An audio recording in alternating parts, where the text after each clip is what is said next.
here.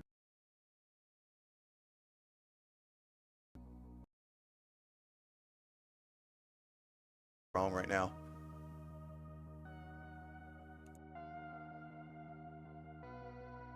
I'm gonna go see if my other machine is downloading something. That might be the problem. So I'll be right back.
All right. My secondary machine was indeed downloading things, which is why the connection dropped for a bit. I'm not dropping frames anymore. Connection seems a lot more stable. Gonna do our little maneuver here, just like that. Wonderful. And now it's gonna be a matter of figuring out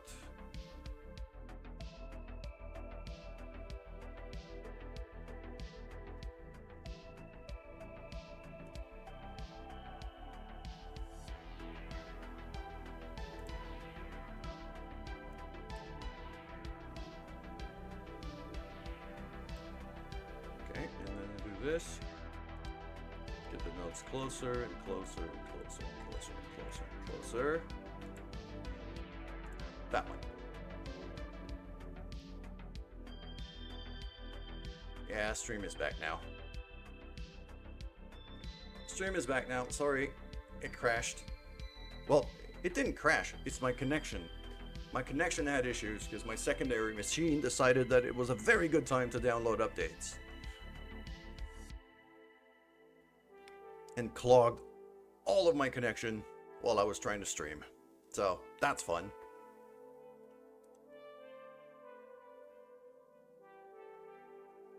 We have lined up a docking maneuver now.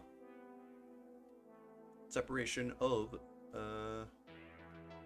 50 kilometers, not, you know, still a bit far, but absolutely workable.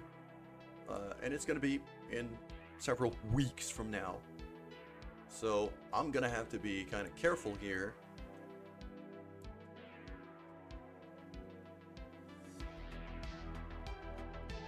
Make sure the solar panels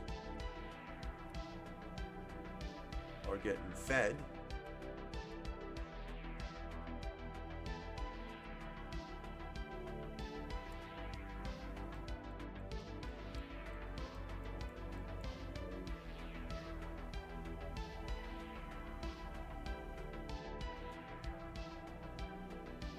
This kind of more to the side-ish.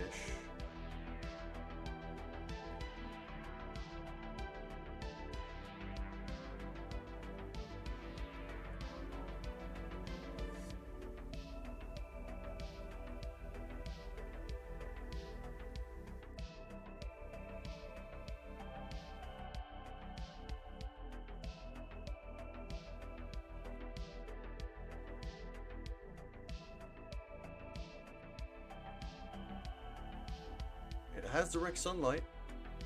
At least it tells me so here.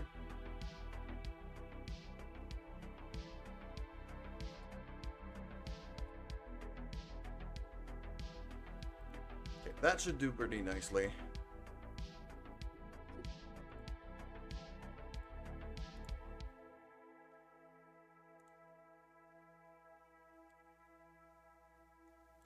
That should do pretty nicely. Okay, so that's that maneuver done. We're back to here.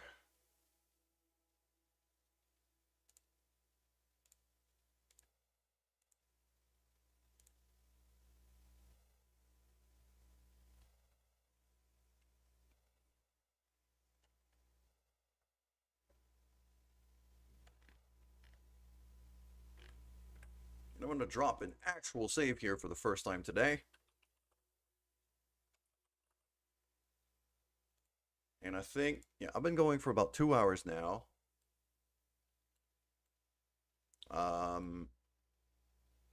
One thing I'm going to do is on the next ad break, I am going to shut down and restart the game because memory leaks and crashes and things.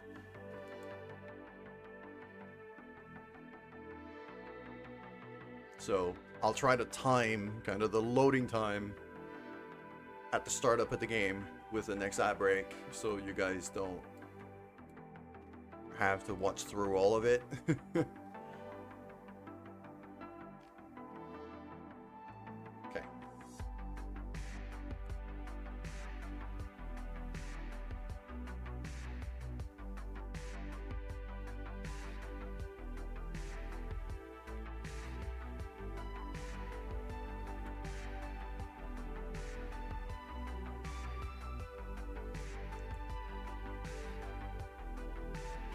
There we go.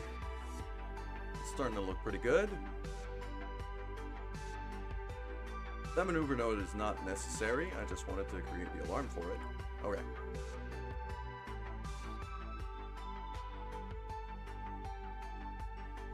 So.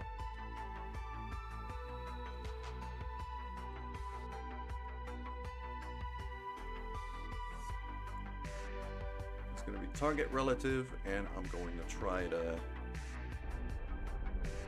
get us a bit closer. That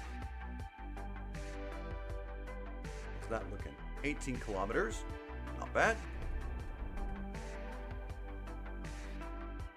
19 kilometers. Okay, I'm going a bit further out, so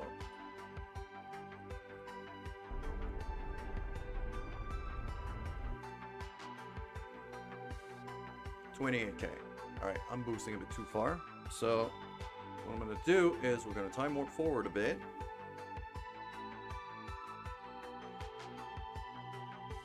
There we go. And now, go that way. Actually, I'm going to go retrograde here, because our relative speed is currently at 85, which is a bit high for my taste. So we're going to trying to slow down here while getting closer.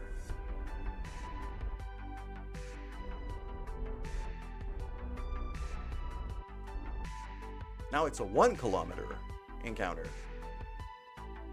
So, very, very nice. It's right there. It's just 30 kilometers away. It's right there.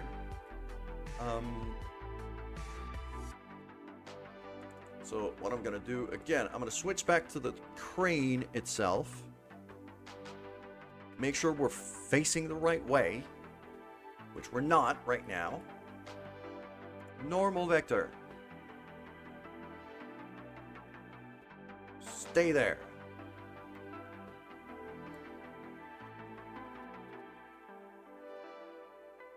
Yeah.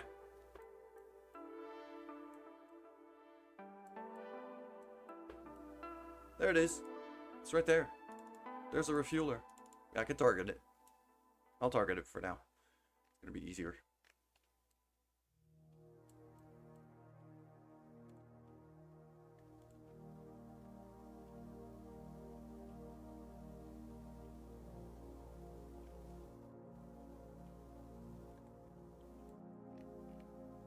So right now, this is not looking bad at all. What we're gonna do... Oh, there's the ad break. Okay. We're gonna have an ad break starting in about a minute. So I'm gonna save right now. And I'm gonna restart the game.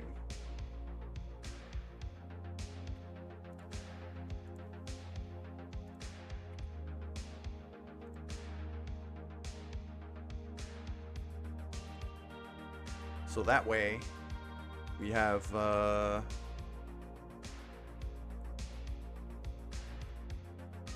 some fresh RAM to run this thing. I should have another screen than the starting one for whenever that happens. I need a BRB screen. Like a full BRB screen.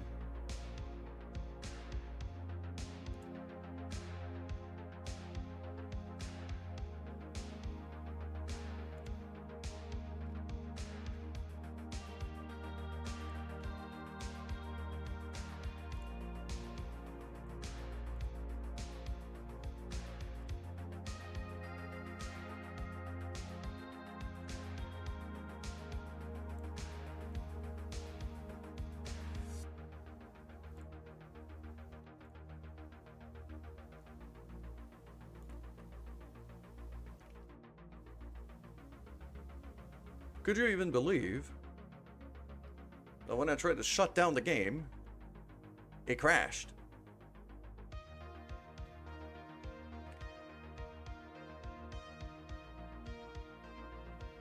So that's fun.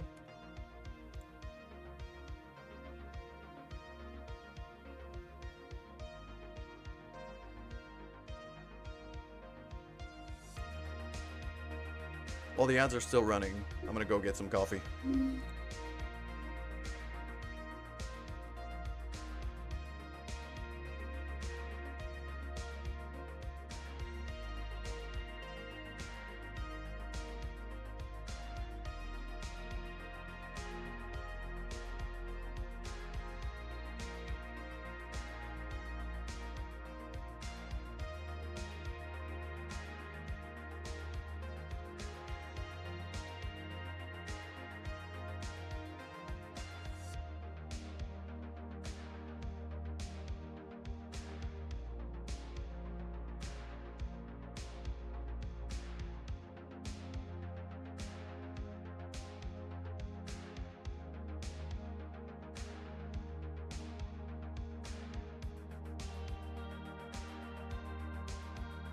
There we go. Ads are over.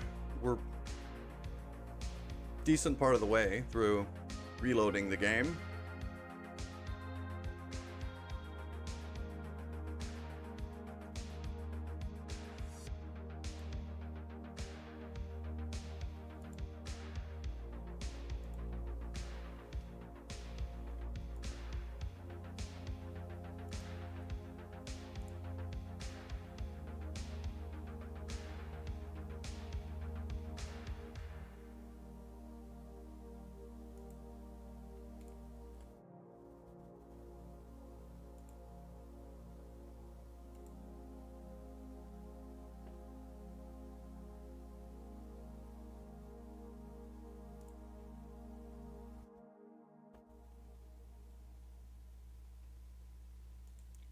Some of these mods have added some very, very pretty loading images.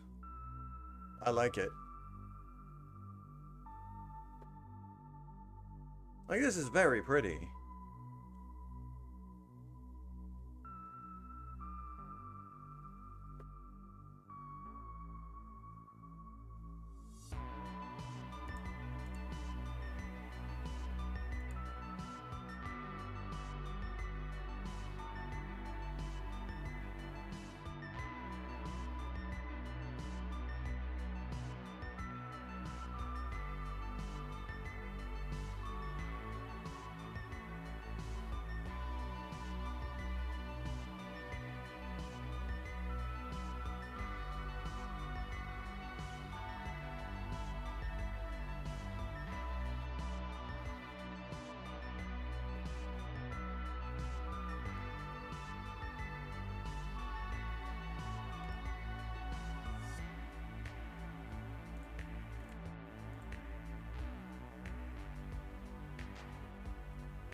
There we go, we have game sound now. All fixed up. Oh! Got some debris there. That actually survived. Very nice. Let's go back to the tracking station, because we were about to do a docking maneuver. A very tricky docking maneuver. So, yep. Yeah, that was you. That was you.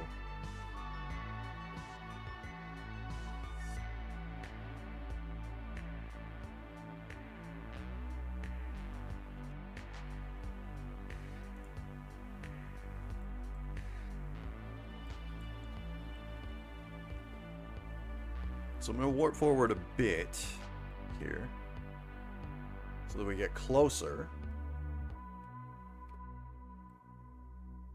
11 kilometers. Very good. We have 1 kilometer of separation here, but a decently high relative speed. So I'm going to try to slow myself down a bit more compared to it.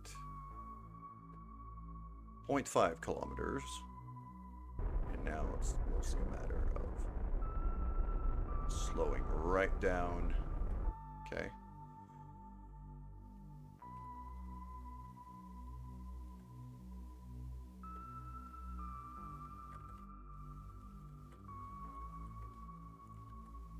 Going stability assists. Let's slow down some more. 0.2 kilometers. So we now got a 200 meter separation here. Okay.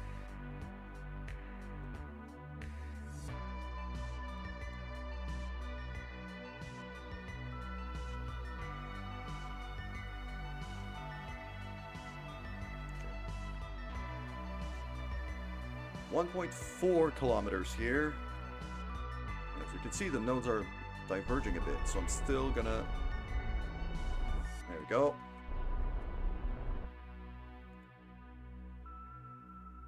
Coming at 20 meters per second.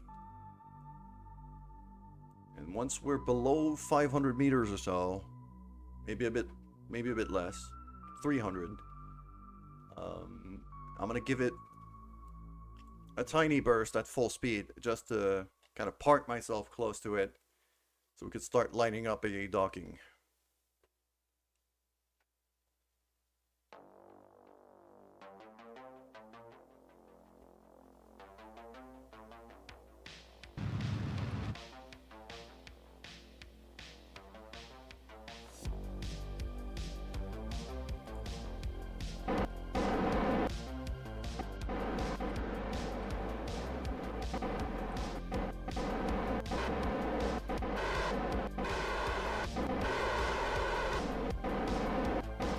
Whoa, stop. You gotta stop. You gotta stop doing that, ship. Okay.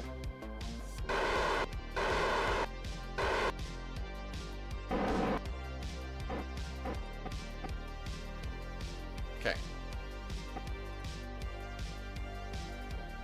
I think this is about as close as we're gonna get.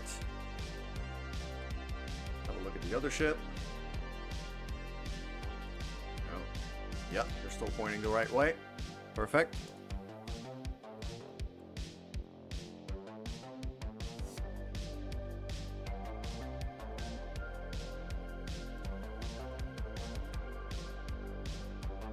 So now, on docking mode, I'm going to start figuring out exactly which control is going where.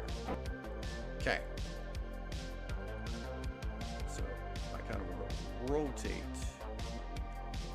I think it's like that.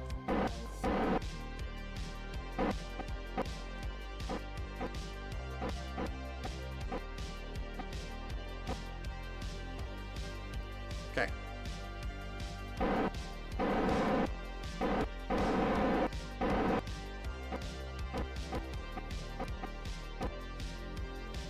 So 2 meters per second or so.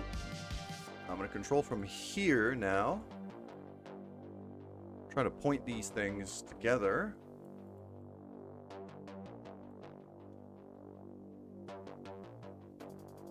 And as we get closer, to start figuring out how to maneuver around this thing. Sun is over there. Yeah, okay. So as we could see, I'm going right at it right now. So I need to go a bit that way, so I don't crash into it.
I'm basically parked right now.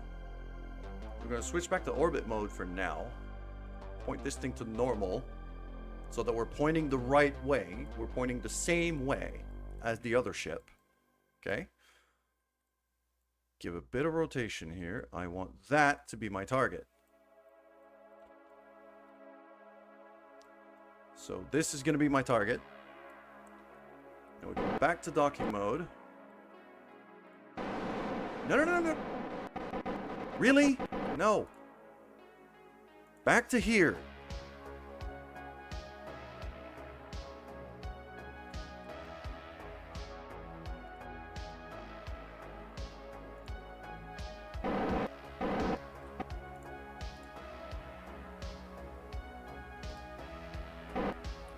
Why am I spinning?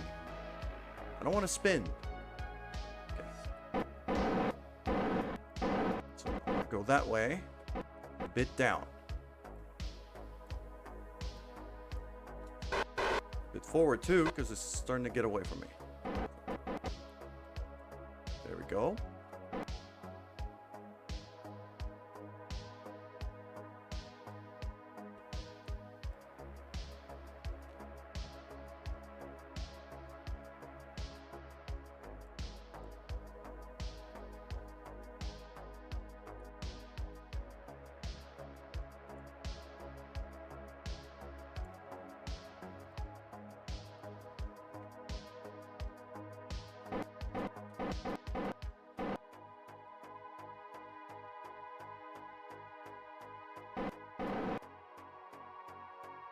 We are not pointing the right way.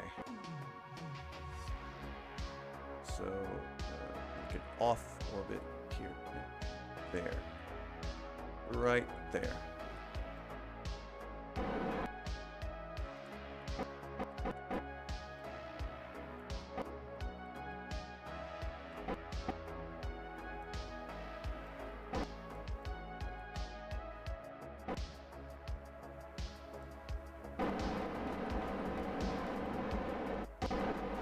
Down a bit, nose down a bit. Just like that. Okay. There we go. Back to docking mode. This isn't looking too bad.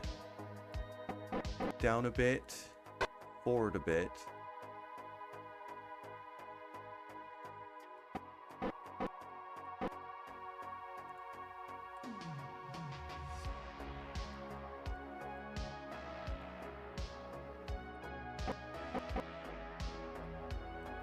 Missing it right now.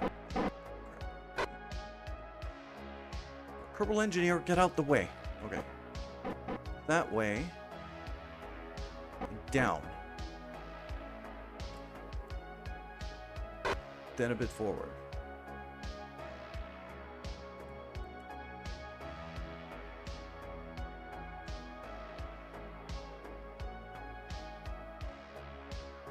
This is not looking bad.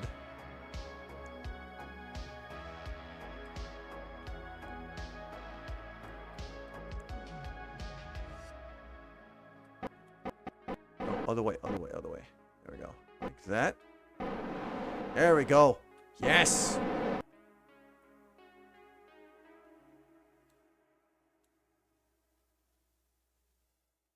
I don't know why it's spinning right now.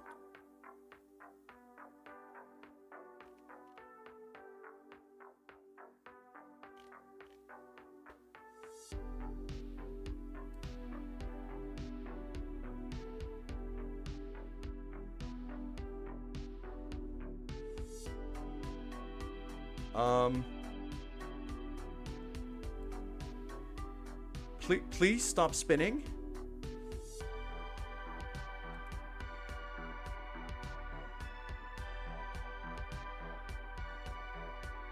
Get to 0 and then stop. It's overshooting. It's too heavy.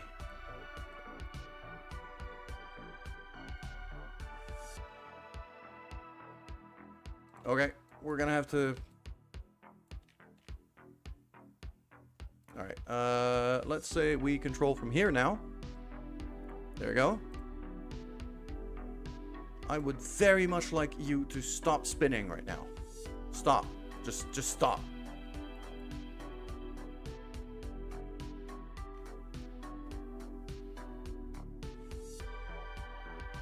Okay.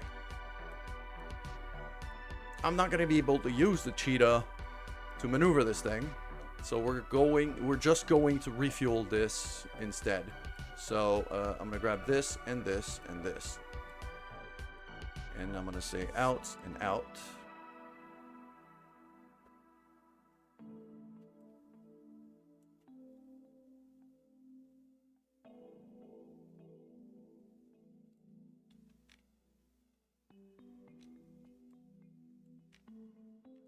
Then we're gonna go back to here. I want to open this thing. I want to control from here. Move. Control from here. Close. Then we decouple this. Okay.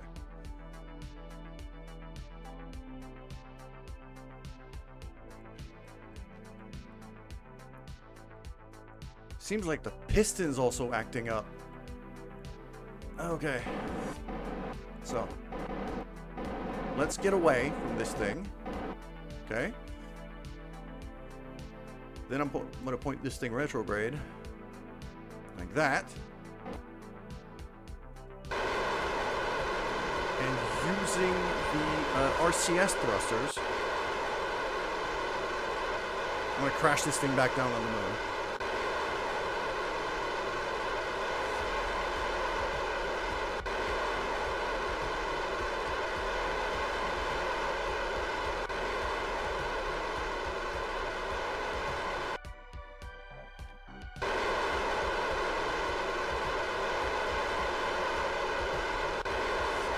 And then, so I'm going to crash this thing back down on the moon. Most importantly, I'm going to wait until I'm out of physics range of this thing's.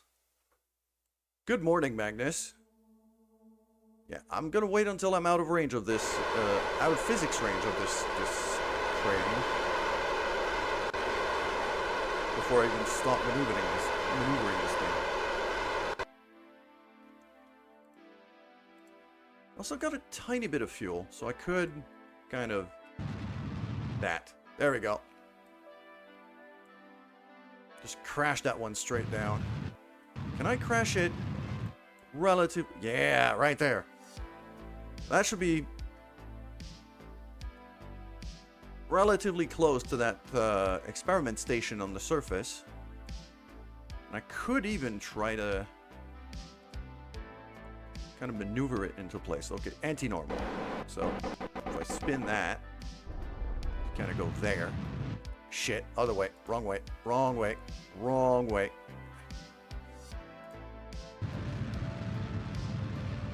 Right there.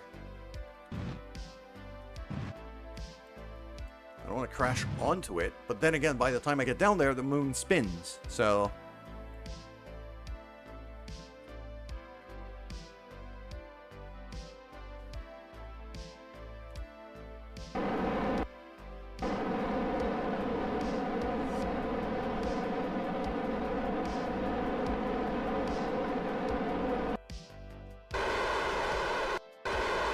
right there. That's basically perfect. Hold on, it's gonna crash here, isn't it? Did I do this the wrong way? I did it the wrong way. How go the Kerbals in space? The game has been very, very unstable as of late, so I'm trying to do the best with what I can. We just got... I don't know if you were there last time we streamed Kerbal. But the physics engine did kind of go to hell on us.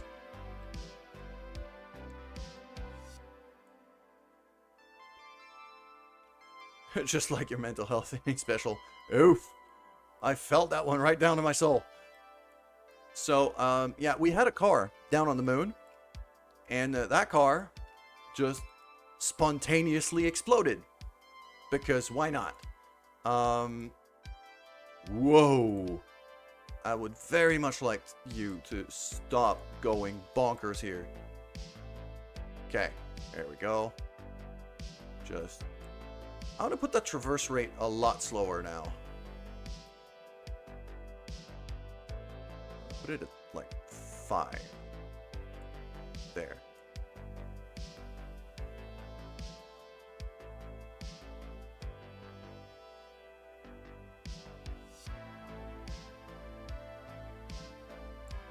Okay. Angle rate of 1. That should do. How's the piston? Piston looks fine. I'm gonna want a lot more damping than I used to. Because now I can't strut the ship. I can't strut the car up. That one I don't. Yeah. So the last car we had just spontaneously exploded. So I sent another car. Docked it onto this. Which seems to work. Also, the angle is all off. What is going on?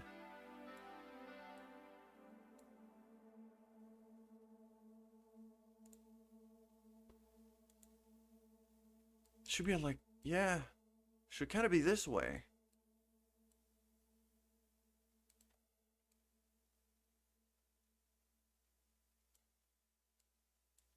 Okay, I would very much like you to kind of stop spinning around. That would help.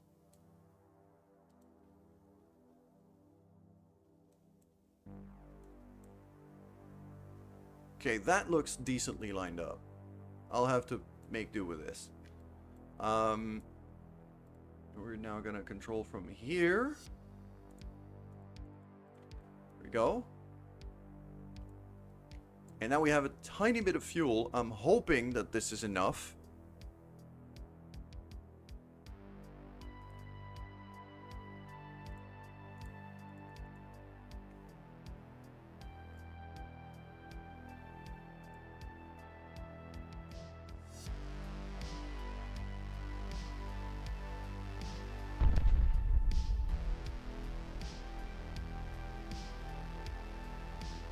Slow and steady here.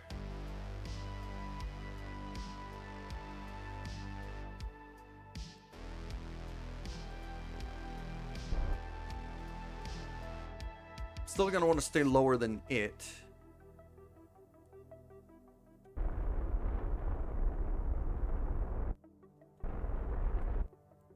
Okay, it's literally gonna be on the other side of the moon by the time we get there. So, that's fun.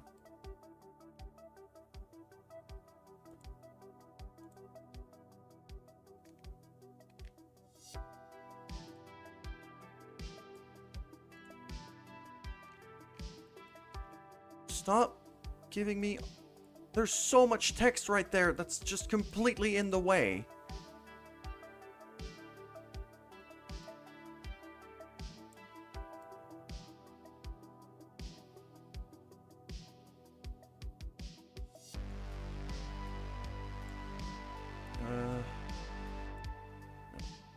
No.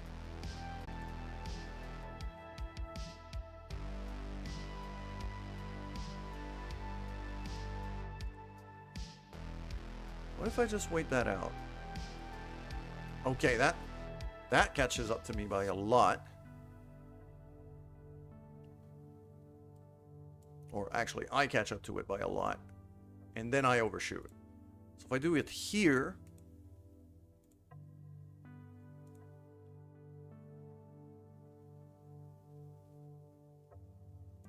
and boost up a bit here. Something like that. I should save a decent amount of time like that. And it's a tiny maneuver, so that should do. That should do. And now Billy Bobford and Monner Kerman here are extremely happy that they actually have a tiny bit of fuel, which should be just enough to get to the station.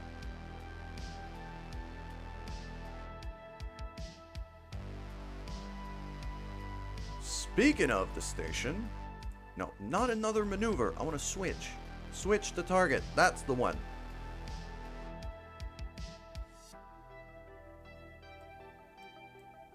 Got this wonderful structure here, which has been producing science for me at a pretty steady rate. So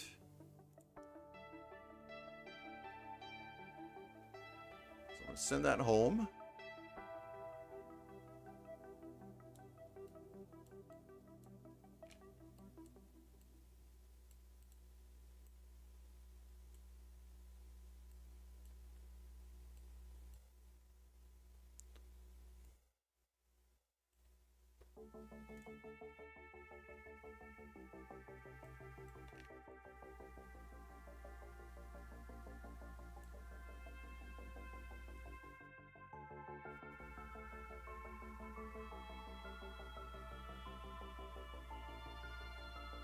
Give it a bit of a spin, tiny bit.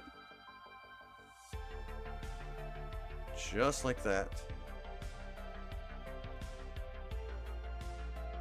Beautiful. SAS off, docking mode on. SAS back on. It's still giving roll inputs, so SAS off.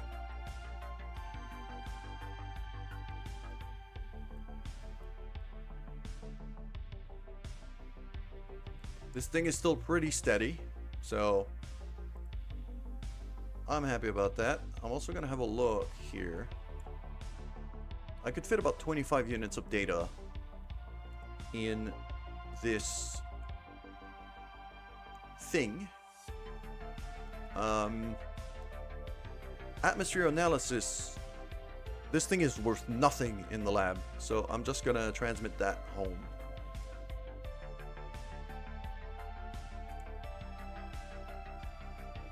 Okay, this is 22 data, so I could just throw that in the lab, and now the lab produces science faster.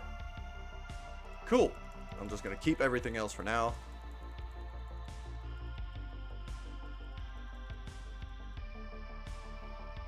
Some of this is worthless, like this, so I'll just throw that away.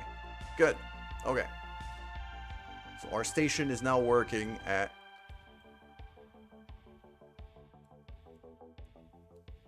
the fullest capacity that it can. Very nice. What do we have on the old alarm clock right now?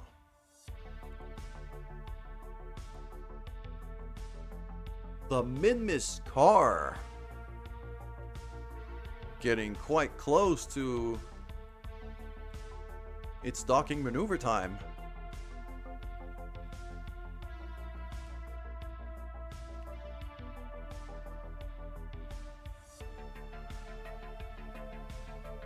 So it's node in 3 hours or so, but that maneuver has nothing, it's just a timer. So I basically have to do a full orbit back to about here. And then I'm gonna have other stuff that's gonna need maneuvering. So instead of putting the maneuver there, I'm going to delete that. And I'm going to put it here instead.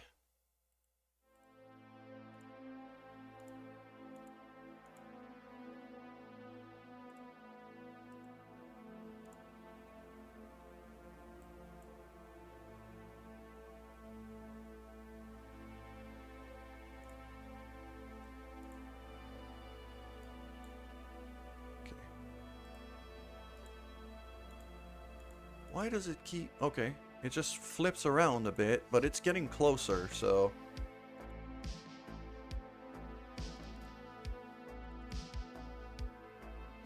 So, like that, I kind of overshoot it.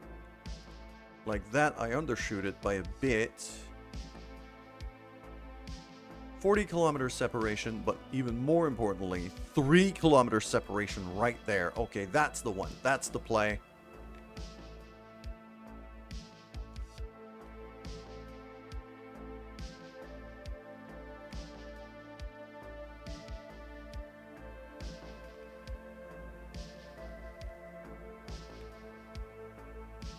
So it's going to take a very long time for this thing to dock at the end, but I'm not using any fuel right now.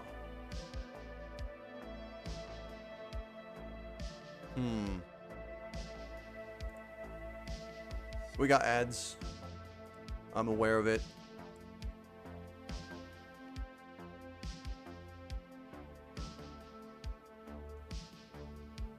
I should lower this orbit a bit. There's too much variance at this weird of an orbit. I'll do that. Should already make it a bit more manageable. Okay.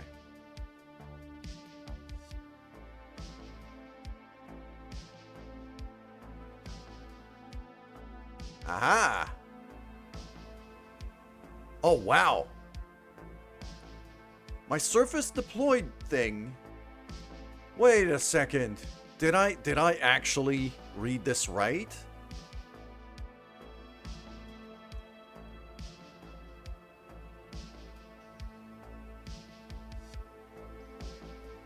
Hold on. Okay, I'm gonna go...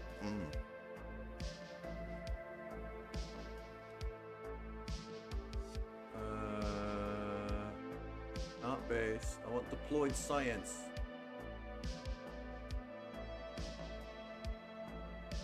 I don't have it on here. Okay. This is fine.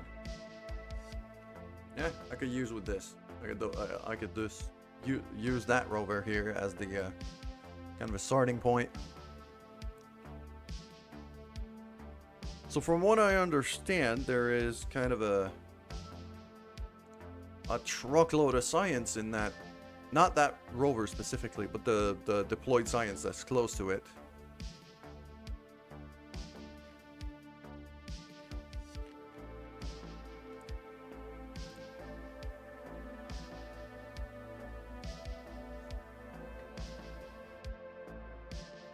I'm gonna have a look at this thing, because might be quite a lot of science here that I might want to transmit home.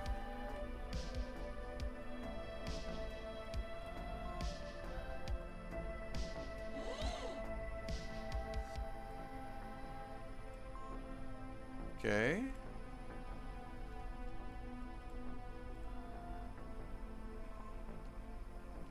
Yeah, this is all connected.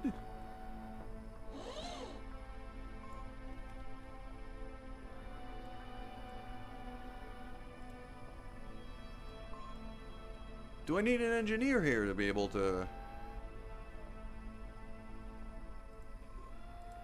transmit that stuff? I must have read it wrong. I must have read it wrong. Because I thought it was like over 1,000 science from that crash. When I crashed that shit back down on Earth. On the moon, I should say.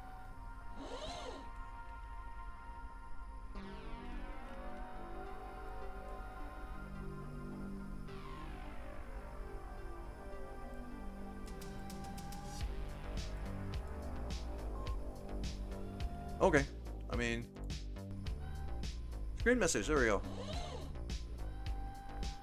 16.9 and not 16,000. Makes sense. So I made 17 science from that crash. I'm very fine with that. It's 16 free science.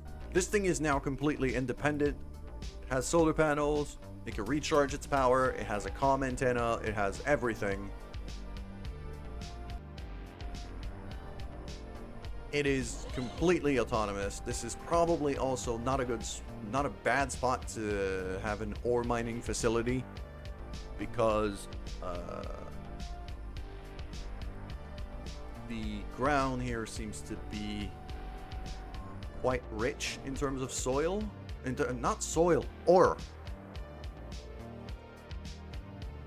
My brain isn't braining today. Clearly, I don't have...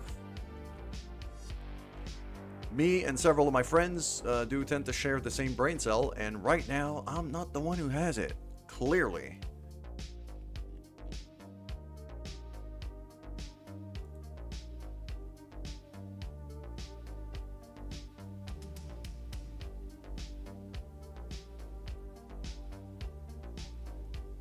Time to steal it from one of them. Yeah. Problem is I have to find who has it before that. Which can get tricky. I want the overlay. Here. If I go back to the map. Yeah, we can see that deployed thing here is in a pink zone. Right there. Which means it's fairly rich in ore. So if I was to establish, let's say, a mining base,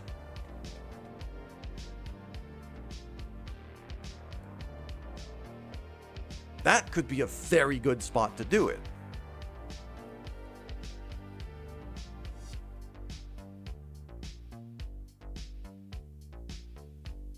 Because I already have some stuff there.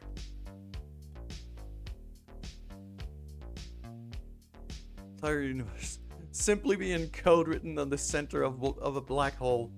Sheesh. Yeah, that would. Yeah, I mean that's the old existential crisis ploy. I gotcha. That makes a ton of sense.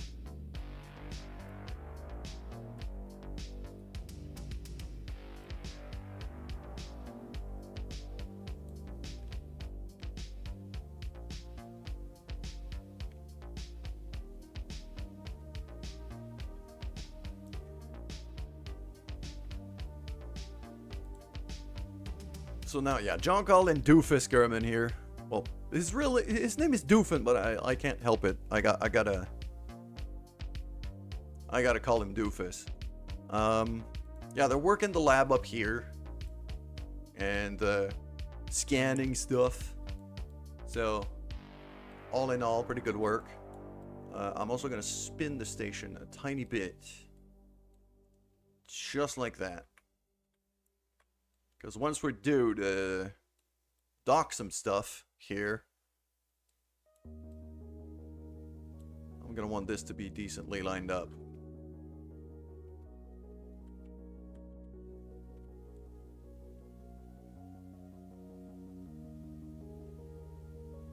Alright.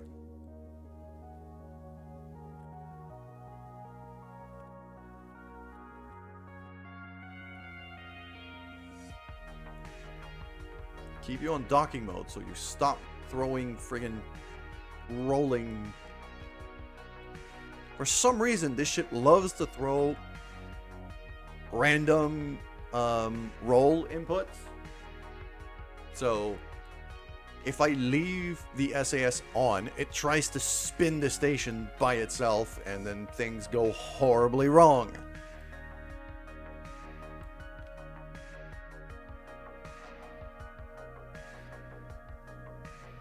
Okay.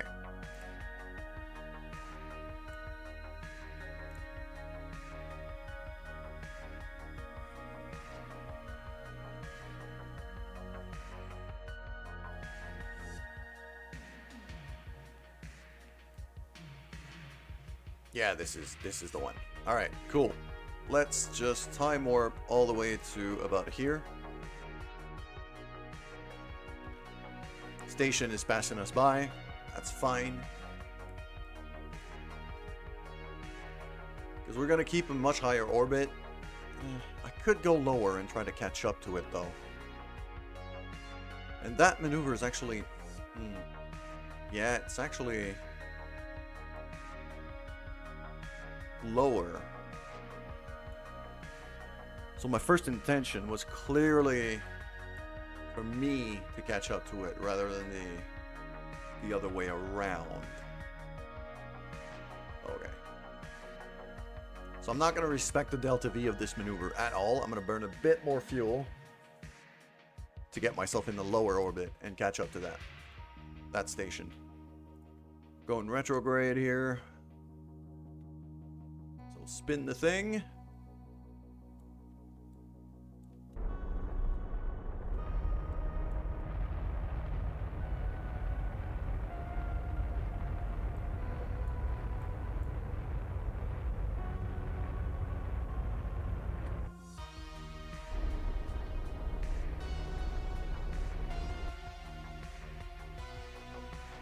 .297 by 290.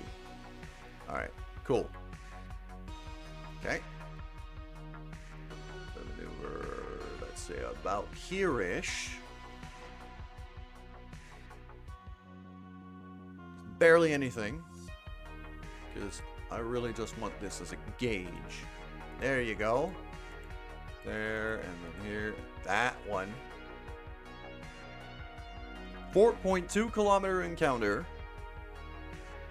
Relative speed of 1 meter per second. So I'm basically gonna be parked right by it at this point in 11 days without burning any fuel, which is exactly what I want.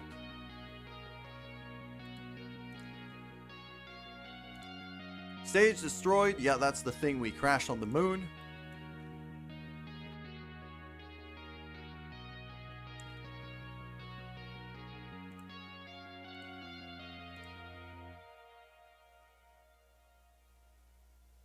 That one got renamed after we docked the car to it.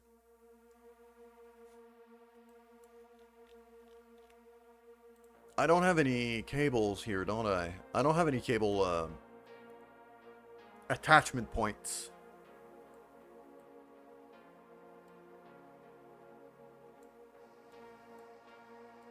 Also, I am going to retract the wheels. And retract the wheels. And I'm going to put this thing in a hibernation.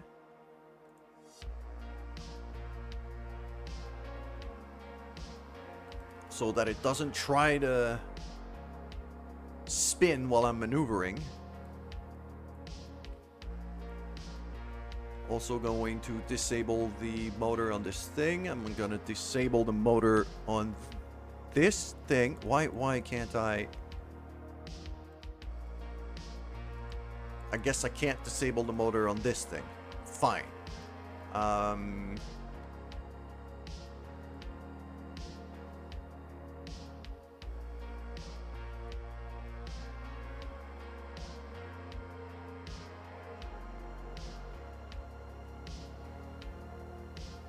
we're spinning this way, so let's warp all the way here.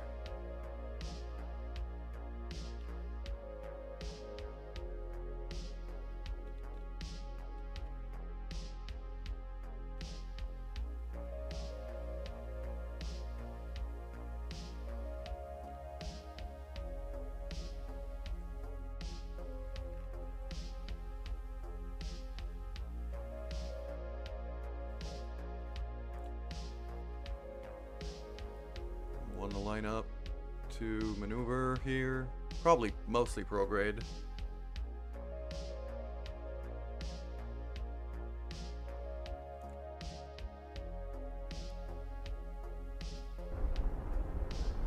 Can even afford to kind of burn in advance a bit for that.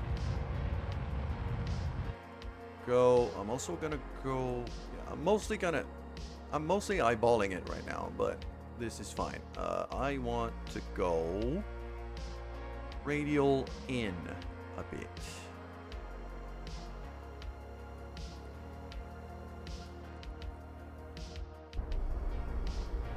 to kind of shift it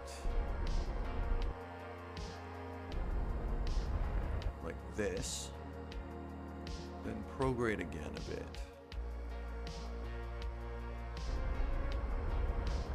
Just like that. Okay, good.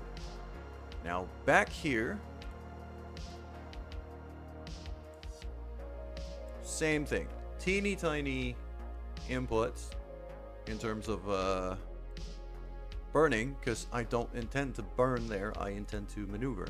No, not maneuver node. Stay here. I need you. Okay. So at this height right now, next orbit, I'm overshooting it. I don't want to overshoot it, so I'm going to keep burning a bit. Because that just means I'm catching up to it too quickly. What about now? Well, now the maneuver node's all fucked up because I burned, but since I placed it. So let's place it. Let's place it again.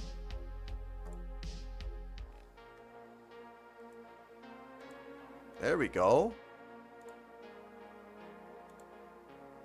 Okay, that would be a slight overshoot here.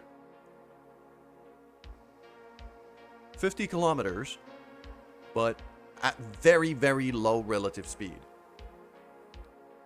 So I could pretty easily correct that. This is completely workable. I can work with this. Okay. And now we've got about a week in game before anything happens.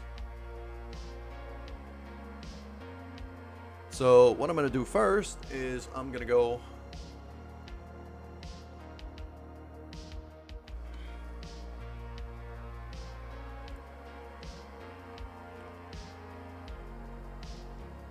to the moon station because I want to make sure that both the science labs are A, empty on science and I've transferred everything, and B, fully loaded on data. That one has a bit of science, but it is fully loaded on data. It's generating 11 science a day right now. It's pretty great. Okay, so the moon one is good. Then I'm going to check the Minmus one, and then we're going to launch something. DDD's not here. I was hoping he would be, but if he can't, he can't. But he, King DDD designed the ship for us for a tourist mission a few streams ago, and I got a hold of it now.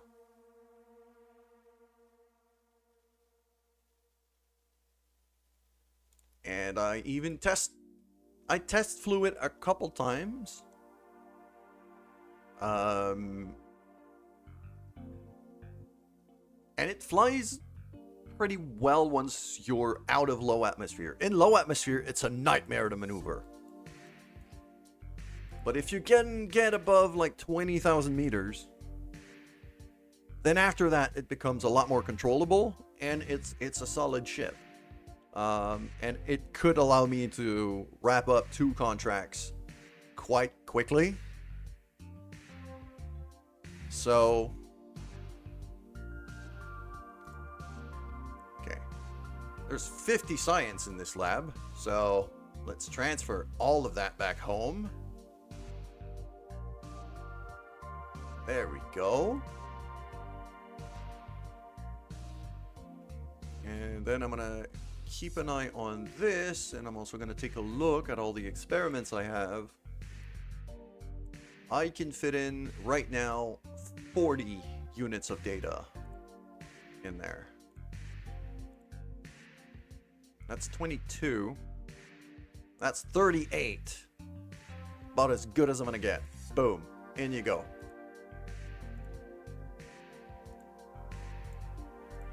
That's all worth something, so I'm keeping this.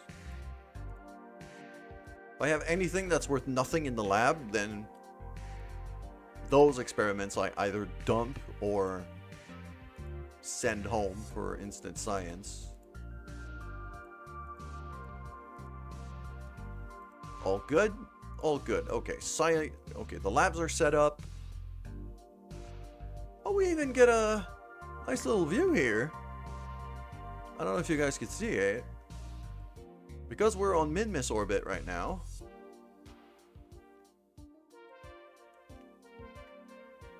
But all the way there, we can see the moon on the other side of Kerbin. And we can see Kerbin itself right there. That's the moon. That little red dot there. That's the moon. That's pretty. That's a pretty sight. Yeah, because the moon's on the other side of Kerbin right now. So it looks a lot smaller in comparison because of that. That's nice.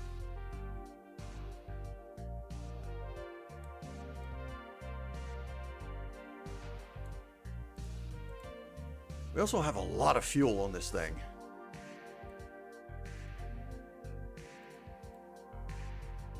Oh yeah, I remember. I wanted to crash these things onto the moon. The two big,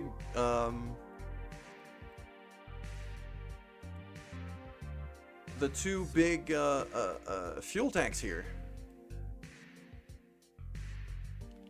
I might not launch DDD's ship after all. But it's a lot of money. No, I need money. I need the money, so I'm gonna do it. I'm gonna do it. It's just I have to figure out my exact trajectory. I need to do 2 landings with it and get back to Kerbin. So the goal of the contracts, because there's 2 of them, is if I go here, this is one of those. Minmus's Greater Flats with 4 tourists. So I gotta land on the Greater Flats. That's the first one. And then Minmus's Slopes with 11 tourists.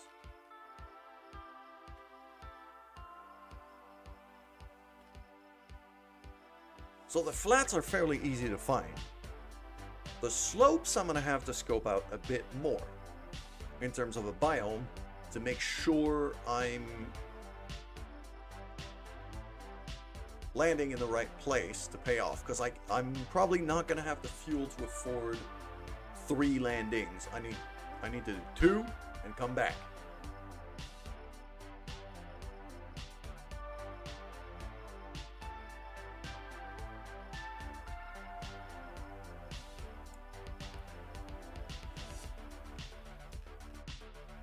The Minmus Double Tourism Lander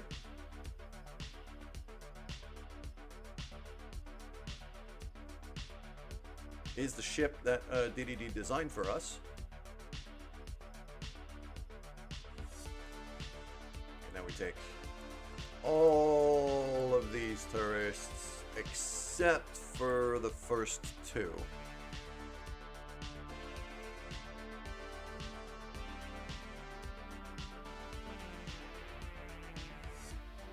And we got Valentina as a pilot.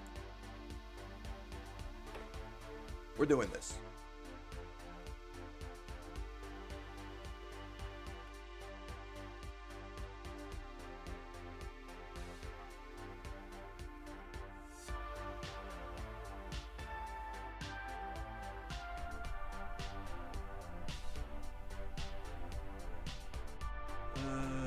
It's these guys.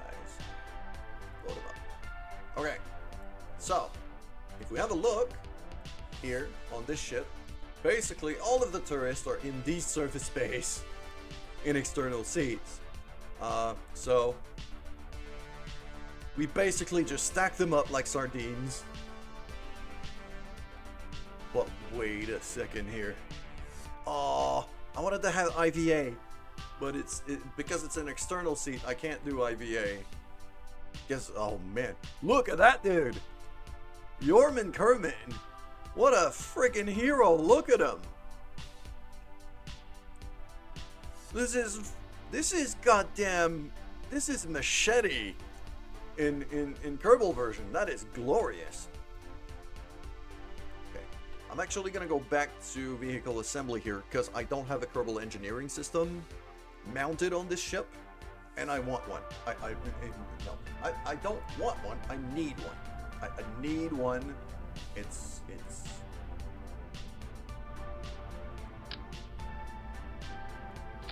I'm a useless pilot without this thing, so that's just simple as that. Is everybody still in there? Yes. Save and go.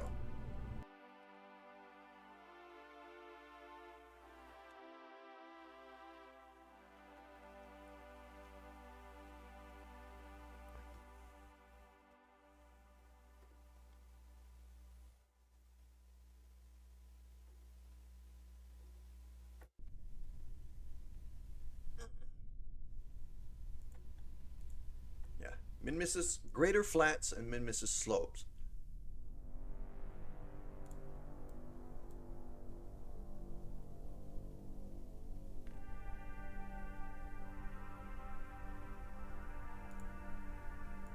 Just gonna target min miss like this.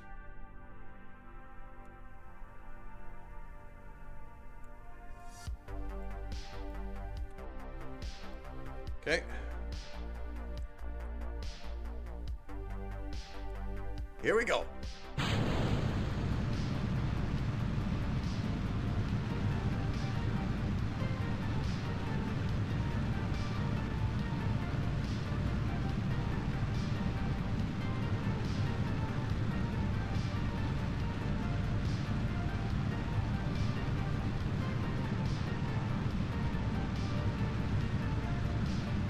Try to keep my gravity turn kind of as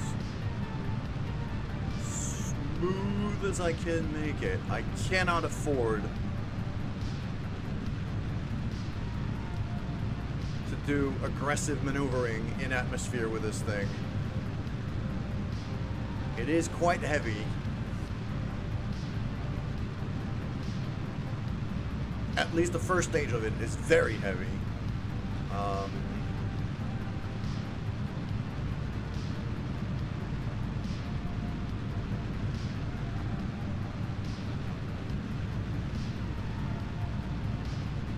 We're accelerating at a good rate now.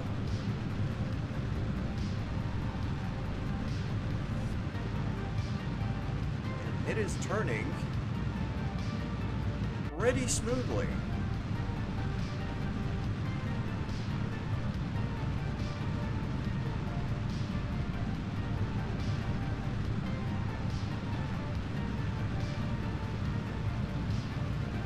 This is by far the smoothest launch I've ever had with this thing.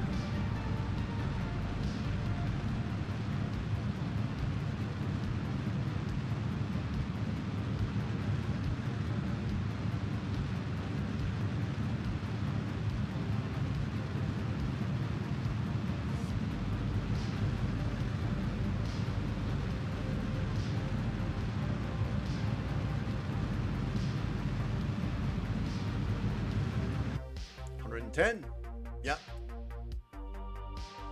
That is quite good. How much fuel do I still have in the tank? About 700 meters per second.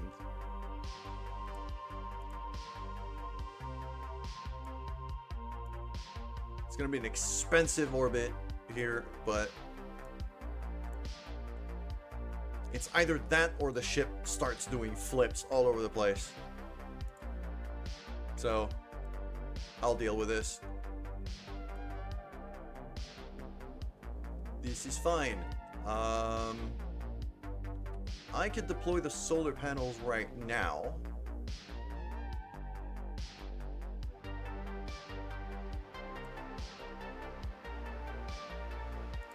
Keep the batteries nice and full. Max crew in a vessel achievement. So that's an achievement I have right now for the most amount of people in a single ship. Not surprising. I should basically be burning already, so let's do that.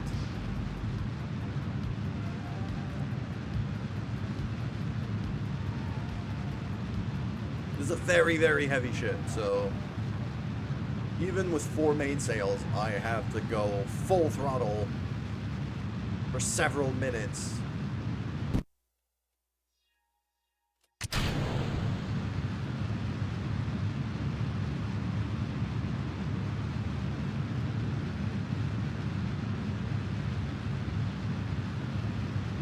Okay. Now the other problem I'm gonna have is once one of these stages run out,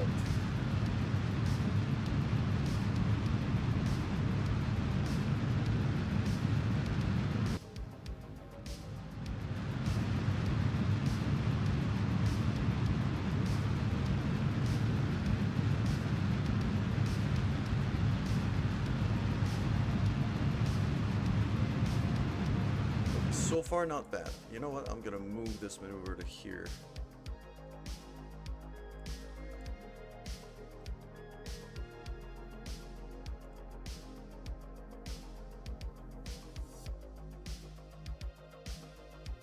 There we go. The hardest part of the launch is now done.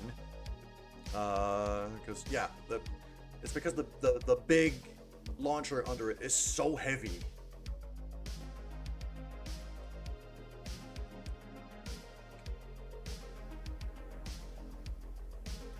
We've got ads, so I'm gonna wait up.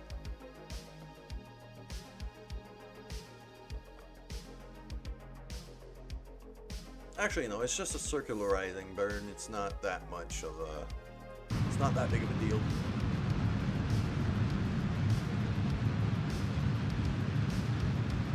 Not that big of a deal. I can afford to keep burning that. The only thing I have to be careful about is to keep the solar panels retracted once the first stage is done. I'm going to dump 2 of these, which I believe is that one and that one.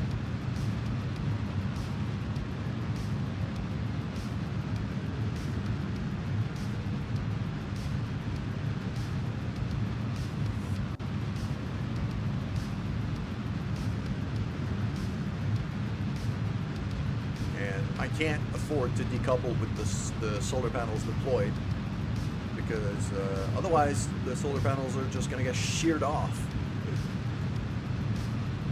That was a fun test when that happened.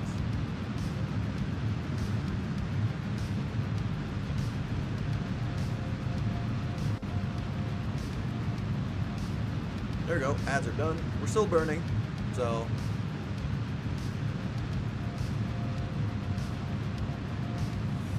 So far it's going pretty smooth. We've got a pretty solid amount of fuel.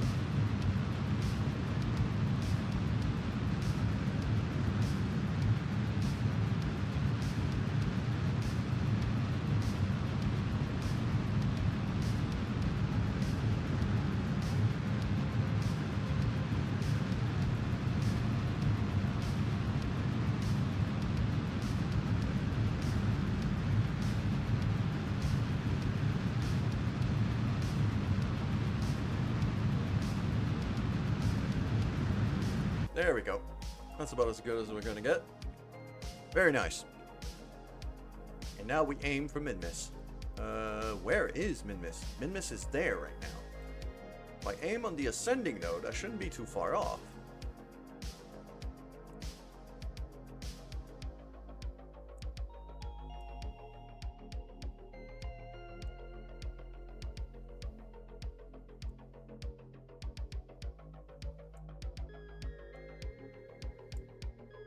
That's an encounter. 100% that's an encounter.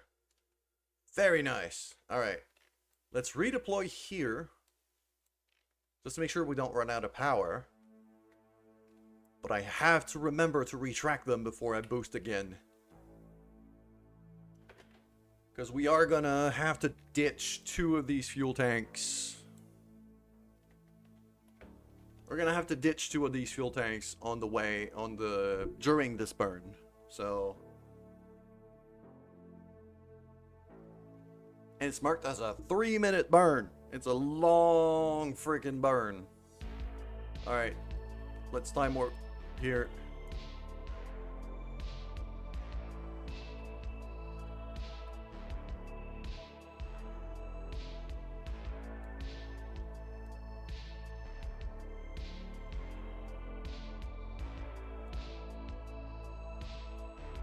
There we go. Okay, retract before I forget. So 3 minutes 13.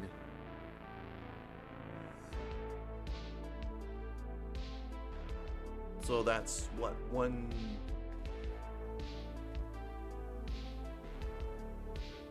bit below 140 is the halfway point. So 137? Yeah. 137 is the halfway point here that we have to start boosting. So, but even then I'm gonna lose some engine power because one of these fuel tanks is gonna run out. So I should boost right now.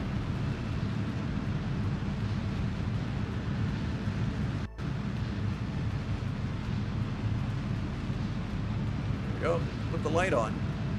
Still a pretty sight. The tourists are not having a good time right now.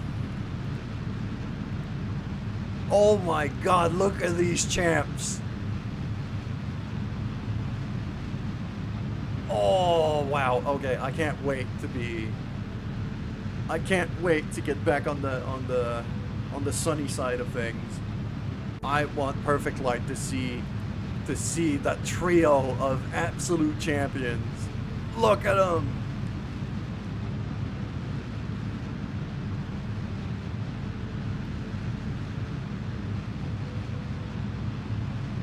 I didn't think the Kerbal randomizer mod I have would add so many mustaches. I'm all for it though. Alright, time to ditch these engines.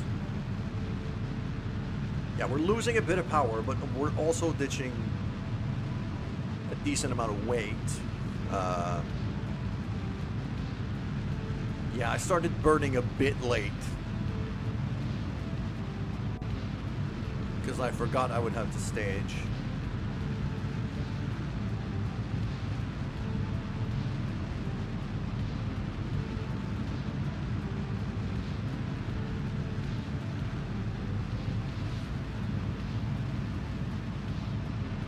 But progress is good right now.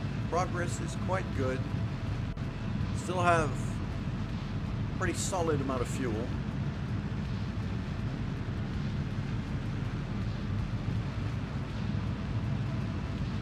And I'm pretty sure DDD had the brain cell when he designed this thing. It's a lot better than anything I could have made.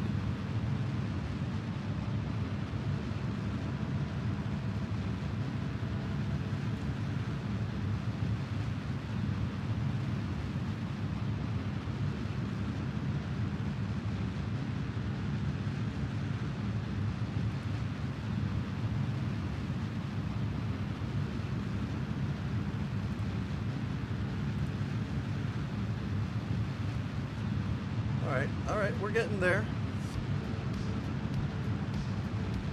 We're getting there. Just 200 meters per second to go. And yeah, the bit that's intended to land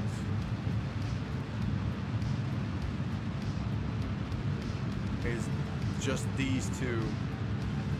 Is the center bit with these two engines, I think. So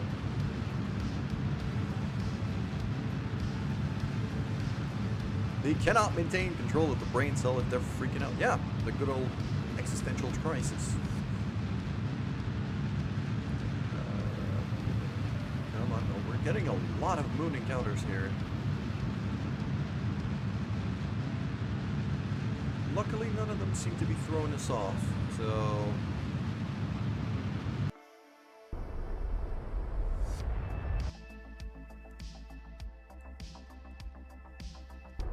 There we go. Now we got him in miss encounter. Good. So let's go here, and I am not going to aim for anything in particular yet. I'm just going to want to try to get into the highest orbit I can get. And then we're going to figure out what our 2 landing spots are going to be.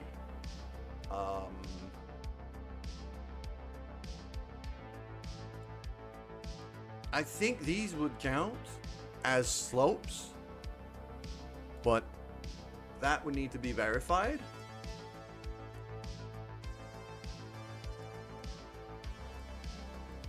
So that way we could land in the flats maybe here. Actually, no, because the mission says the greater flats. Is it? If it's the greater flats, I have to figure out which one of these flat areas is the greater flats. Yeah, Min-Miss's greater flats with 4 tourists. Might be this one, because it's quite big.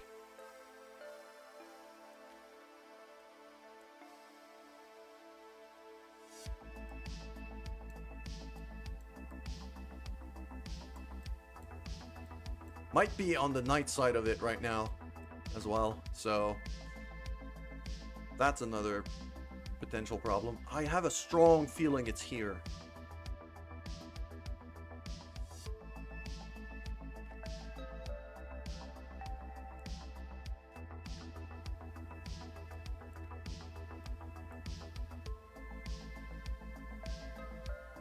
Yeah, I have a very strong feeling that it's gonna be in here. It's gonna be that piece of the flats.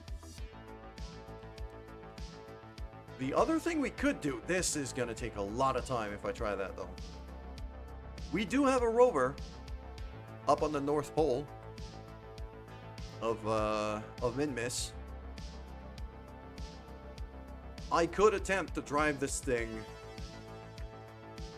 this way.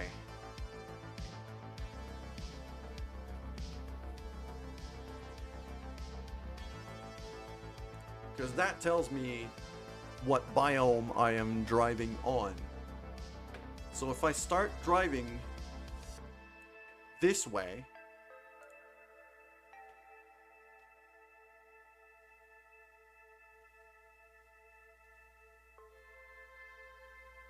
I think I can even put a navigation point.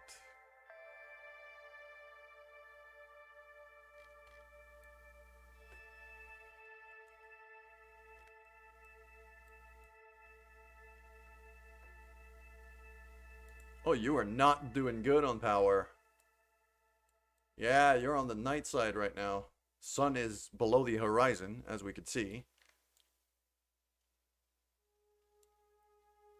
So this thing is not really going to be operable until sunrise.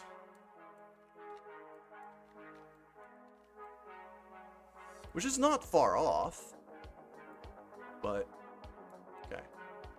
And then let's try to figure out, because like it would be kind of there.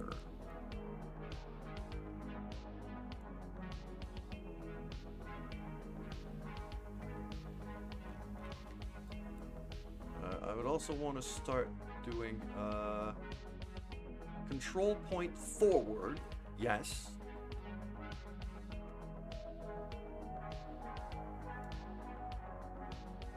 So right now this thing is facing south. I would want to go kind of over the North Pole and back down here. If I look at surface right now, is it surface? Land. No, it's not land. Body? Which one tells me? Okay, biome is poles right now. Is it on surface?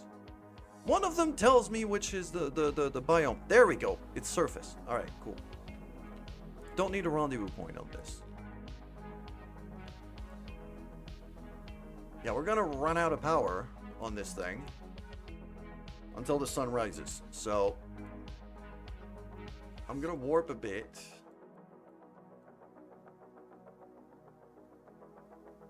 Because we are, yeah, Min-Miss is rotating in a way that we're a lot closer to sunrise than we were to sunset.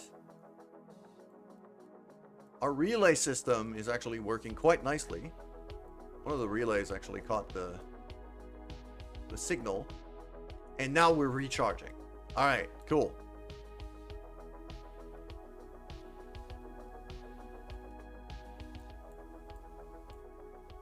it's either these or that one that just got into sunset, that just got into nighttime. So, because I need to find the greater flats, and I need to find the slopes, the mid-mist slopes. These are the two places I need to land. Also, generic Psycho. Welcome. Hi. This is the first time I see you here. I hope you're having a good day. So, yeah, it's either there or the other one that's in here. And for the purpose of seeing things a bit better... Actually, I should not have done that. I should have gone to the settings and boosted ambient light a bit. So, wait, rover. Where's my rovers? There it is. Mid-Mist rover.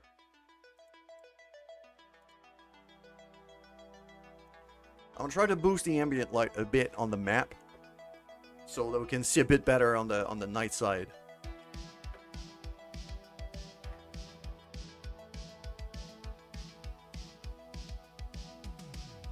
That was, and by the way, this rover is like the very, very first one I launched ever.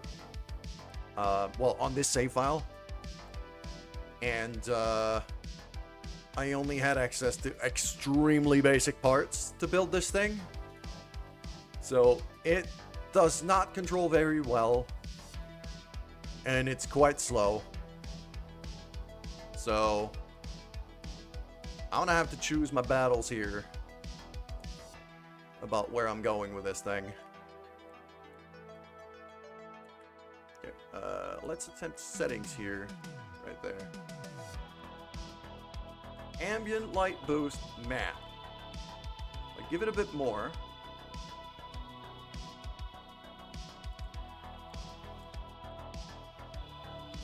Okay, that changes nothing. The counter light here from...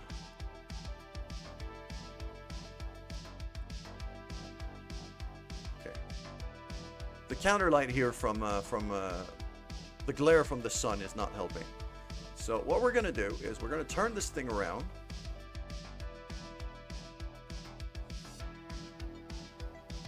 Oh God, the drift. I am heavily drifting here. Okay. And I'm gonna keep an eye on the battery, obviously. Well, we do have some sunlight now, so I'll have a chance to... okay, I want friction. I want some friction control at least here, because I am drifting all over the place. Okay. So with a friction control of 2, I should have a bit of a better... Yeah, I've already got a bit more control here. It's a lot less slidey. So that should help. Okay. So we're going to start cruising this way. Basically, I'm aiming for the North Pole right now, and once we're on there, then I'm going to start heading south on the other side of the moon. Because, yeah, I really believe it's going to be that way.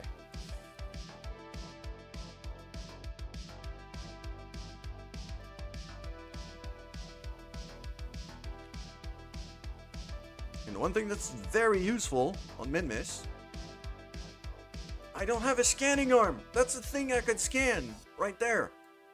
Crap. Okay.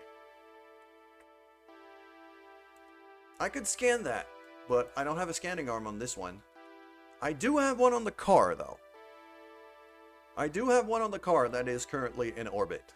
So I might want to pinpoint that and land back here.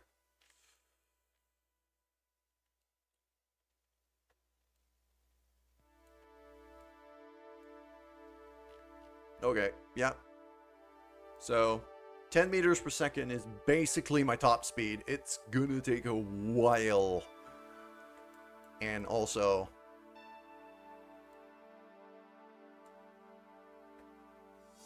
the fact that we're on the pole also means that we're getting very, very, very little sunlight. Okay.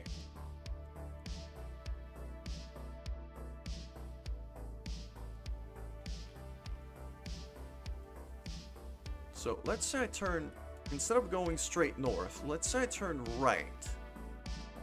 Oh, don't flip. Yep. Okay. Nope. Nope. I made a mistake. I made a terrible, terrible mistake. Oh no.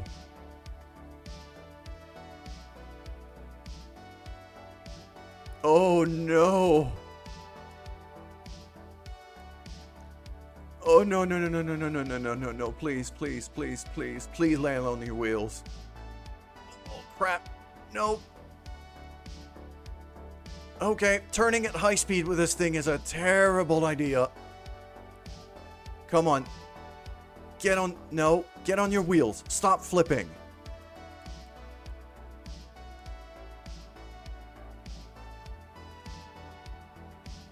This rover thinks it's friggin', whoa! What is going on with the acceleration right now? Brakes on. Brakes on. Why are the motors going absolutely nuts? Because SAS is on, that's why. Okay.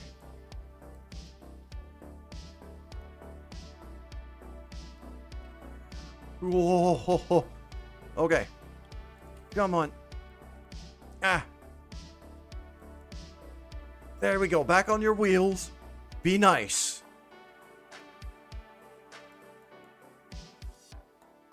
Ooh, that was scary for a second. Okay. Do not turn this thing at high speed. Completely calculated.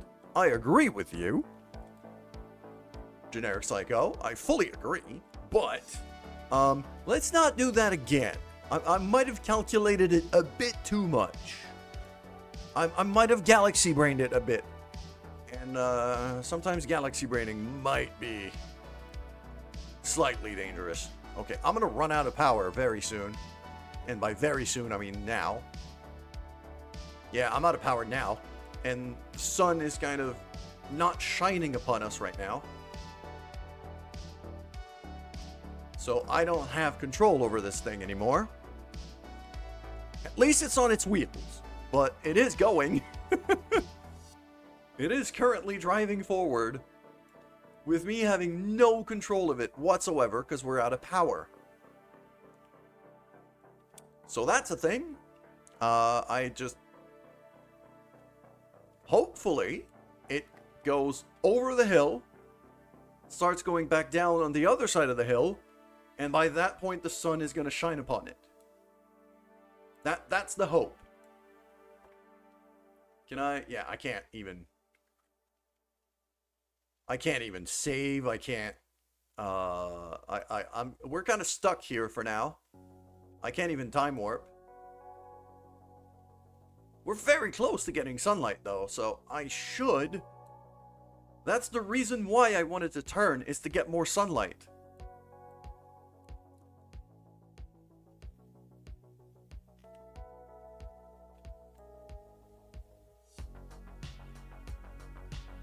Generic Psycho, thank you so much for the follow. I appreciate that.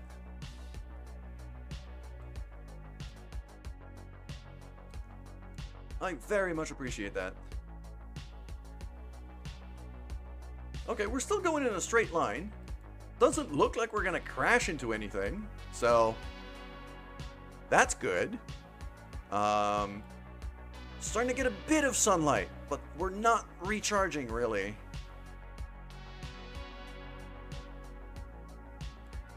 Yeah, the solar panels are barely keeping up here. Because as soon as we get a bit of sunlight, that electricity is used for the antenna, just so we can try to regain control.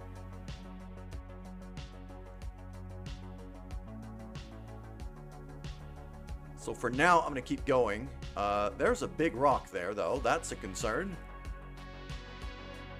We might just miss it. We might go just right to the side of it. I'm hoping.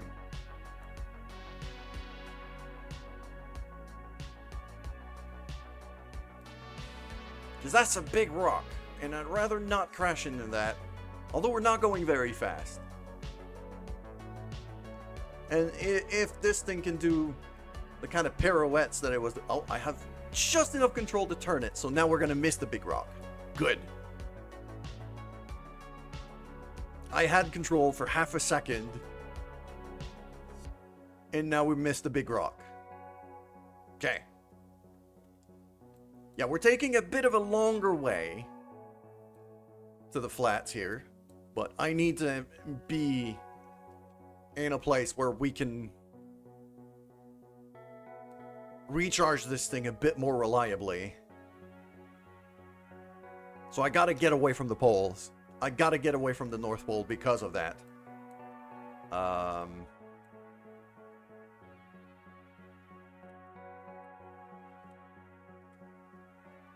I go like 45 degrees or so.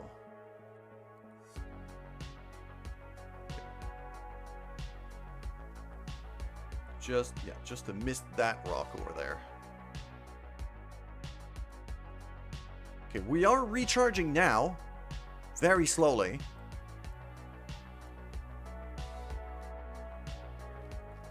It's kind of hard to gauge which way I'm going from the map right now.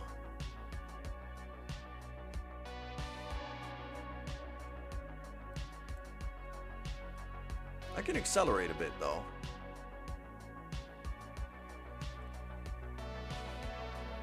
Because now we have sunlight. Like, this is recharging a decent bit.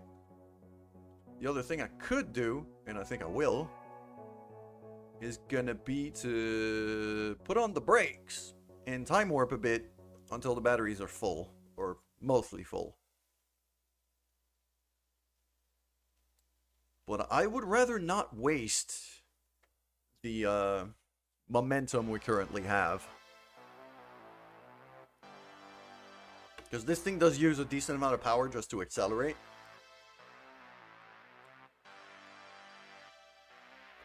And as long as we're coasting like this, and that I have just enough power to control,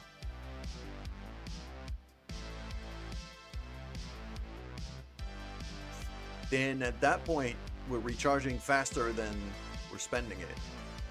The solar panels are generating more power than the antenna's using to keep control. So as long as I don't have any maneuvering to do, this is coming along quite well.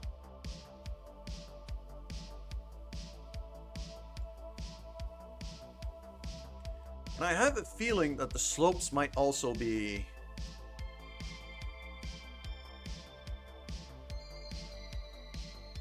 kind of there. So let's say turn this thing to 90 degrees. If I turn this thing to 90 degrees. Oh no. God damn it. Another I turned too fast again. I was only going 5 meters per second. Okay. More calculating. All right, here we go. Brakes on.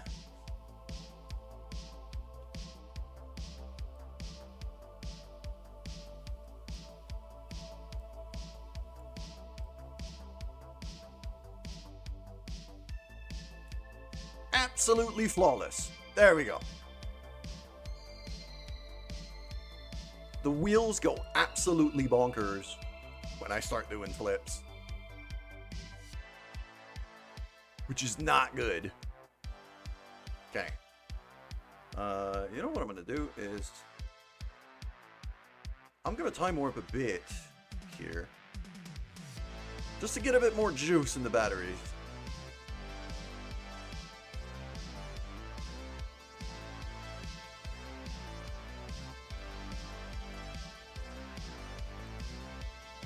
There we go.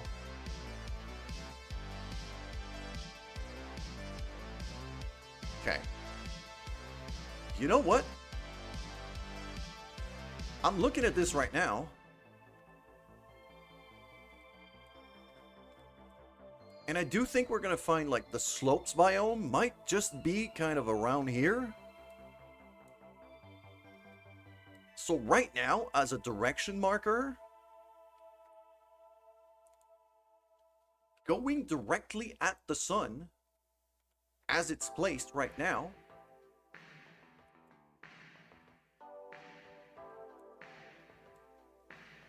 maybe even a bit left from the sun. So the 90-degree idea I had before is not bad at all. I think we're going to go that way. Something like there-ish. Just miss these rocks. We've got ads, but we're just driving for now. Although we might be doing flips later. Also, yeah. Also, I'm gonna hit the brakes and I'm gonna save while the ads are running. Just in case, because if I destroy this thing, I'm kind of fucked. So I would very much like to not die here. I'm also gonna do probably a bit more friction control on this. Bring that one up to 2. And also on the back wheels, I'm gonna put the brakes up to 150%. There we go. We're gonna drop a save here, a real save. Just like that.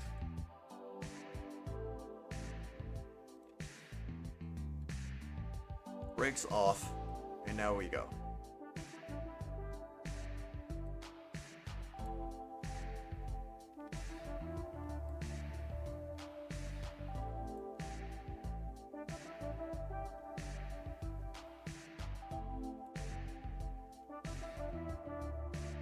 So we're spending electricity when we accelerate. So like that. But if I coast, then it recharges while we coast. So and because the gravity's so low here, I'm very easily conserving most of my speed. There's very little friction here.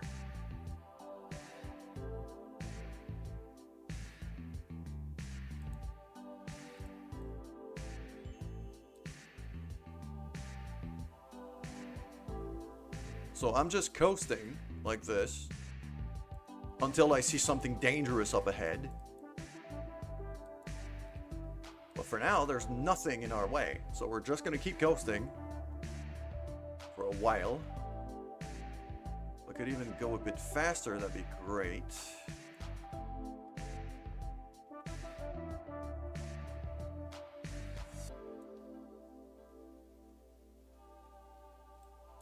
Gonna need a bit of juice to climb up that hill, though.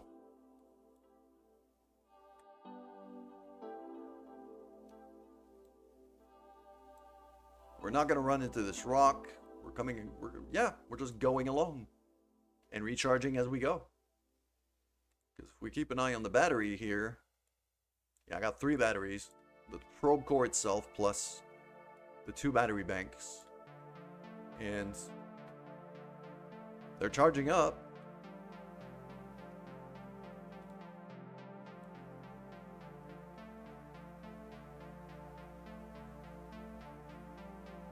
I'm going to put as much juice as I can in the probe core right away.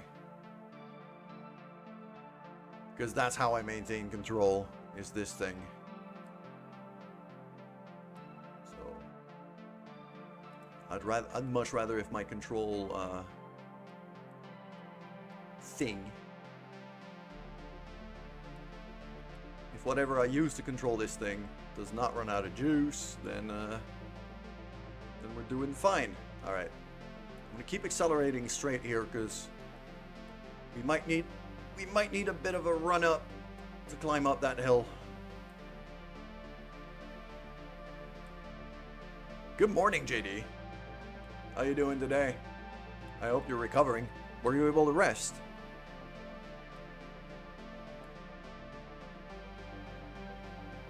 Been running up that hill. I mean, I'm gonna run up that hill very soon. Although it is deceptively far. It looks a lot closer than it actually is, I should say.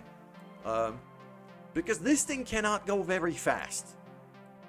This thing goes at 11 meters per second, and it's clearly... It's very top speed.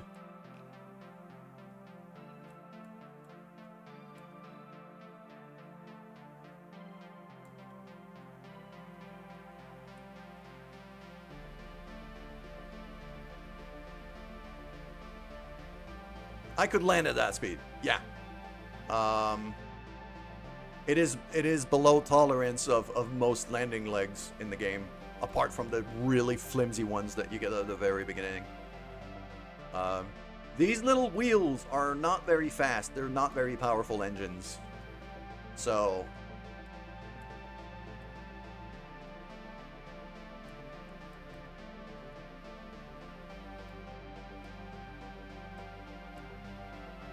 Okay. And this thing does have a tendency to start doing flips if I try to turn when I'm going a bit fast. And by a bit fast, I mean like above 6 meters per second. This is the shittiest rover I've ever made. I also did it at the very beginning of a career mode. So I had very few parts available to me to build this thing.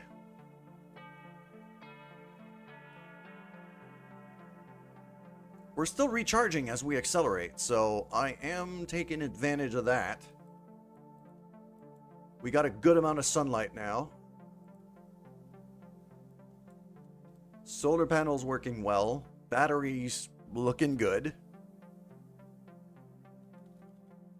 And I'm keeping an eye on the biome right here. Because I'm looking for a slopes biome, which I believe is probably going to be down there-ish. Which is kind of the way I'm going right now.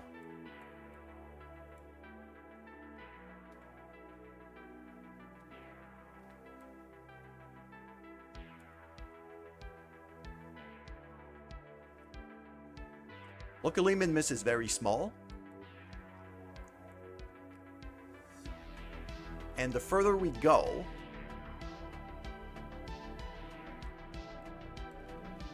Yeah, the further we go, the further we go, the more sunlight we're going to have. Because the sun's going to be higher up relative to us and shining better on these solar panels. So... that should do quite nicely. Okay, I'm going to aim between these two rocks right there. Just very, very slight turn so I don't start doing flips. Yeah, that looks about right. That looks about right. Alright, cool.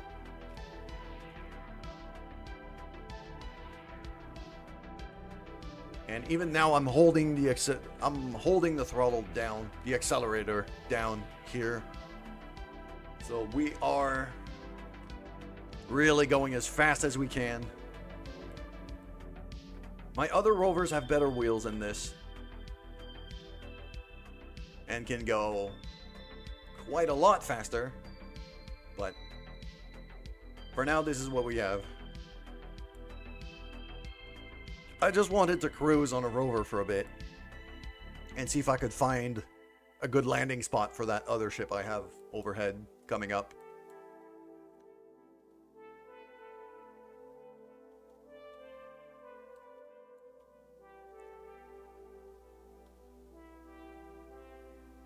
And it did say I have to go to the Min-Miss slopes. So the biome should be slopes rather than poles. So as long as I keep driving here on the way I'm going. The sun is shining there. So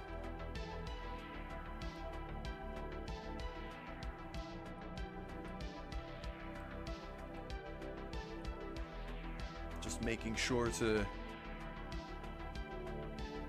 keep the speed up as much as I can, as well as, you know, avoid the big rocks. That's a scannable rock right there, that big one. That's a scannable rock right there. I don't have a scanning arm on this thing, sadly.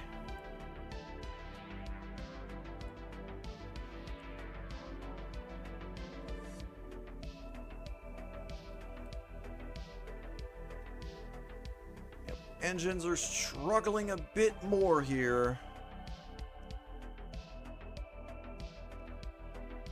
In that they're drawing a bit more power to climb here, but so far so good. The batteries are not discharging. They're just very, very, very slowly recharging. Recharging a lot slower than they usually would, because I'm using some of that power to drive the wheels. But other than that, we're doing fine.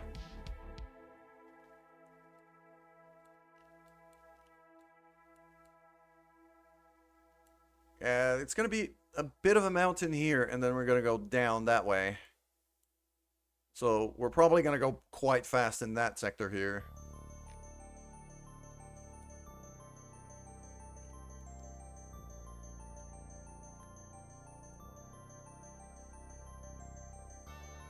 Okay, so if I make like really small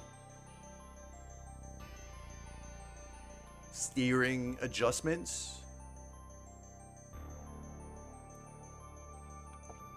then this thing actually behaves decently.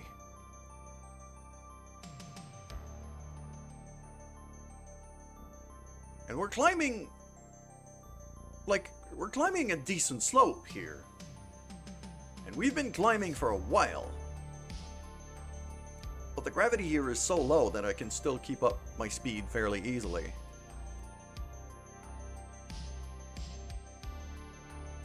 Like a 10-11 degree slope like we have right now. If I had to climb that on Kerbal, I would stall right in the middle of it. This thing doesn't have anywhere near enough power to climb that on Kerbal gravity. But on Minmus, no problem.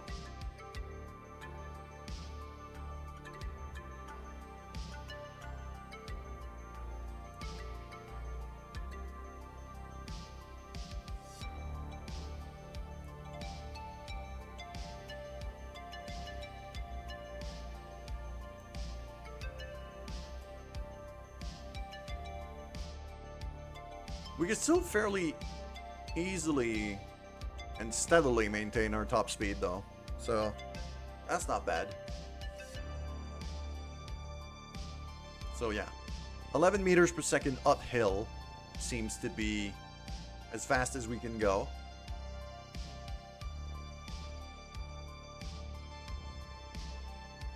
The other thing I wanted to check, do we have any... We don't seem to have any experiments stocked on here.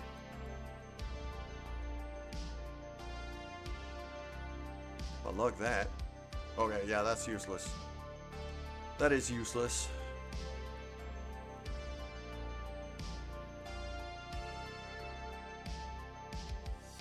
Once we switch biomes, I should start...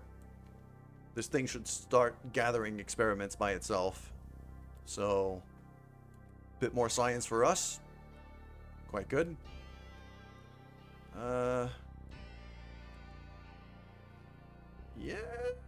that's not a bad angle. That is not a bad angle. Just gonna keep cruising for a bit.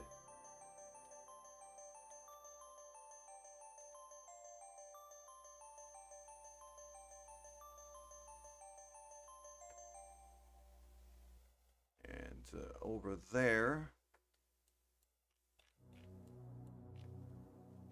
Yeah, it's gonna take a long time to get there.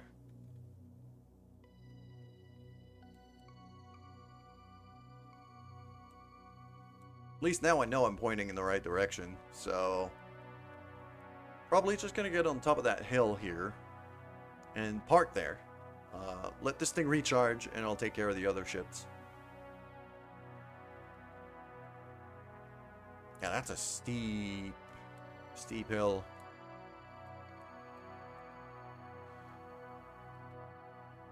The poles are treacherous, both on the moon and on Minmus. It's very mountainous, uneven terrain. On Minmus, it's a bit more forgiving because the gravity is lower. On the moon, like, we've seen friggin' chasms in there and ravines and super steep stuff. That almost killed us the one time when we tried to land there. So that's a thing.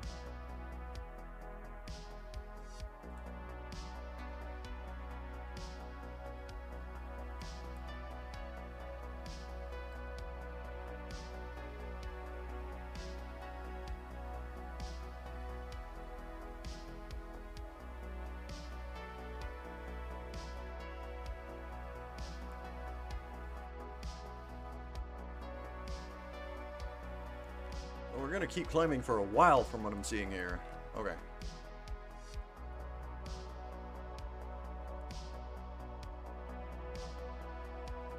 This is fine.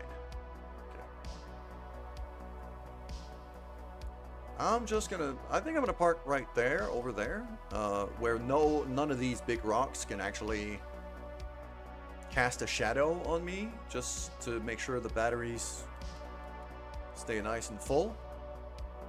Yeah, right here is a decent spot, so I'm going to start applying the brakes.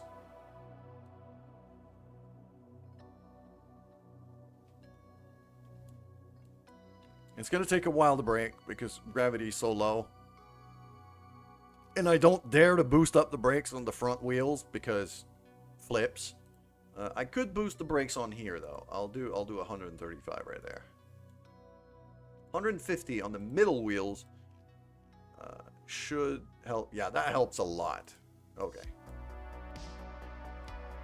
That should also, ideally, prevent it from sliding back down the hill.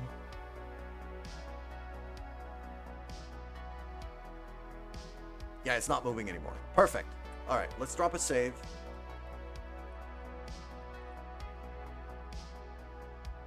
And we're going to go back to the Space Center.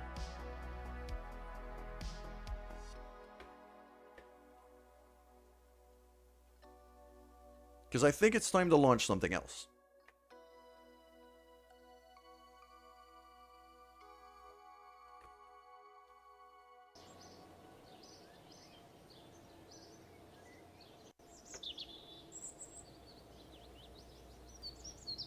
I want to have, for the Minmus space station, I want to have a lander, which is also going to double up as an ore transport. I'm also going to want an ore processing plant, both on the station and potentially on the ground. So RSS Convertitron, that was kind of my first attempt at a design for this. That would be the module I would dock onto the station itself.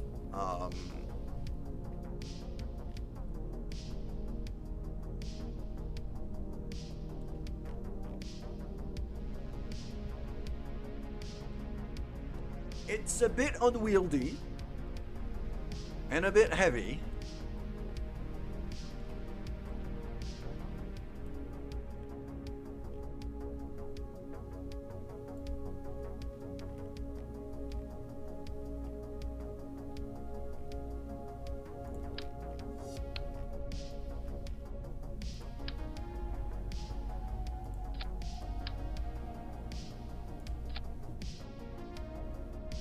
Actually going to open that up and we're going to reroute that to the docking port itself. There we go. That way I can switch that out for this one because it actually has better controls.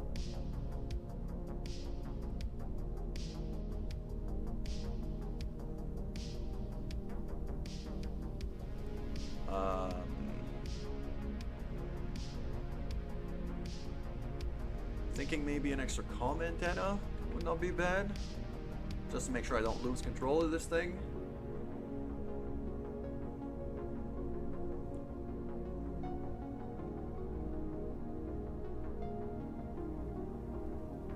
Yeah, just one of these little 16S's. I have two of these right there. Just like that. I got solar panels on this thing already, so that's fine.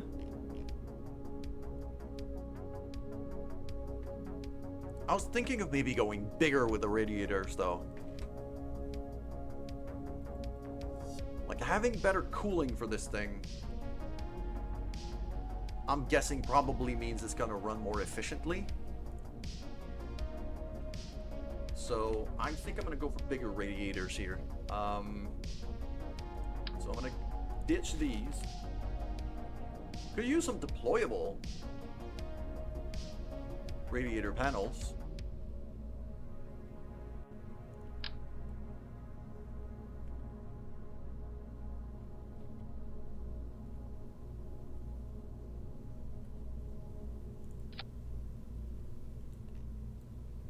That's a lot.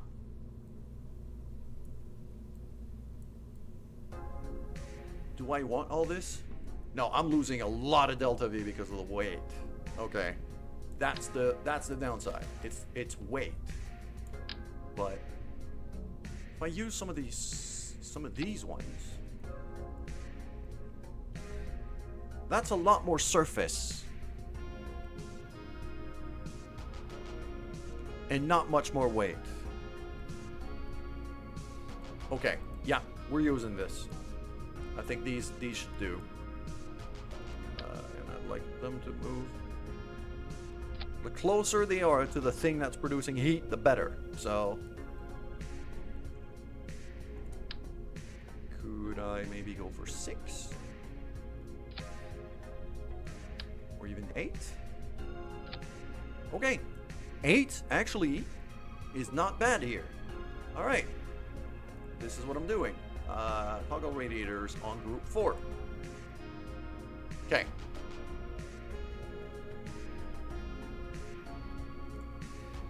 So this is quite definitely the first piece. Okay, I've already got my RCS set up.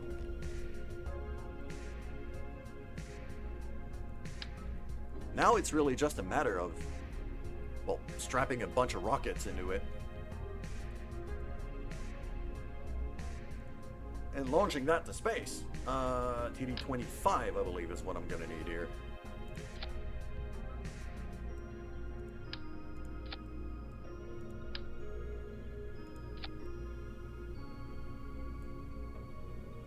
Yep, that looks about right. Although I'm having thoughts here. I might want to... No, I'm not going to be able to strap things to the side because that's the convertitron. So I have to do a longer rocket here. Okay. I am going to want some reaction wheels on this thing. Big reaction wheel. That should be fine. Let's go for a Kerbal maybe. Alright, yeah. We're gonna go for the really big tanks. So let's say 2 of these. What kind of engines are we looking at for this? I might actually... I'm having a thought.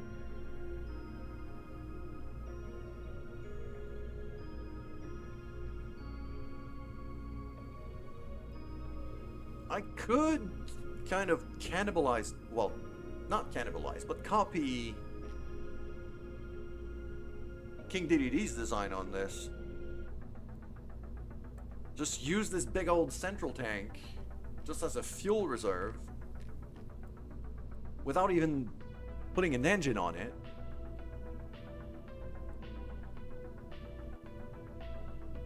But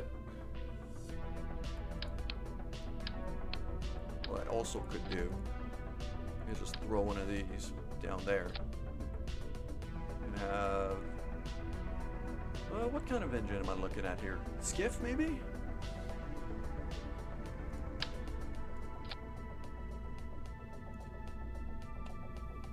Yeah, my thrust weight on this is terrible. But once we're up in space, I'm gonna have range for days with this.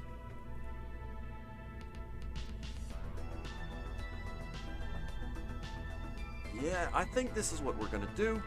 As long as we have enough external boosters to launch the thing, should be fine. And if we make the external boosters really powerful, then it should be even better. Alright, we're going to go with detachment manifolds here. Just want two.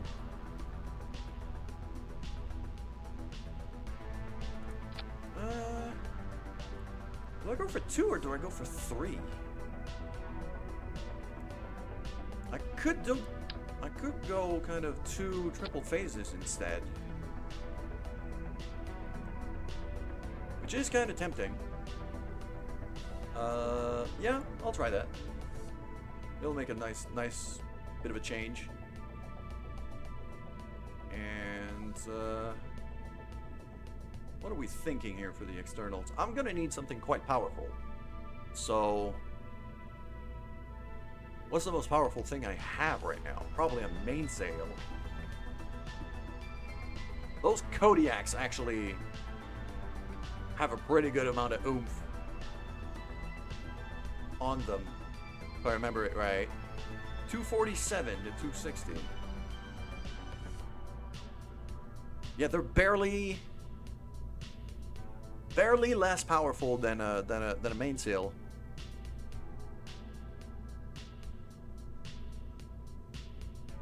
And they consume a lot less fuel. I'm gonna get a lot more bang for my buck using Kodiaks. All right, this is what we're doing.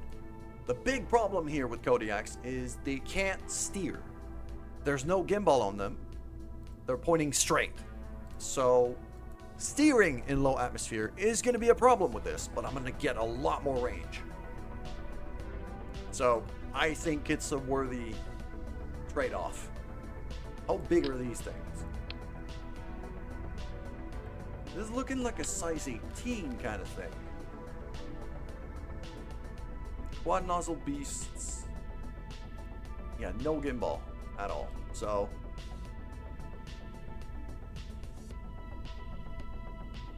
we're gonna need some winglets. We're gonna need, you know, some accommodation here for steering, but I think it's worth it.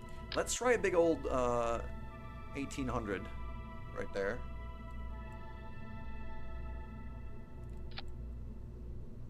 That is not. That is colliding in places I don't want it to. No. There. Yeah, that looks about right. And then I'm going to try just to see the fit of a Kodiak on this. That looks about right. Could be on the smaller tanks, though. I'll just... No, not that. Something smaller. That's an RCS fuel tank, but okay, it's a 1.25 thing. Alright, I know what I'm doing now. We're gonna go for a big Rokomax tank.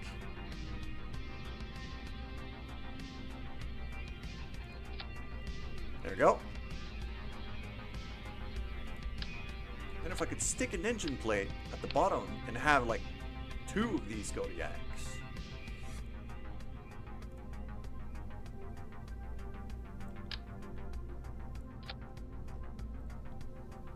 I make it a double setup. Probably gonna wanna like that. Okay. And can I? Yep. Oh yeah.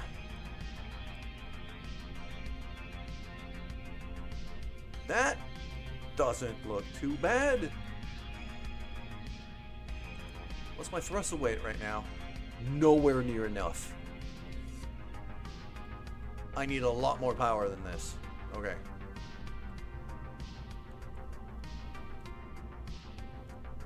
I'm gonna go quad here. So that goes here. That goes there. Clone that to here. Clone that to... Oh, crap. Clicked out of the game and now ads are on.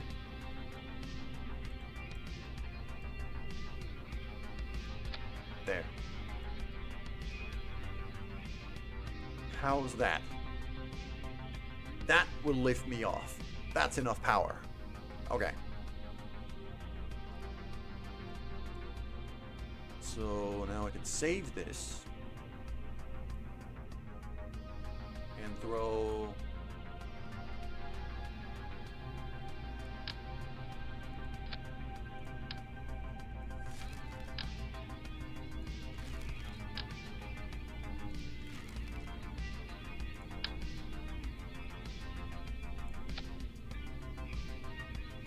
slanted at there, like that. A bit more fuel. And then nose going. Also slanted. Like that.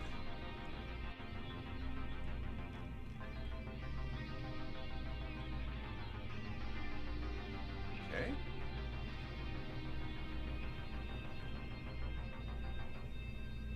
This is gonna need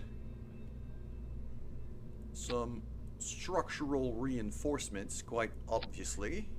So let's do that right away.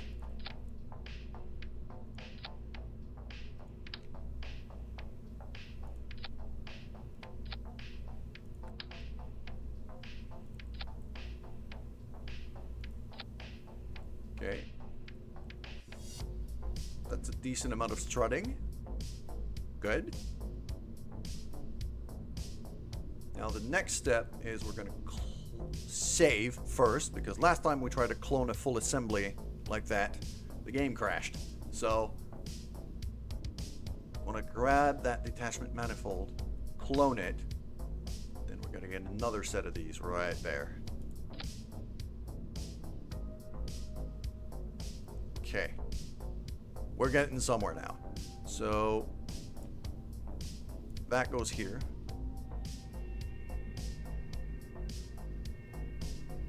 Okay, that's the one I just created. Wait, hold on. Ah, that's the engine plates. Okay, I'm never gonna use, I don't want to use the engine plates at all. So I'm moving that all the way up to stage 0. Okay. This is, okay. Now, fuel lines. So, fuel lines. We're gonna get this going to there. And then we're gonna get this going to the big tank in the middle. Like that.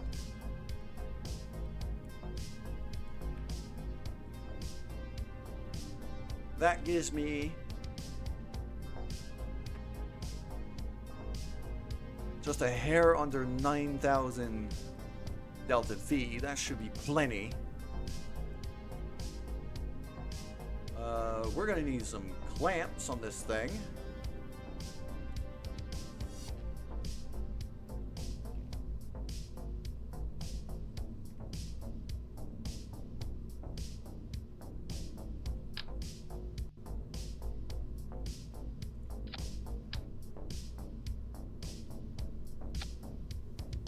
Go. I'd also like to have some lights. I'd really like some lights.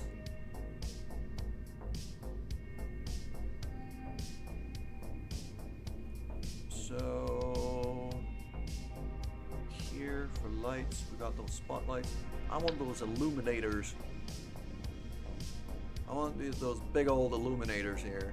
And if I could turn them around like that, so we can light up kind of the top of the ship here.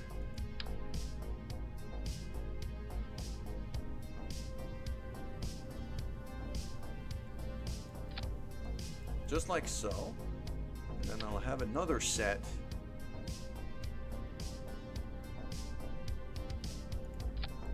right up here, lighting up the docking port. And another set that would kind of be there-ish. I can't put them on the Convertitron itself. Get a spare moment. Love to see an overview of the mods you're using. Transfer window planner. Yeah. I'm using a lot of mods, so yeah, I'll give you a little rundown. I'll give you a little rundown. Give me a second. So that would just light up the radiators. That's kind of useless. I'm not really looking for that. Can I fit some of them down here? That's gonna collide with quite a lot of things. That's a lot of lights. I don't need that many lights. 4 is more than enough.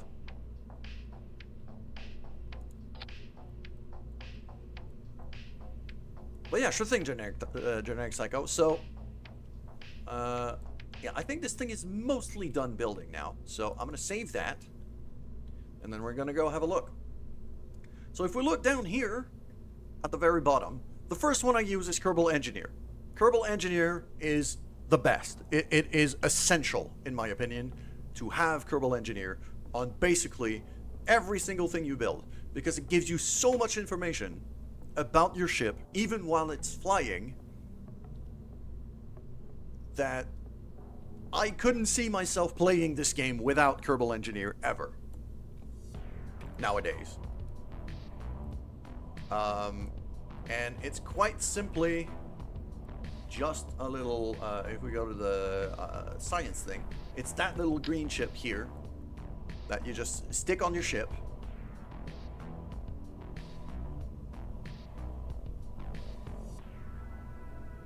So that this information we have here is displayed even while we're flying. That tells me basically, if we look at it here, it tells me how heavy my ship is. It tells me the thrust to weight ratio. So now I know that this amount of engines will lift me off.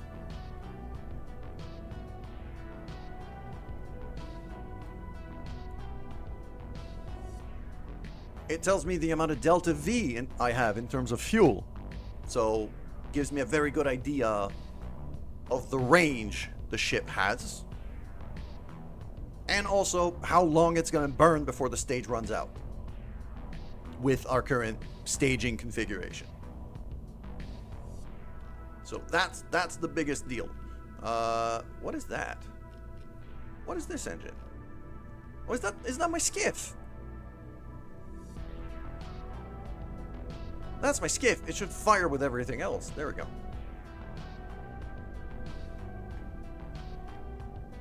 So Kerbal Engineer, essential, in my opinion. Then I have here, this is the PWB Fuel Balancer mod. Basically what it does is it allows you to tell, like, it's a little piece, again, that you can mount. It's a utility piece, I think. I could search for it.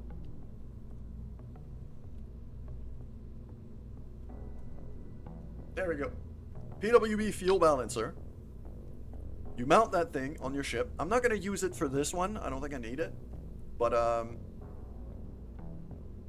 what you can do is you mount it on your ship, and then you tell it where you want to keep your center of mass as much as possible for the ship, so that you can maintain better control. And this thing will actually move fuel around your tanks automatically to keep the center of mass as close to what you want as possible. That's the second one. Third one, you know that one, transfer window planner. Wonderful thing. Fourth one is stage recovery. Basically, it allows you to, like, I could decide to put a bunch of parachutes on these tanks and be able to recover some of them. And if they don't explode and land relatively safely, then you get a decent amount of money back. So that stage recovery is useful if you're running on a career mode and you need to launch stuff on the cheap.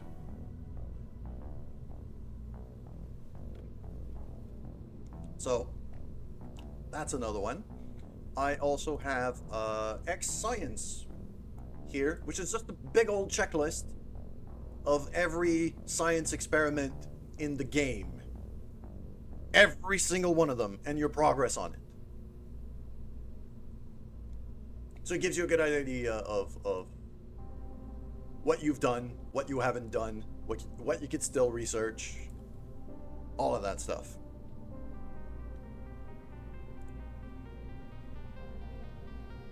I also have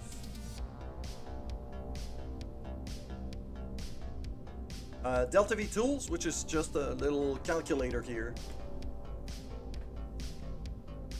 Basically, if I go there, I want to go to Kerbal.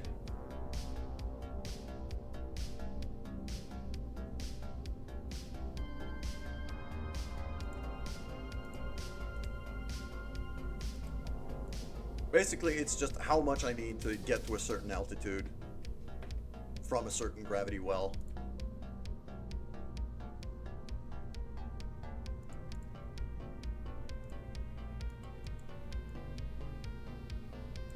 Gives me a bunch of info. I don't use that one all that much. It was more of a test than anything else. I also have a mod to add basically it's I think it's alarm clock enhancements or something like that. Let me load up my mod manager here so I can remember. Open it up. There you go.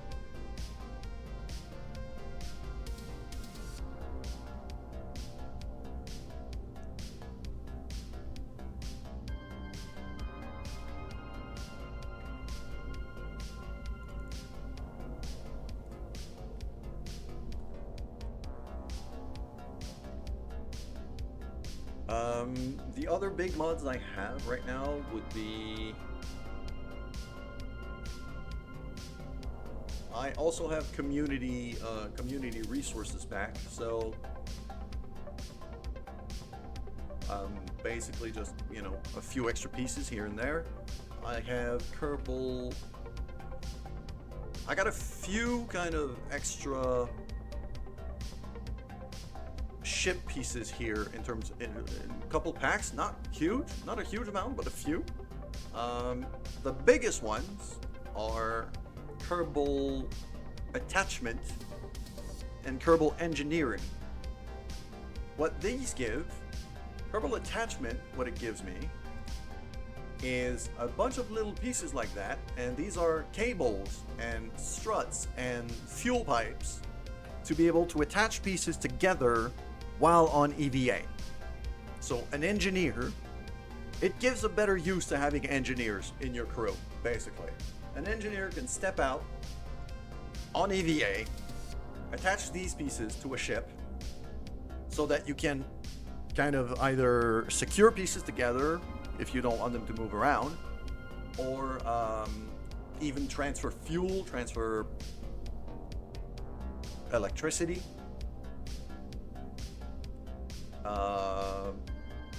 And secure stuff. So really useful for that.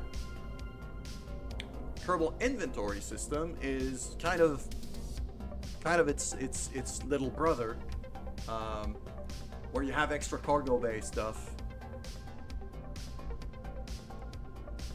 and just better inventory for your better inventory management for your Kerbals. So I like that one a lot. And finally, the last one I have is the Kerbal Planetary Base system, which gives us dedicated pieces for planet-side base. If I go to here, actually, I'm gonna save that because I have some pieces of the base already kind of designed. They're just not launched yet. So if we go to RSB, I'm gonna go to RSB core here.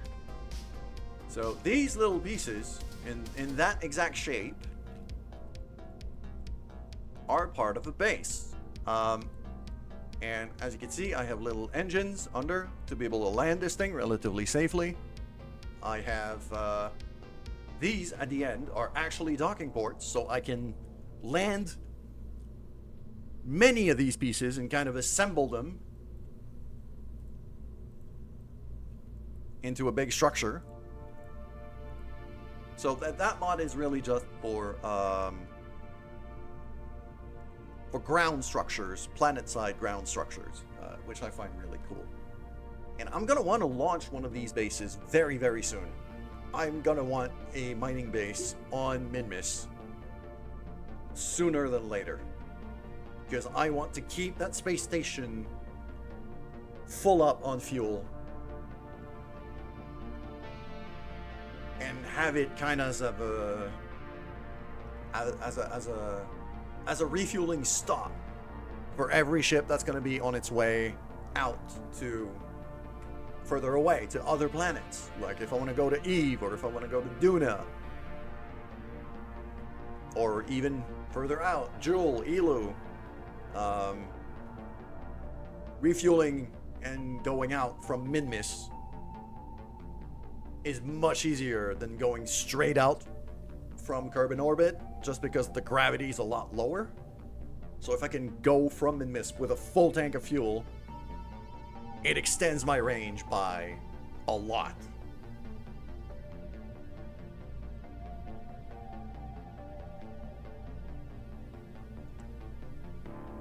I think that's most of it.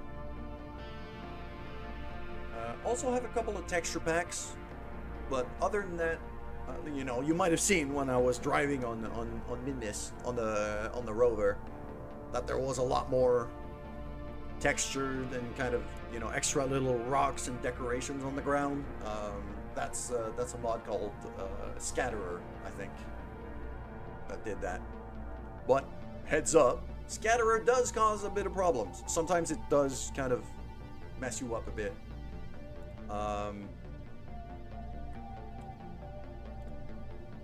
Oh, I've got another one.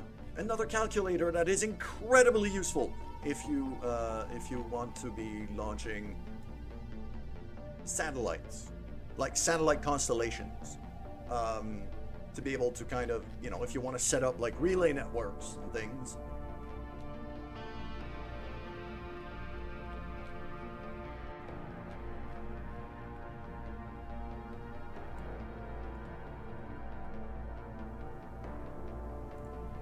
If you want to set up relay network and things, I'll show you, where is, it's probably, okay. Let's go to the launch pad, because I'm going to have to launch this anyway.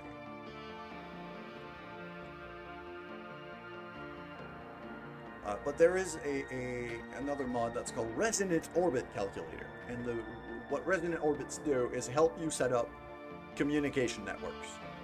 Basically is how much you need to space out your stuff.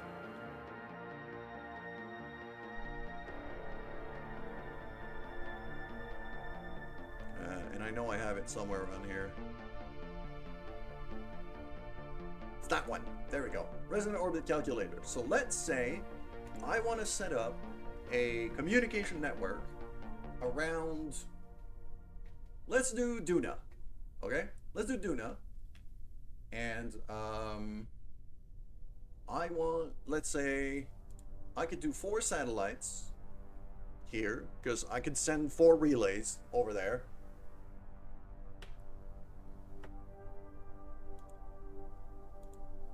And then this tells me basically, okay, how high do I want this thing to be.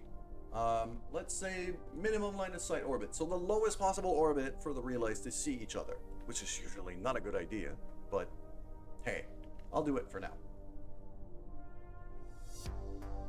So, okay, let's say 140,000 meters. Now that tells me here that what I want to do is I'm gonna want my big ship where all my 4 relays are attached to have an orbit of 287.5 by 140, and then at 140 on each periapse I release 1 satellite and basically round out its orbit, so that way they'll be equally spaced out. If I do that, they're gonna end up equally spaced out like this, so they always see each other, and you get a full coverage, full communication coverage over the planet.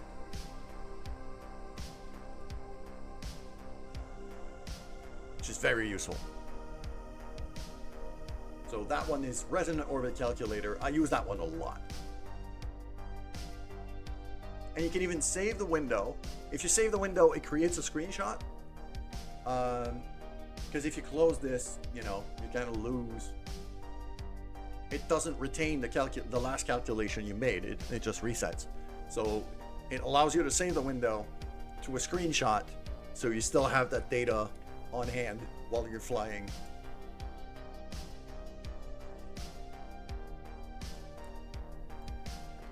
Okay, now this thing needs to get to Minmus.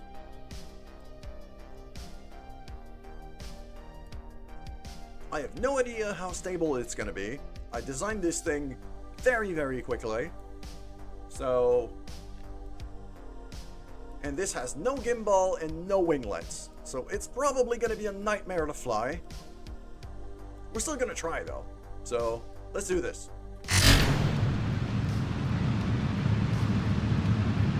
That's also what Kerbal Engineer gives you, is this.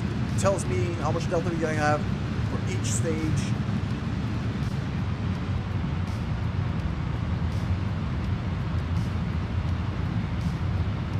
And, you know, a whole lot of information.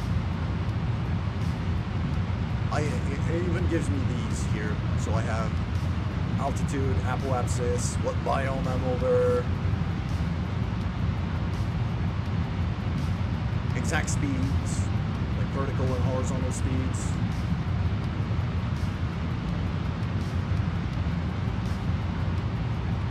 Okay, luckily the skiff engine in the middle has a bit of gimbal, so I can still steer this thing half decently. I don't want to steer too much right now, because when I ditch the first set of tanks, I don't want them to collide and crash on me. So I'm waiting for the first stage to be done. Then I ditch them, now I turn.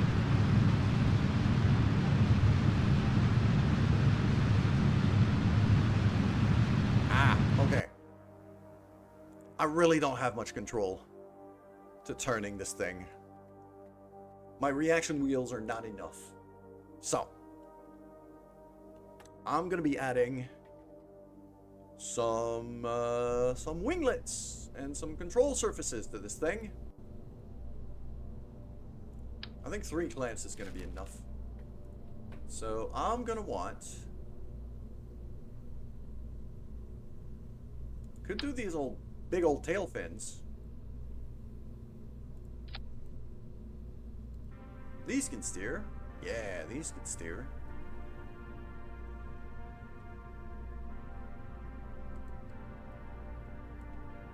So these 3 big wings should allow me a bit more control in the atmosphere. I'm hoping.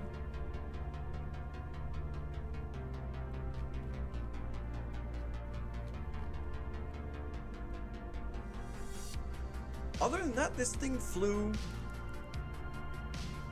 decently well for a first test.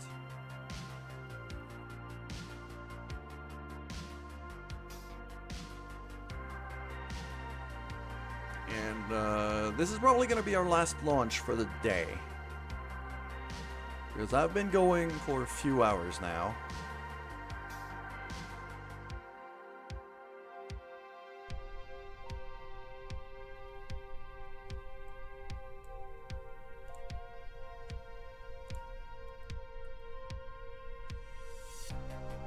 So we got these big ore tanks right up there. Yeah, PWB fuel balancer is very useful. It's really good. Managed to land on another planet. Where did you go? Where did you go? Did you go for the moon? Did you go for Minmus? Did you go for another, like, outer planet? Duna? Moho! Moho's actually a pretty... Moho's a tricky landing. If I remember it right.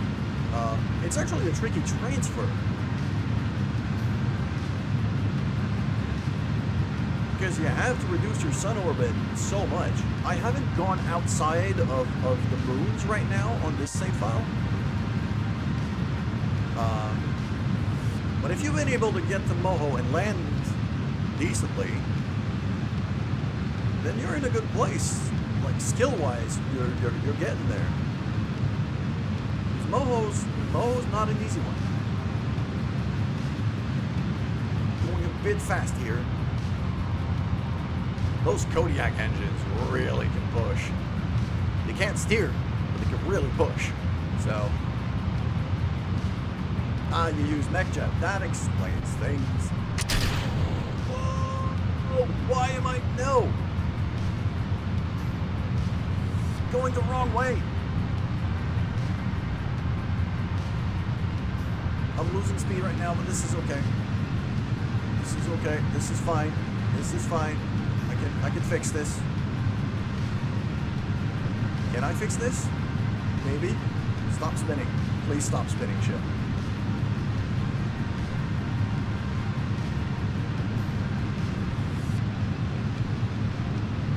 Oh, I am wasting so much fuel right now.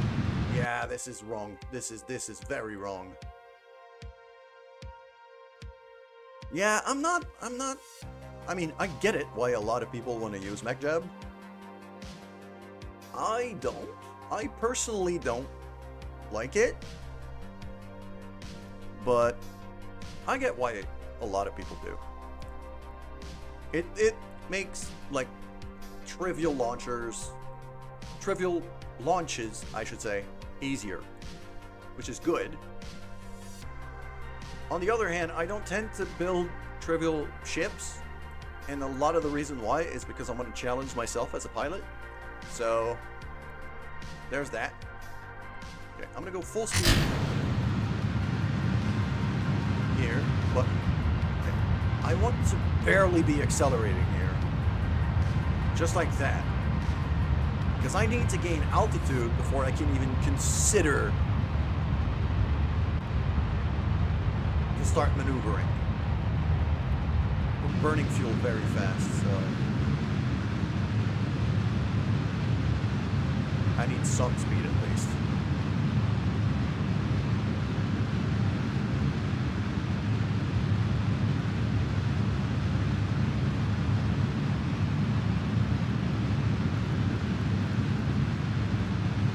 The other thing I might do is keep one trio of Kodiak boosters and replace the engines on the second stage by something else that has a bit more maneuverability.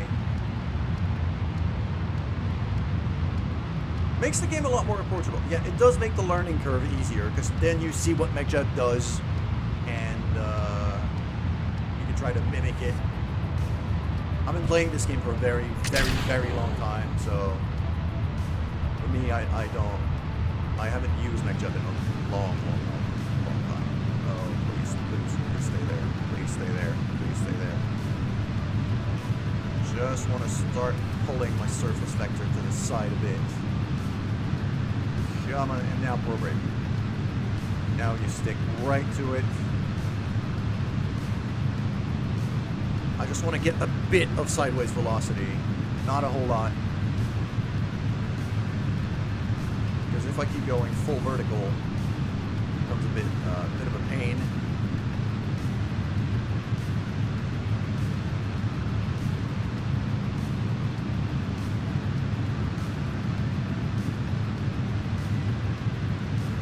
Start slowly going to orbit prograde. Not too much though. Crap, I went too much. I went too much. It's trying to flip. Okay. I've made a mistake designing this thing. It is nowhere near maneuverable enough. So, as much as I love the Kodiak engines, I'm going to need something a bit more maneuverable. At least for this stage here.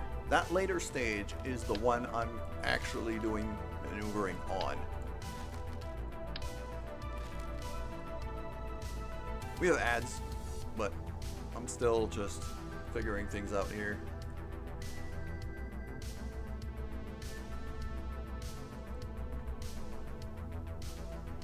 Could go for a skipper.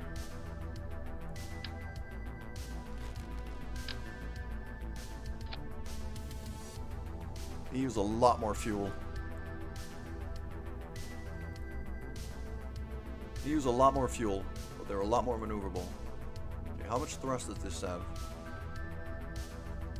560, yeah.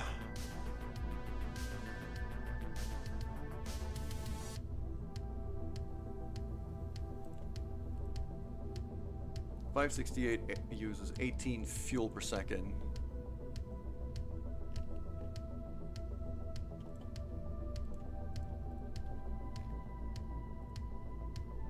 Meanwhile, the Kodiaks are about half the power of a skipper, and I got 4 of these. So I'm doing twice, I'm pushing twice the power out of these versus that.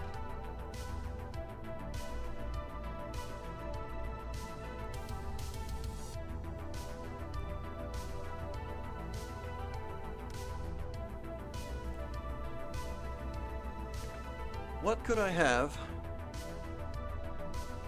as a smaller option?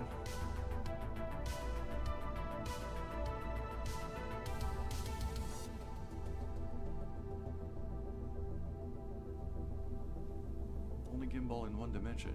I could do that too. Okay, that could be another solution. If I get my Kodiaks back onto here. And then have those little Cub engines. Those little verniers. So if I throw like this and this,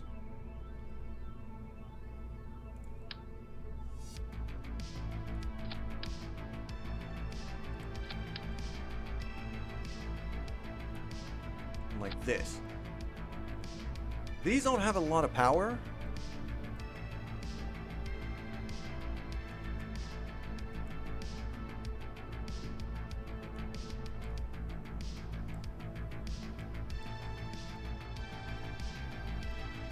But they do have gimbal.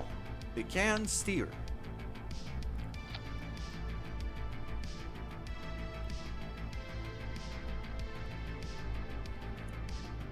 And if they can steer, that could be enough. Because replacing the Kodiaks right now by something else, I lose either way too much power or way too much fuel efficiency.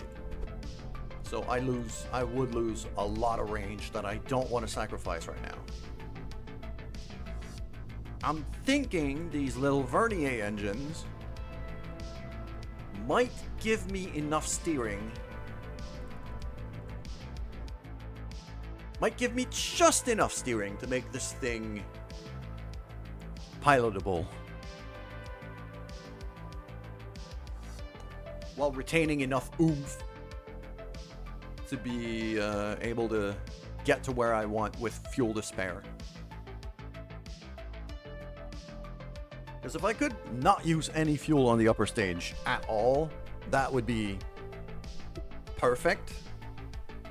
I don't expect it to do that, but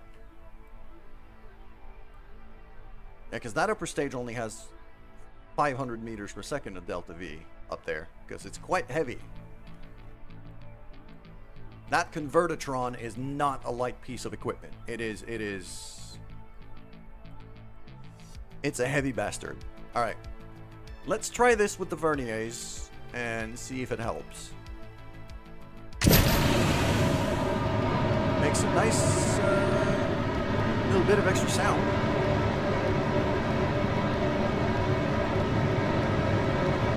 I now have a lot more engines to look at.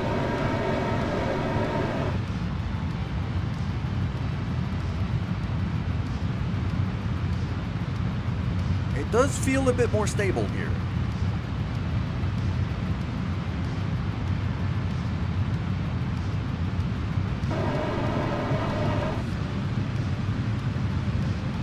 I'm gonna keep it down so the noise is still manageable.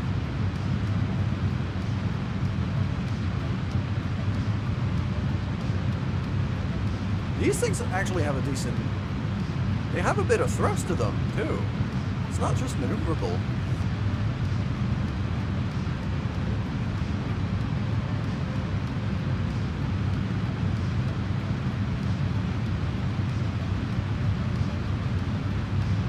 Okay, first stage. Just about done. There we go.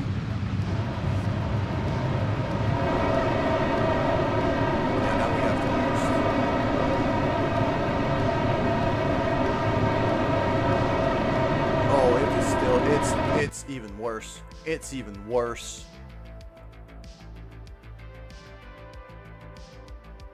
Alright, I'm gonna have to sacrifice a whole lot of fuel efficiency. That kind of pisses me off. But we're gonna have to. Get over here. There we go.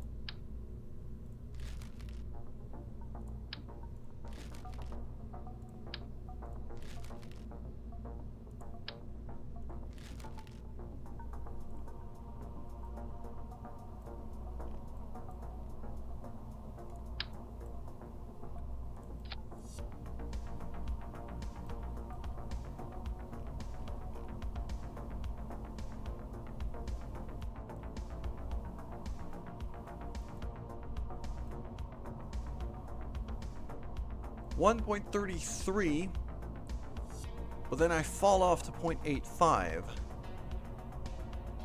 in thrust weight.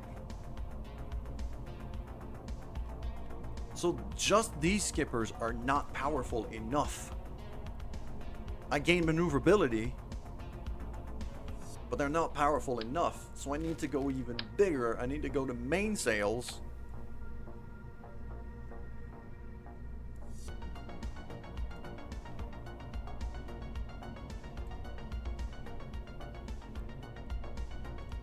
Maybe I could do, if I do a bit of thrust limiter on this.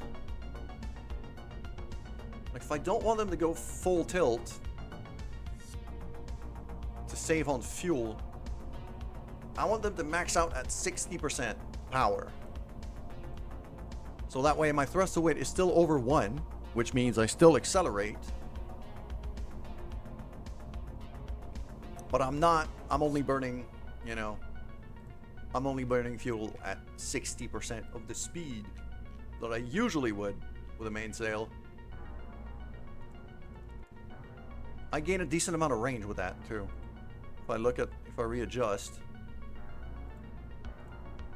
Yeah, my delta V, actually my delta V numbers barely change. Okay, I'll keep it maxed out then. Okay. This is gonna be the final attempt of the day, and if it doesn't work, I'm still gonna wrap it up, and after that I'm going to wrap it up, and then after that I'm just going to test it off stream instead.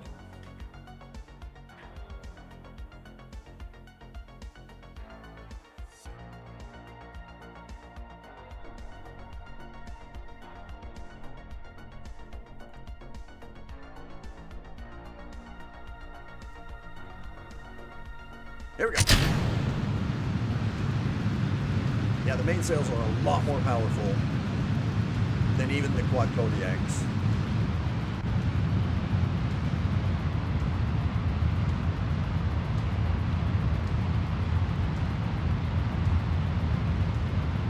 But now I have some steering.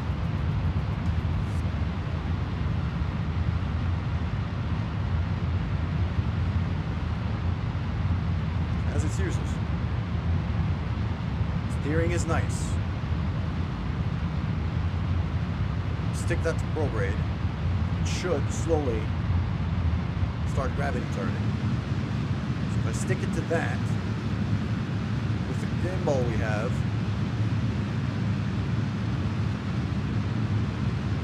nope, it's still doing flips. I went too fast.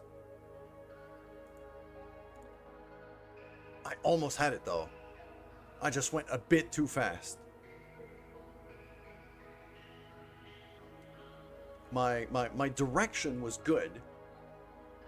A throttle was not. I should not have gone full power there.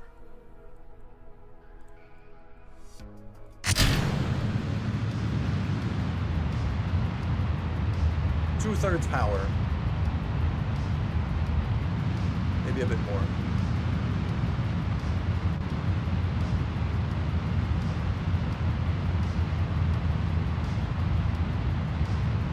That's the biggest issue, is if you go too fast in very low atmosphere, you just keep fighting the atmosphere to begin with, plus your ship just wants to start doing flips.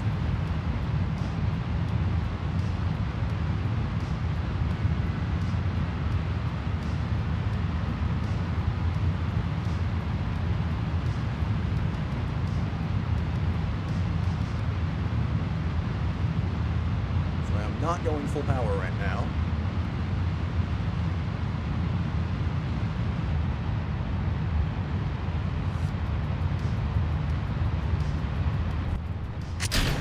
Stage off. There we go. I'm just barely accelerating right now, and that's what I want. I just need to gain some height, get out of the atmosphere.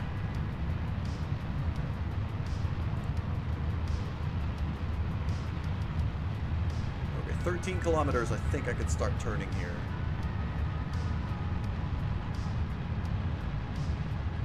Oh God. Come on. Can I? Nope, I can't. Okay.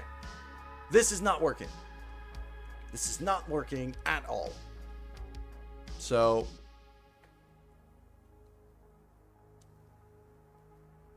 it might be the tail fins. I use tail fins instead of actual winglets, because they're bigger. Hello, monkey. How you doing? Probably want some AVR 8s instead. Can you install Luna multiplayer and play with your friends or something?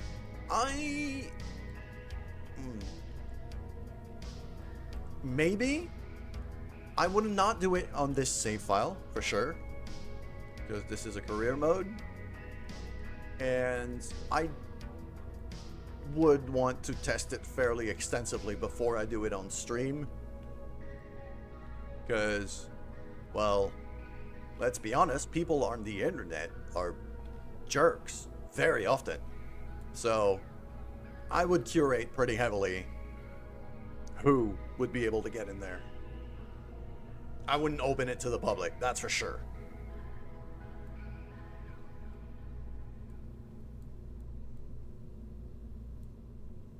I could stick the winglets down in here on the central body.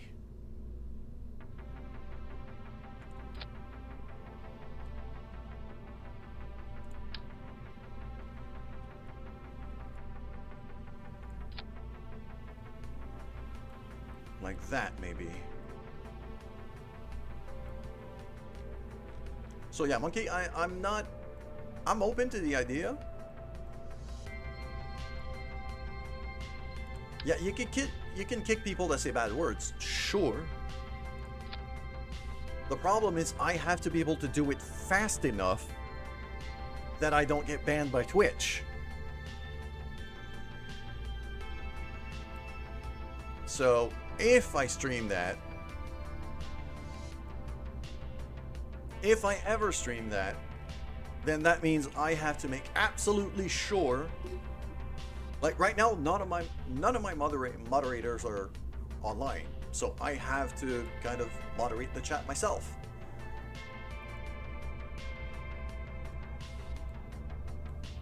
If I stream that, I have to make absolutely sure I have a mod online the whole time who's monitoring the chat very closely.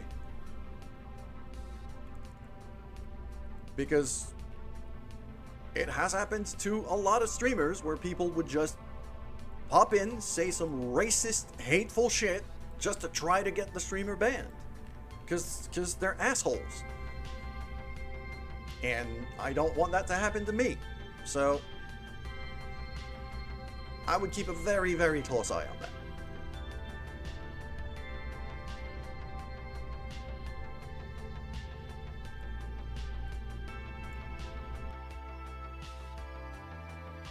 It is incredibly pathetic, but it happens, and I cannot ignore the fact that it happens because I don't want to get banned.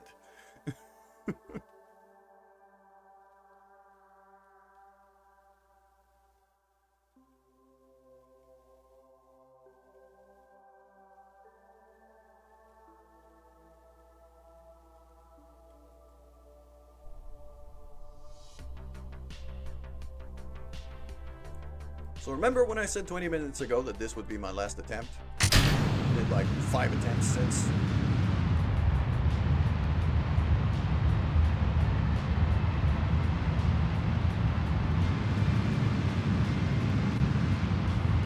Okay, I'm gonna keep the throttle to about 2/3 here. I need to gain a bit of speed.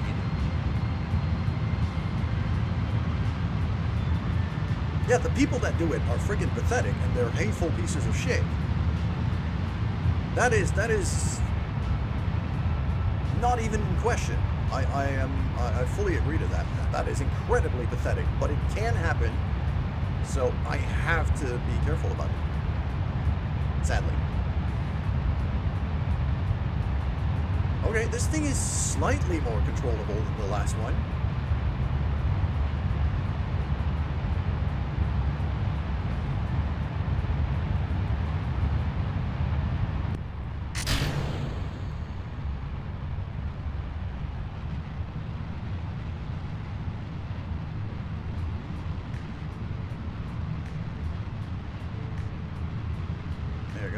Stick the probe right here. Not gonna go full throttle yet.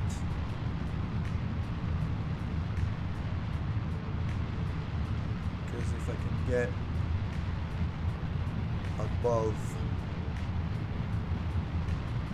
15k, now we're starting to turn.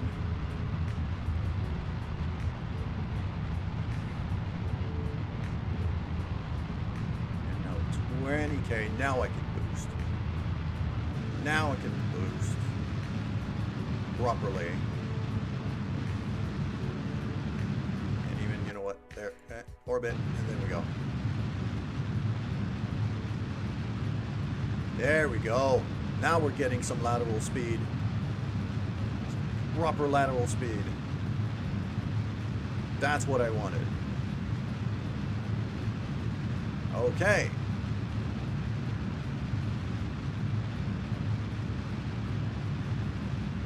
As long as I'm gonna run out of fuel very soon, but as long as I have,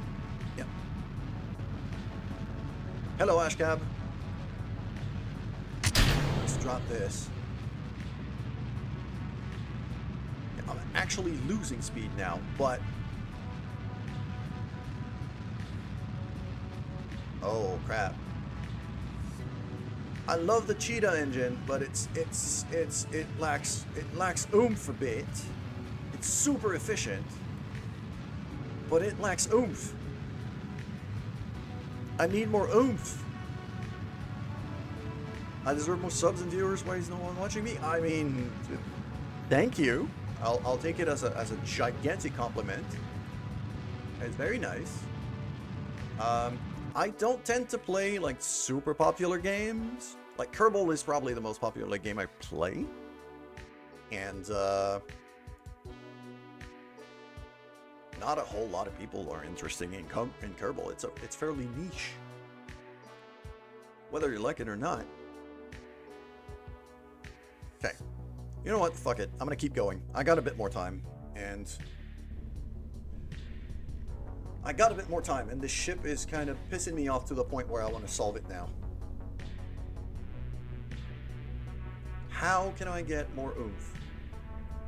SRBs. We're gonna SRB this thing. Yep.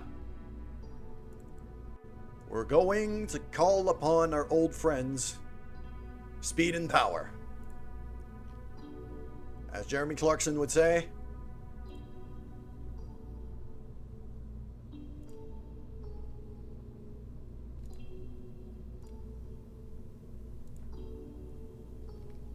power and speed solves many, many things, and we are gonna... I do have a kickback assembly, if I remember it right. Thumper! Okay. I mean, that could do. That could certainly do. Alright. Let's strap a bunch of them on these. Let's say... 3 sets.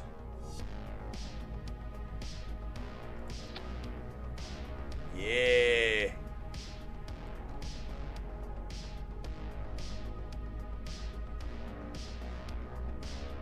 Now, don't get me wrong. I expect this to go horribly wrong. But that's kind of the point, isn't it? All right, these fire in there. More boosters. Yes.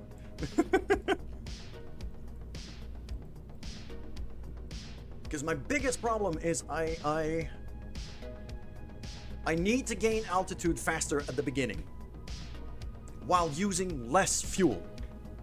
So more boosters that I could just ditch should help. Now, the question is, when do I need to ditch them? Okay. So these tanks here with the Kodiaks are going to run out before the kickbacks, especially since I don't go full throttle to be able to keep some control. And my throttle is going to be lower. Actually, my throttle is going to be lower than before because I've got the extra oomph now. And, okay, this thing is strutted up, so it shouldn't fold on itself. I am a bit scared that it might start to wobble quite violently as we lift off. So I'm gonna strut up the solid boosters together like that, so that they keep pointing in the same general direction at least most of the time.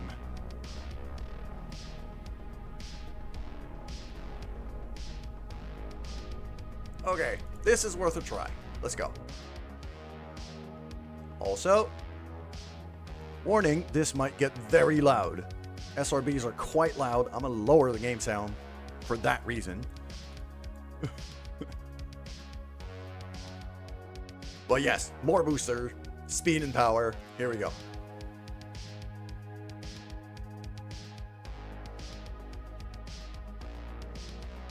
Also, I'm out of coffee. It's not very fun. I have water though, so I'll just hydrate.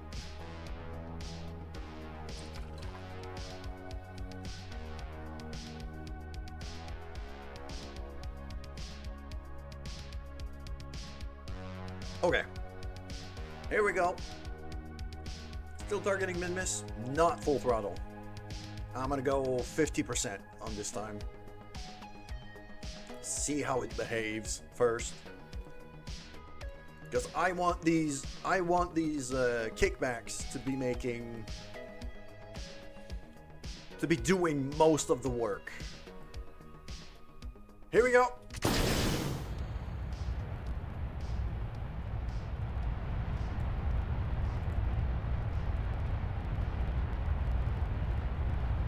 Nice and smooth right now. And as we can see, the solid boosters are burning a bit faster than the liquid ones. So we're gonna ditch them first. But that should allow me to gain a good amount of altitude without spending too much fuel.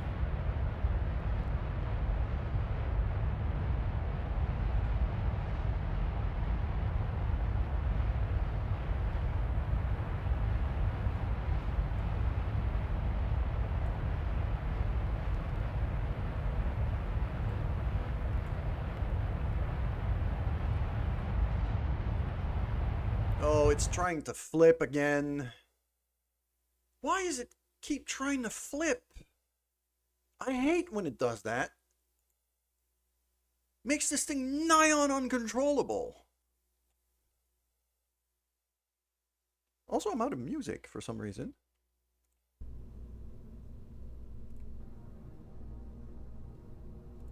Because usually I'm done streaming by this time. That's why.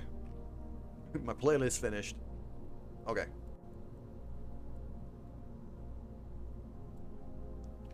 How do I make this not flip?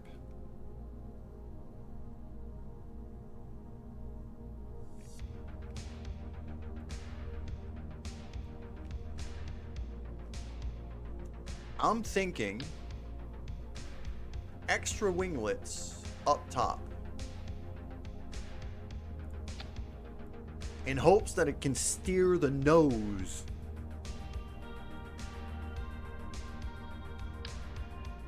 more towards where we want.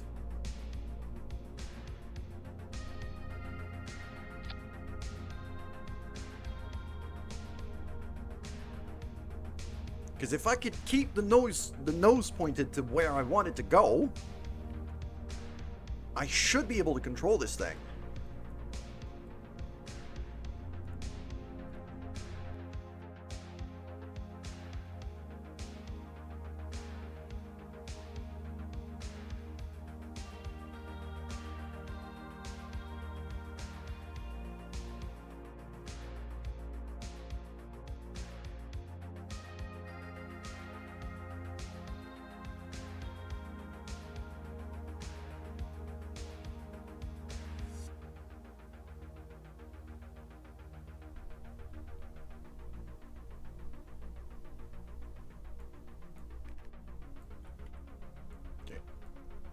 It's bouncing a bit on the clamp, so I'm going to let it settle down before we launch. I'm also thinking I'm probably going to want to add like an extra reaction wheel somewhere up there on the upper stage if this is still an issue. Not full throttle, just 50% as we did before. Maybe even lower. Because it's once we got to speed that it really started to want to flip. So this is what I want to try to avoid.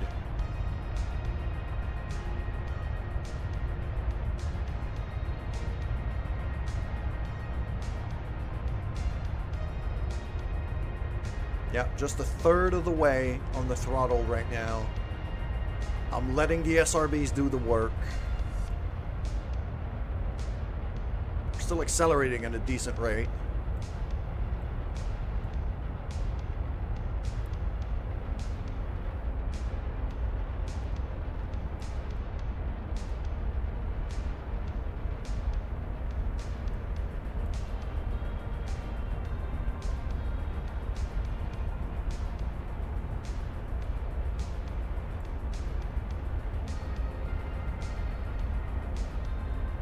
Yeah, as soon as it hits 300, it tries to flip on me.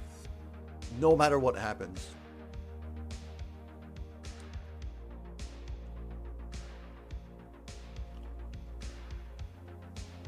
Okay. We've got ads right now on the Twitch side of things. I'm going to revert to launch. I'm going to see if I could pilot it differently. But while the ads are running, I'm going to go get some coffee.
Coffee has been obtained, and the ads are done.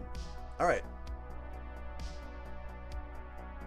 I'm going to give it one last shot with this current configuration.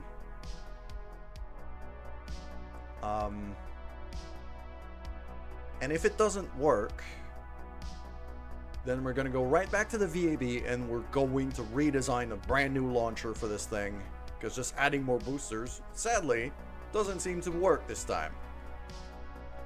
So, third of the way on the throttle.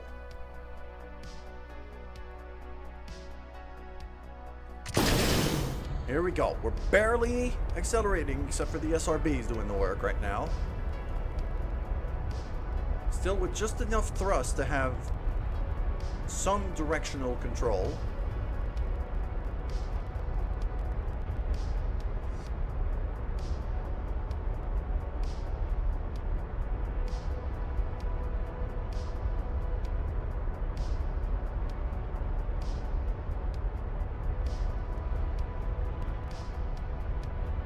Keep it nice and slow for now.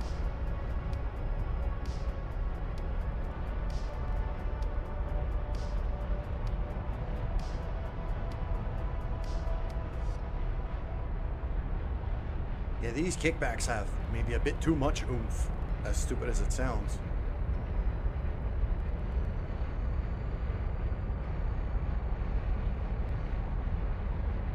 I don't want to go, I don't really want to go over 300, because that's when it wants to start to flip.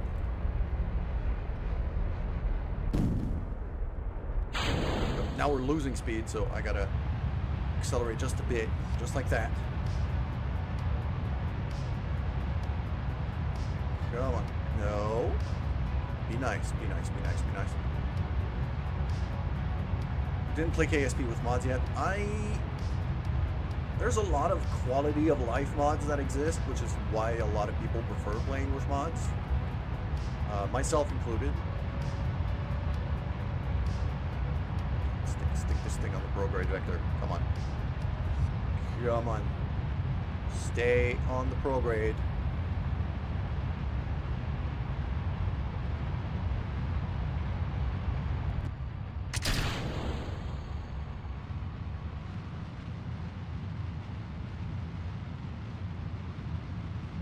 Now we can start turning a bit more. We're high enough now.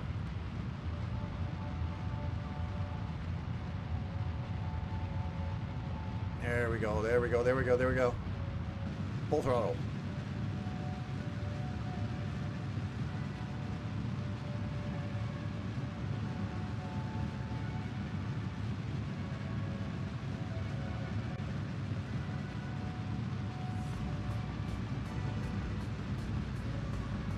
Probably went a bit too vertical for my taste. But it's not so bad. We're gaining altitude at a good rate.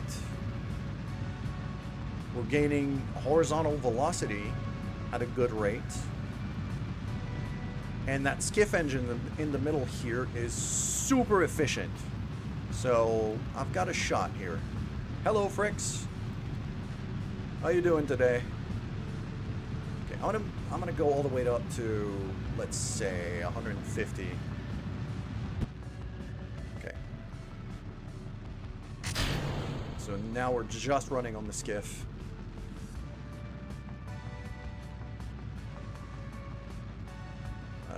So I'm gonna stop boosting here. We're gonna place a maneuver. I strongly suspect I'm gonna have to start boosting very, very soon, if not already. Because that skiff doesn't pack a whole lot of power. It is incredibly efficient though. Yeah, I should be boosting already. It is, yeah, it's a 7-minute burn. God dang.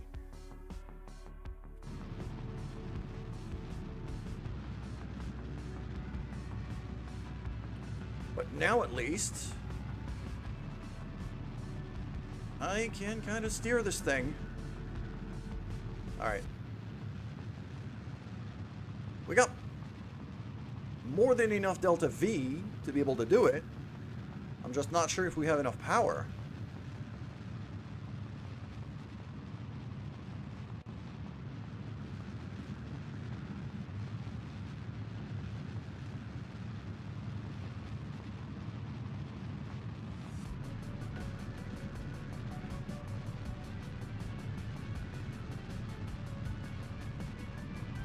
Yeah, I'm not accelerating fast enough.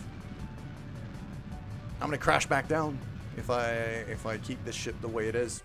So clearly this design doesn't work. We're gonna scrap the launcher completely and redo, because this is not working. So this thing out of the way completely. Winglets out of the way. What else? That here, I'm gonna add an extra inline stabilizer right there. That should help out a bit.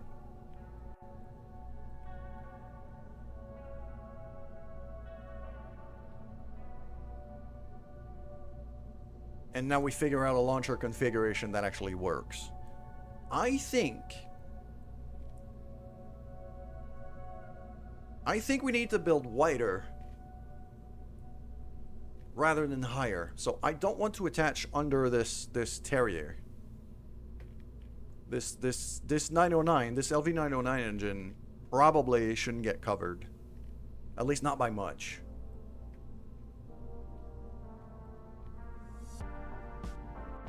Because the reason why it keeps wanting to flip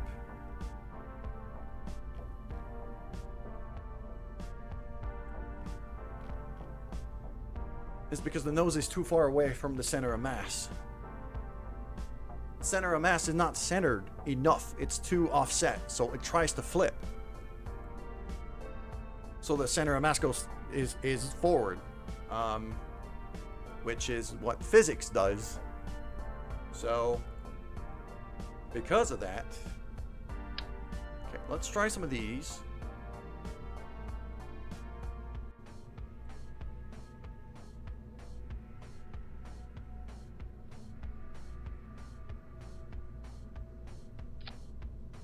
Yeah, that's a bit of a weird angle.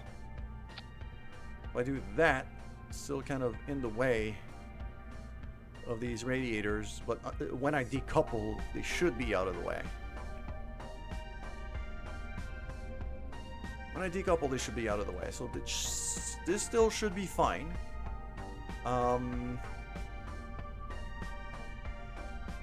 Okay. We're gonna go. Oh, how big do I want to go here? Very. The answer is very, very big. Gonna go for the Kerbal tanks. As big as we can get. If they could kind of... What the hell? No!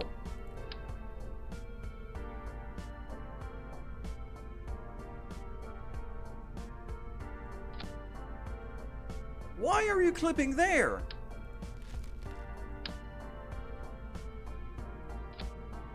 That's better. There we go. That's not centered.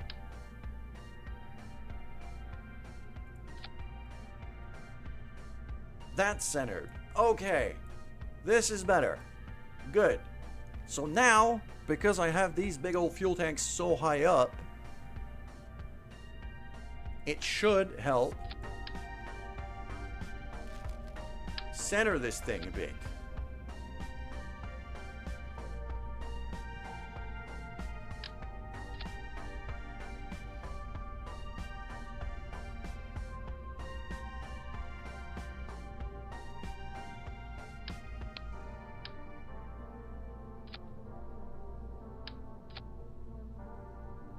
Maybe I don't do that. Maybe I do just an engine plate. So let's say 37, and can I throw? Let's I go medium and maybe triple.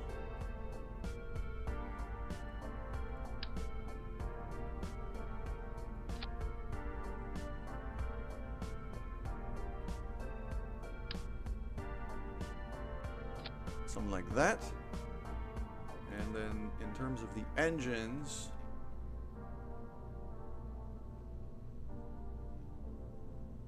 I still really want a skiff on this thing.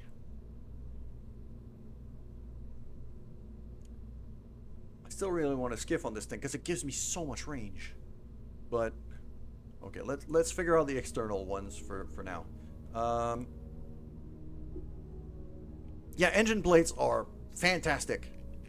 It allows you to put many smaller engines on bigger tanks.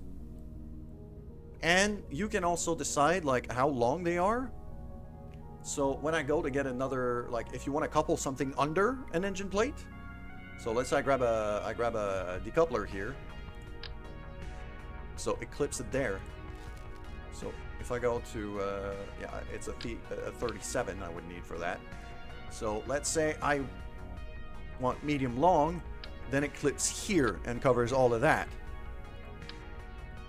And if I switch them, like I could switch them to very short, you got 5 lengths of this. So that way, depending on the type of engines you're clipping onto this thing, you can still cover them up. It's very useful. Now, I need some power. And I need some control. We did 4 Kodiaks on this thing before. And I'm starting to wonder if we shouldn't mix and match on the same engine plate.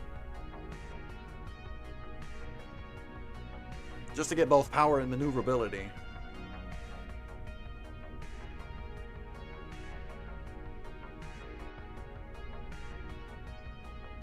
Yeah, the atomic rockets are very useful for that.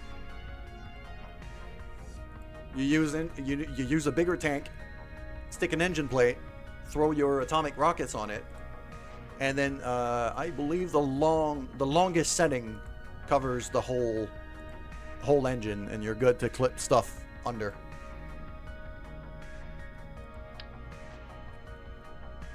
So let's say if I go for a quad setup like that. I could throw like 2 Kodiaks on that because these things are real powerful, but they don't steer. So I'd want other stuff that can steer to mix up with it. Maybe some swivels.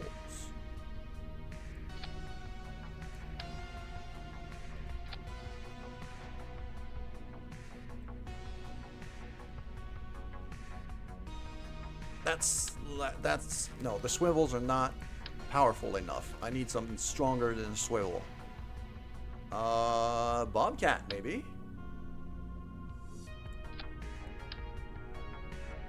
If I kind of turn the Bobcat. If I kind of turn the Bobcat in this way. Like that. and then remove the fairing from it. These can steer. This has decent gimbal. And if I throw another one right onto there, come on, game, cooperate. Why do you try putting it on the side? The hell, game? No, I don't want it on the side. I want it on the engine plate.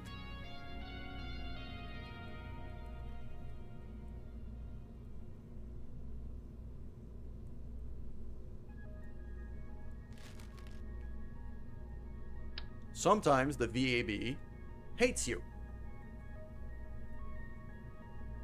There we go. Okay. That gives me a decent amount of oomph. Especially if I get 4 of those, because just 2 is not enough. We're too heavy. But if I get another set of 2... So what the hell is going on up there with the physics? Okay. Okay, so this. And then I clone that whole apparatus. Kind of strap it onto here. Yeah.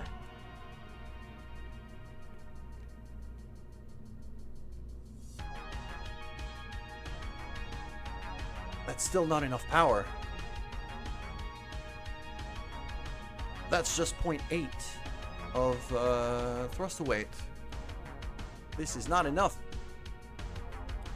As much as I love the Bobcats, I need more power. Okay, so I'm gonna remove that. Make a full set of 2 that works, and then so let's get rid of that. I'm not gonna strap anything to. Okay, I'll put the long variants here on the plates, just so the attachment point is way down here and it's easier to put things on. I might have to go for skippers here.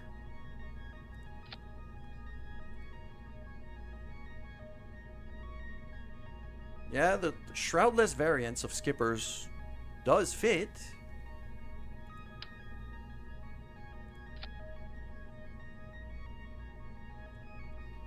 And this gives me a thrust to weight ratio of exactly 1.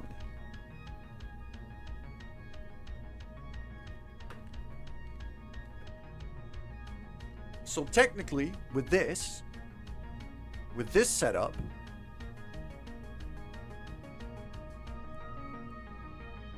right there, 1.17.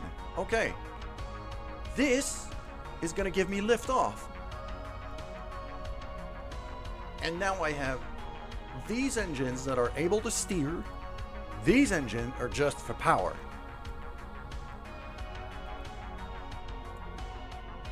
Could even shroud them like that. I don't like how that looks. So I'll keep the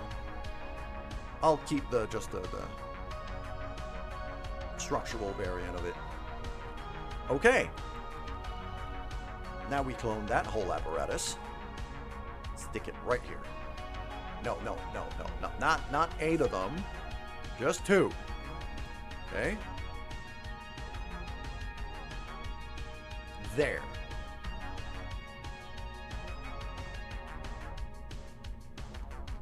That I am starting to like a lot.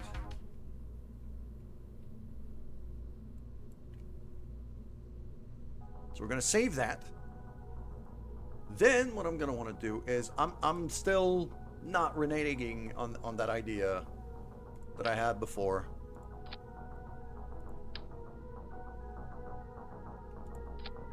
Right there. Of having a skiff in the middle. Because it is so efficient. I get so much range out of this. Like even just one of these little tanks could go a long way. that one. Just that. Just that with the skiff.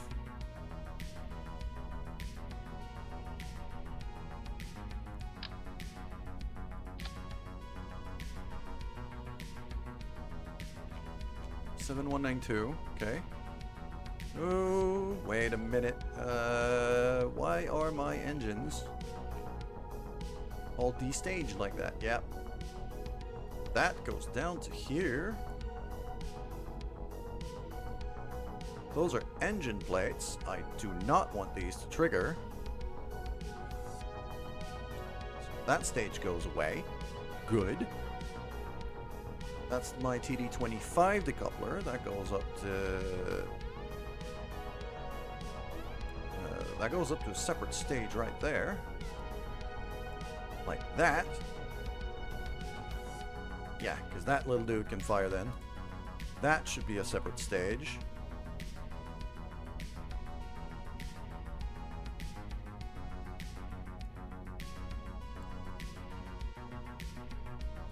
These two, that one should be up. With that. Okay, now we're starting to make a bit more sense.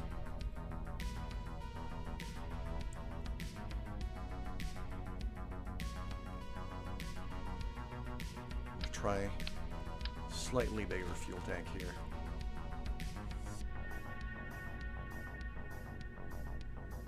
Give me one of these. Just like that. That engine's fires there.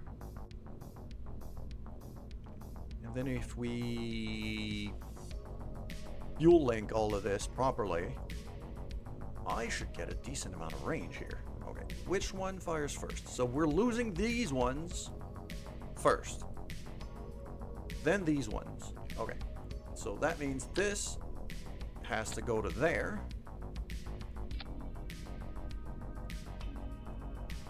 And then this has to go to there. That works. Then we're gonna need a couple struts. Just solidify the whole thing.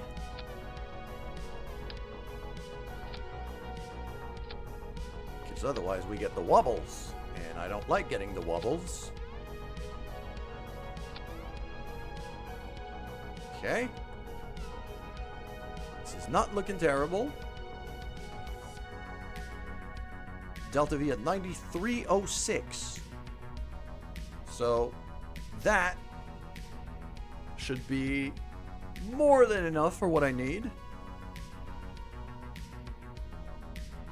And I should have much better steering than I had before.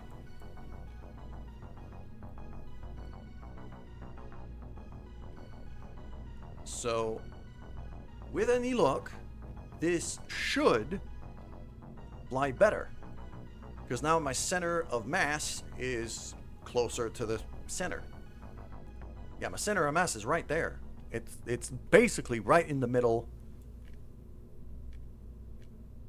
I could do with it being a bit higher.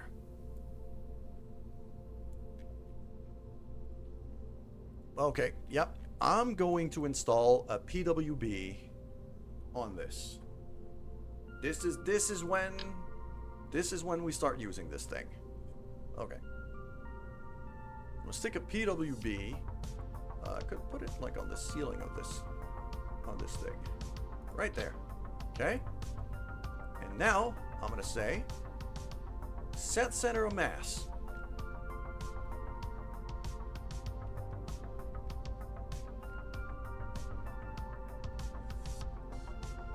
And then I can close. So now it's going to balance the fuel and kind of burn the fuel in these tanks in a certain order so that the center of mass stays here rather than constantly shifting, which should make this thing easier to steer. Finally, last step, we're gonna throw some winglets. I'm gonna throw 4 Yeah, so basically it's going to keep the center of mass there. It's probably gonna burn like the very top here first, and then the bottom here, and then the center tanks last. Just to try to keep the center of mass as close to this point as it can. So that should help. The other way I could lift up the center of mass is to put some ore in these and add a bit of weight at the top.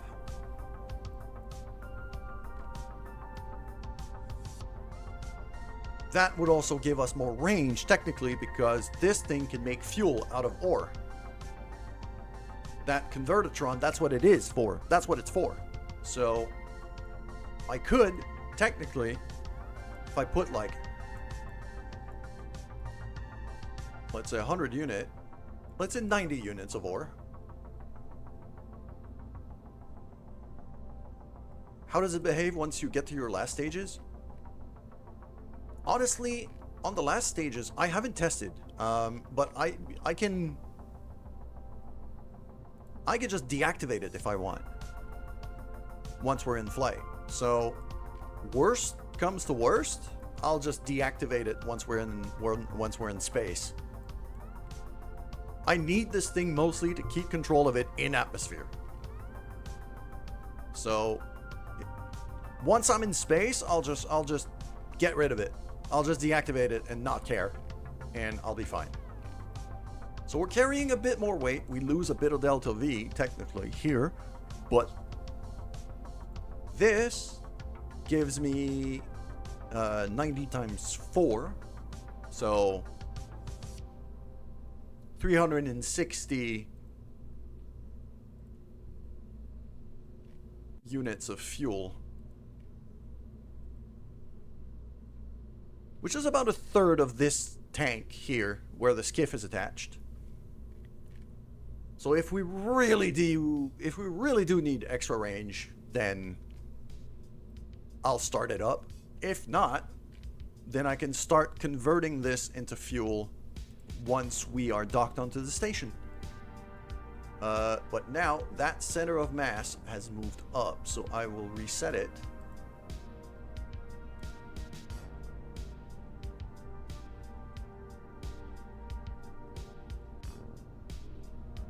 Whoa. This is not pointing the right way. No, I just want one. Just the one. Not a dozen. Just one.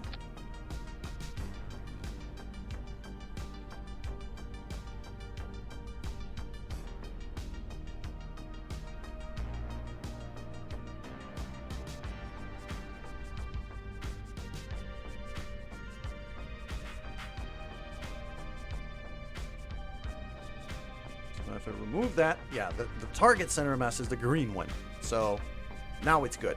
Now it's fine. Okay. Gonna try it this way. I'm gonna put some clamps on this.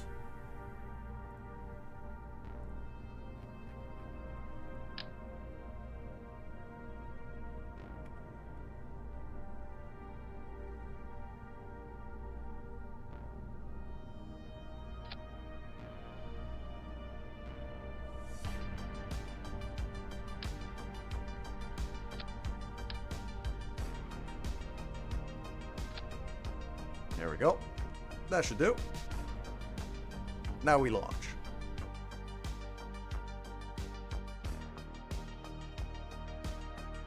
I can also force the PWB to update once we ditch stages. That's another way to use it.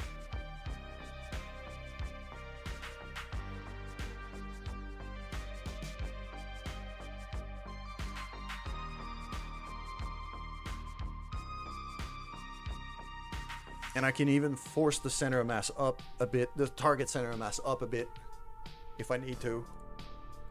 By going into, which one is it? I think it's this one. Yeah, it's that one. So,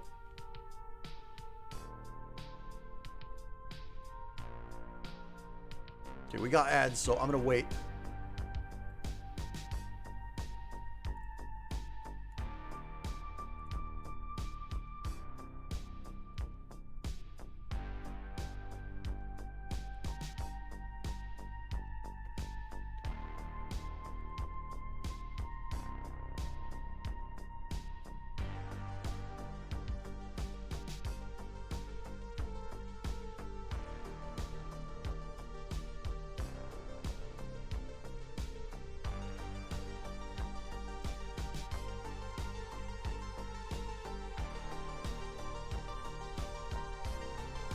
There you go. So in this little window, if I want to, I could deactivate it. Which is probably what I'm going to do once I'm in space.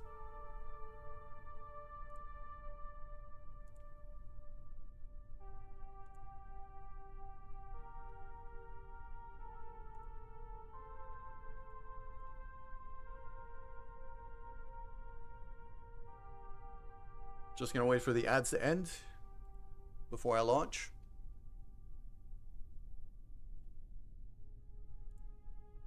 So, yeah. By hitting this button here,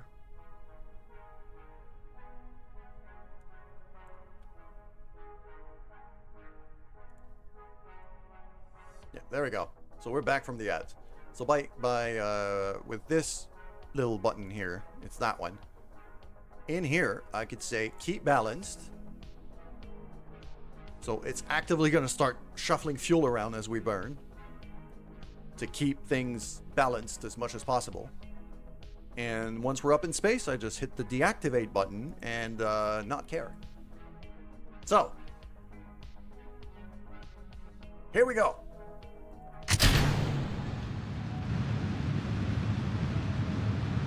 Not accelerating much, and right now I don't care.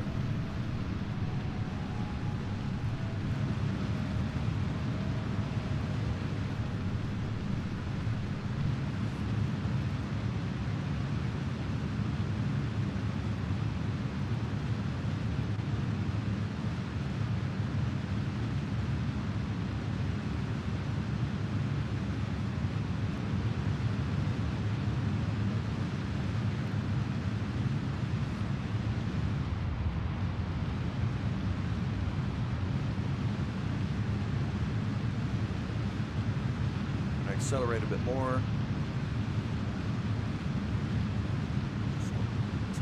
Tiny bit of inclination. Just a couple degrees of inclination here, just to make sure we're going in the right direction. It is trying to spin on me a bit. Kind of have to actively wrestle it back into place.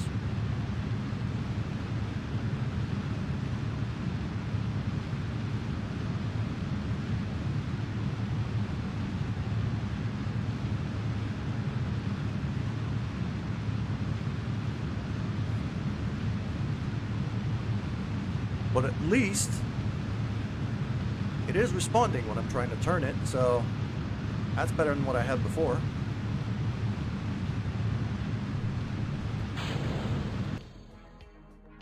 I think something went wrong.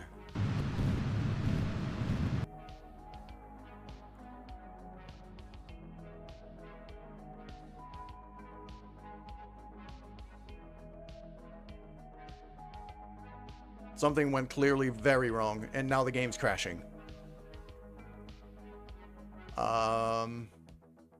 Yeah, the game crashed. Fun. Very fun.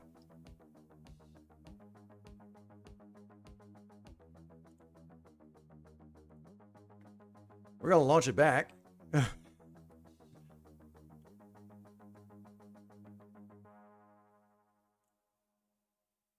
The game has been fairly unstable ever since the last Kerbal stream that we did, where the physics engine just shat itself, so...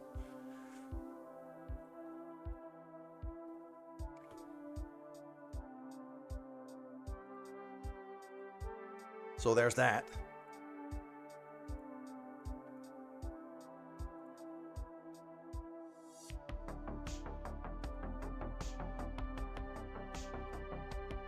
Loading back in now.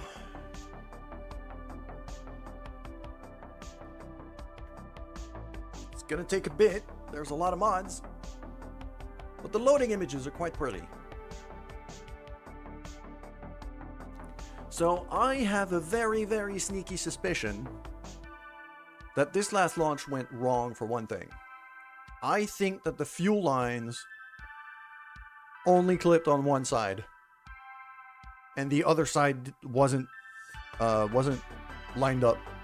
Like, that the fuel lines did not appear on the other side. They didn't get mirrored. hence why one side of the first stage burned up a lot faster than the other. That is my suspicion right now.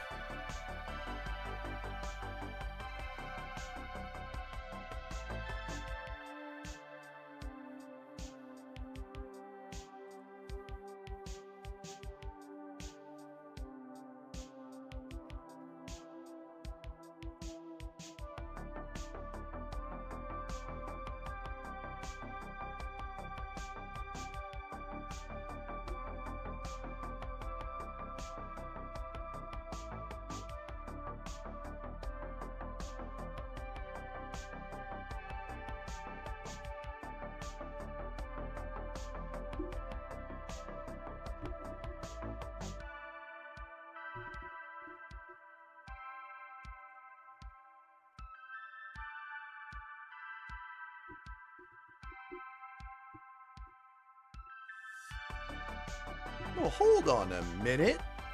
What did I just...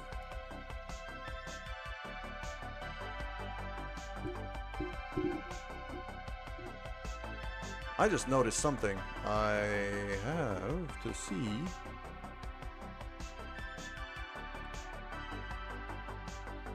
Oh, I'm feeling my daily sneeze coming up.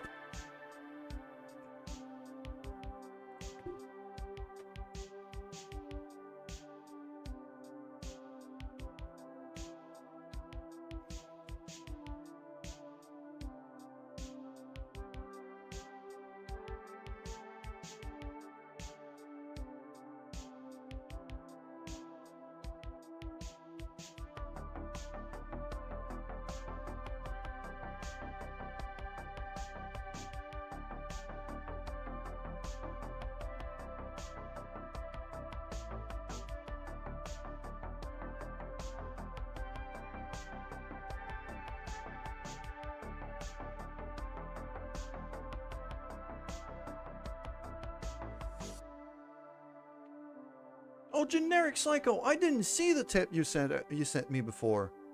Thank you so much. I just saw that.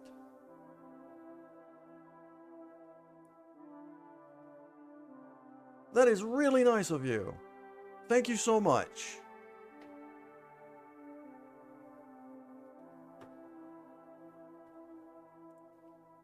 All right. Game is back on. So, no, I'm not starting a new one. I'm reloading this one.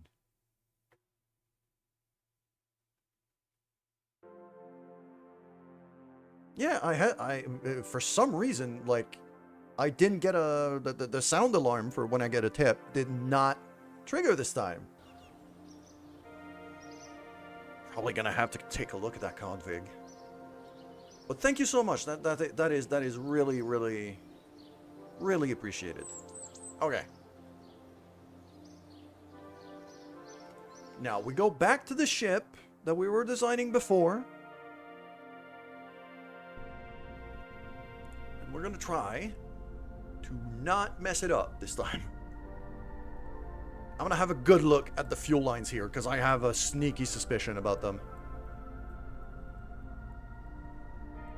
No, everything looks like it's fueled up.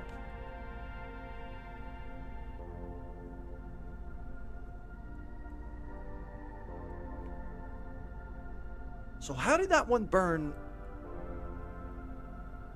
How did that one burn faster than the other?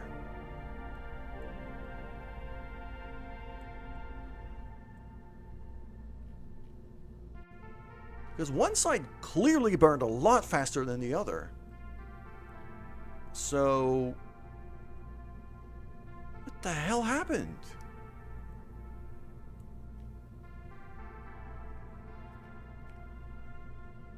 I mean, can't really do much but retest it. If it happens again, then I have to redo my fuel lines, clearly. The game is being... Kerbal Space Program has decided that it would have a sense of humor with me lately. And it seems like it keeps going right now. Alright. So, we're gonna go back. Oh, might have been... Could the fuel balancer have messed it up? I hope not. I'm gonna deactivate it for now.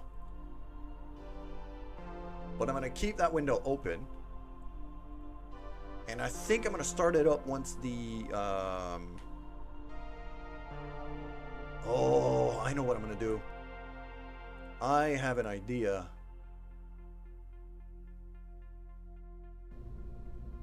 So here's what I'm going to do. Is I want this balancer window right here. There we go. Aha! Yes, this is where you can adjust the PWB marker. So I want to show the save, the thing, and now I want it to be higher. So no. That. Move it a bit higher. Like there.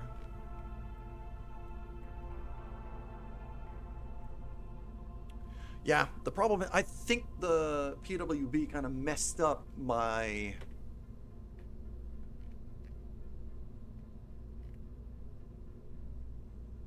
Yeah, I'm starting to think it doesn't play very nicely with asparagus staging.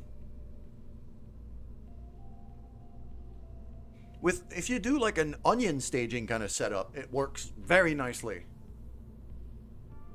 I think it doesn't want to play nice with the asparagus staging and shifted all of the fuel to one side to keep the center of mass going when I started gravity turning.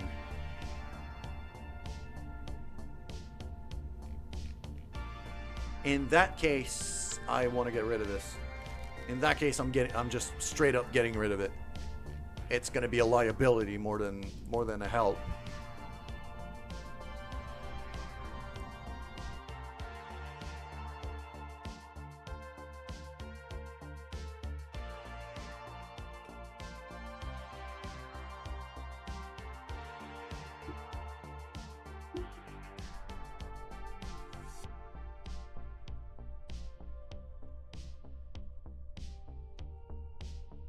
Okay, full power. No PWB this time. Here we go.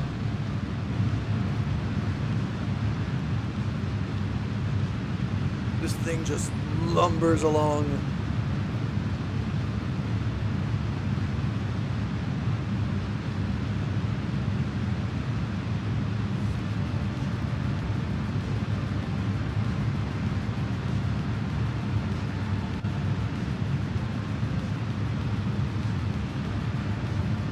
That's a very pretty sight. Okay.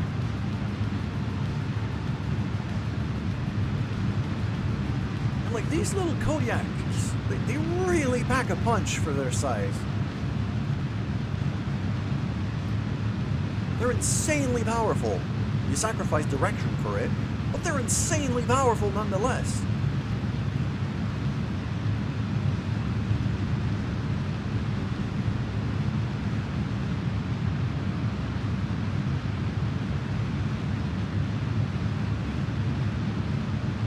We're just gonna burn the first stage completely.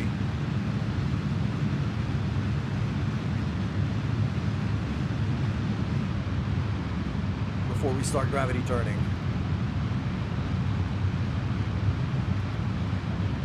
It is starting to want to turn by itself.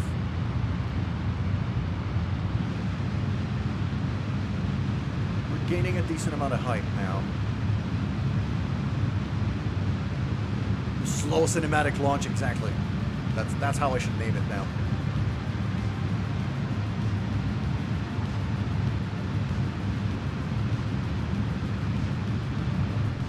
There we go. Stage done. We ditch it. Now we start turning. Okay. So we're gonna bring our prograde vector right there.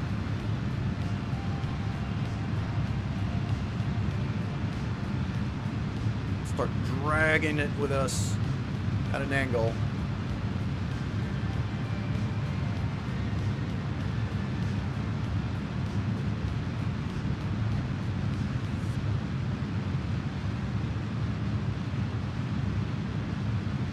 We start getting closer and closer to our orbit vector, which is there. As long as I'm feeling it stable, I'm gonna get closer and closer to it. It's not completely stable, but it's basically there. Alright. Cool. And now with just a tiny bit of spin, we can put these engines nice and flat on each side of us, so that when we ditch to them, none of them crash into us and explode. Okay? And now at 40, I can actually angle even more. So now we're really gaining some sideways speed here. Making that orbit wider and wider. Exactly as I needed to.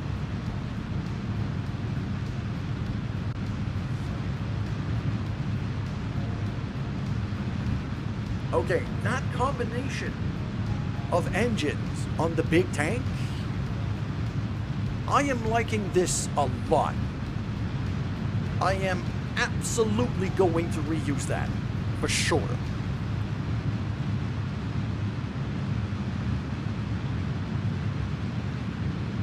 With this mix and match of engines on a big Kerbal tank on the engine plate, this thing flies really nicely.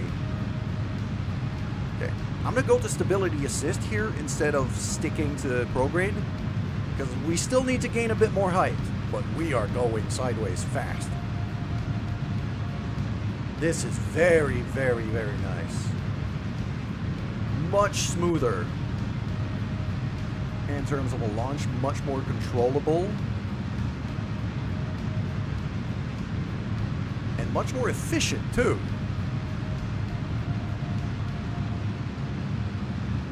Yeah, we're going very, very well here. 110 should be very nice here. So we got a maneuver in 3 minutes. There we go. Just when a round out orbit maneuver costs you only 300 meters per second, your launch went very, very, very well.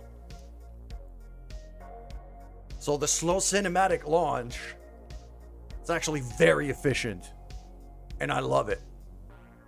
It's an 11-second burn to round out the orbit. And I still have 1400 Delta V left in these big tanks. And then I got a skiff that's gonna have a full tank with range for days and days.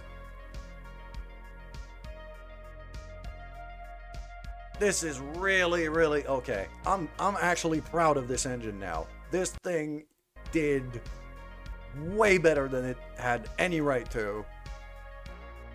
This plate with those 4 engines is becoming I'm saving that as a sub-assembly as soon as we get back to the Space Center.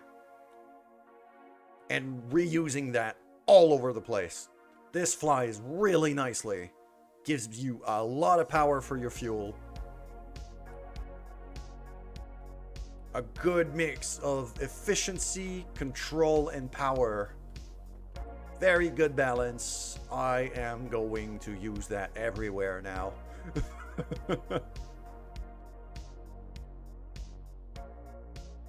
I probably could have done with an extra reaction wheel here for a bit more maneuverability in space. But honestly, this is not bad at all.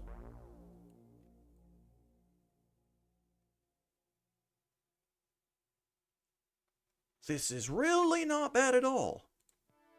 There we go. I could drop a save here.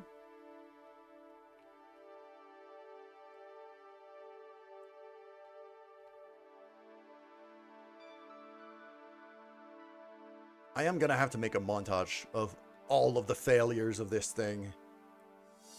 The wacky explosions and the frickin' noodle jello engines just flopping all over the place. Just, you know, content. Nope, it's not spinning the right way. Need you to spin the other way. Because I want to try to keep these engines nice and flat compared to the horizon. Because I'm a stickler for that. Because look at it! Look at this view! Look at this freaking view! Look at that! This is gorgeous! This is absolutely gorgeous. I love it. Alright, now it's time to boost.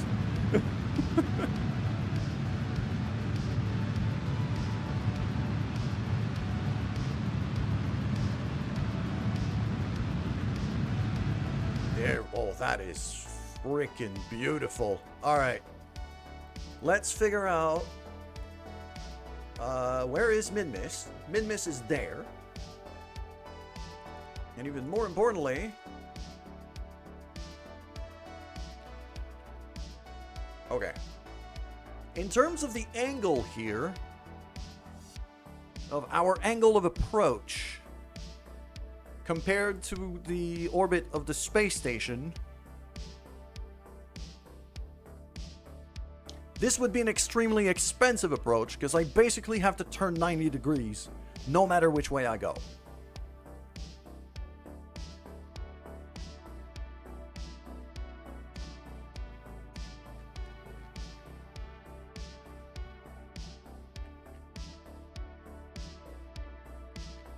But we do have a bit of time on our hands when it comes to, like, before the next maneuver. 6 days. So, more than enough. Gonna focus the vessel again. So what I'm gonna do here is I'm gonna auto time warp a full orbit here. Gonna auto time warp a full orbit. Actually, I think I'm gonna do more than one.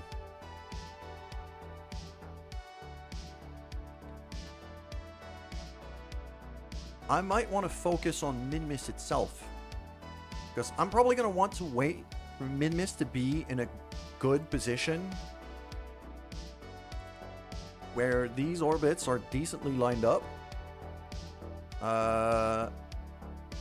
Okay. So right now, on our current camera view, as of right now, they're spinning this way. They're going counterclockwise from our current camera angle. Meaning that ideally, I'm going to want to arrive under the moon, so that I'm spinning the same way as the station.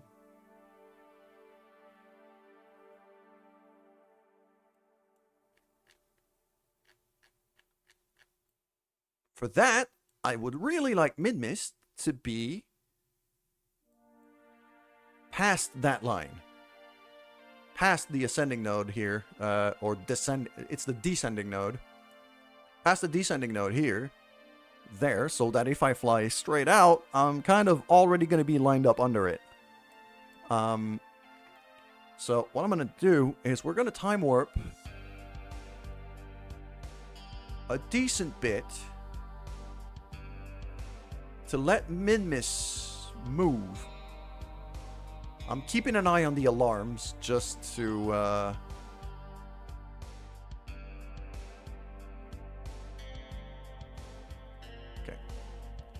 So now it's past here. So if it's here, that means we're probably going to catch it about there-ish. Just, you know, for the time it takes to transit there. So now if I go back to focus vessel and back to here, now Minmus is there, which means we're going to catch it about here. If the maneuver nodes wants to cooperate, that is. Which would be very nice. There we go. Target Minmus. That is an encounter. I would like to see... Wait. Huh? That is not an encounter. That's an escape. I don't want to escape. I just want to encounter. Why is it not giving me encounter markers? Focus vessel again. I might need to move this maneuver a bit further out. Probably there. A bit further away.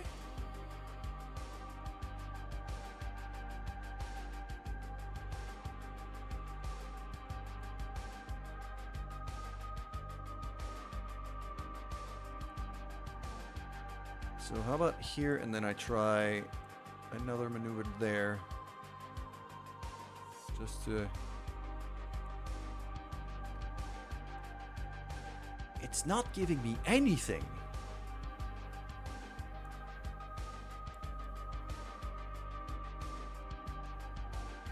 There it is. Okay.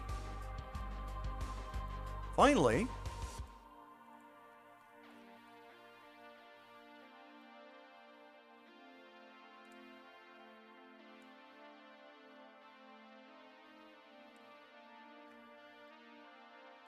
So now I'm going all the way there.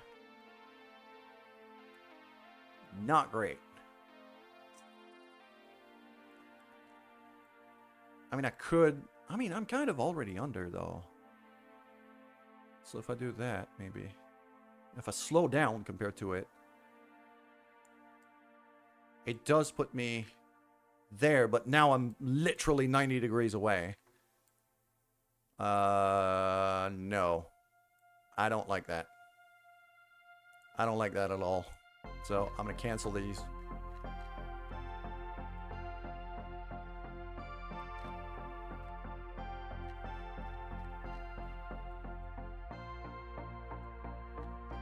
I'm going to want to catch it further out. I'm going to want to wait for it to be further out. Can I, if I just target, no, not that, station, Min-Miss space station. There you go. So that gives me the exact orbit of this.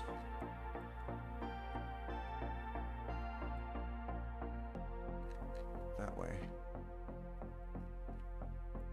Yeah, my biggest issue is to figure out the proper angle to come at this without burning all of my frickin' fuel trying to steer, really.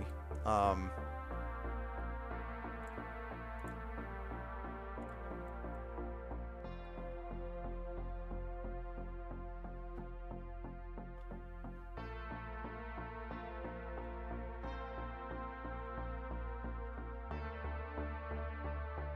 gonna switch to this. All right. Yeah, now it's starting to become quite a long stream, but so far, my voice is holding on, so I'm okay with it.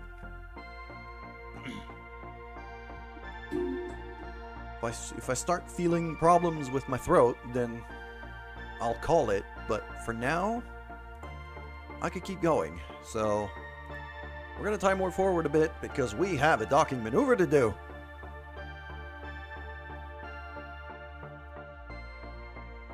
We have a docking maneuver to do with the biggest damn hero in all of our fleet, Billy Bobford Kerman.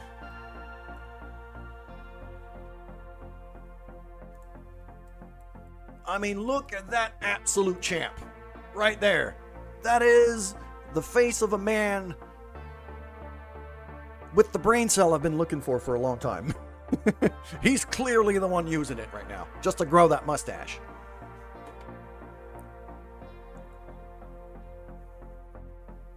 Okay, we have ads over on Twitch, so I'm not gonna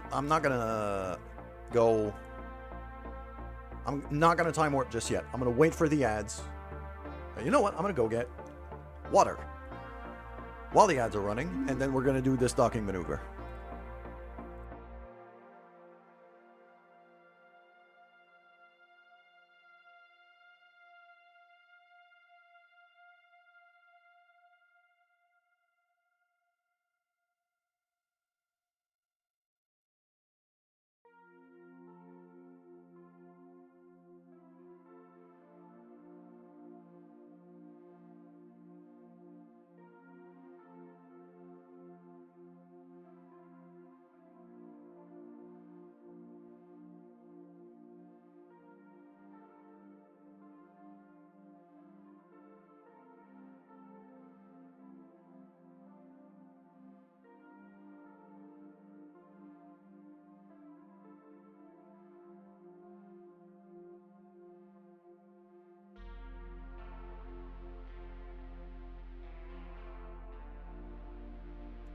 I'm starting to get quite good at getting back to my seat right as the ads end. I'll take it.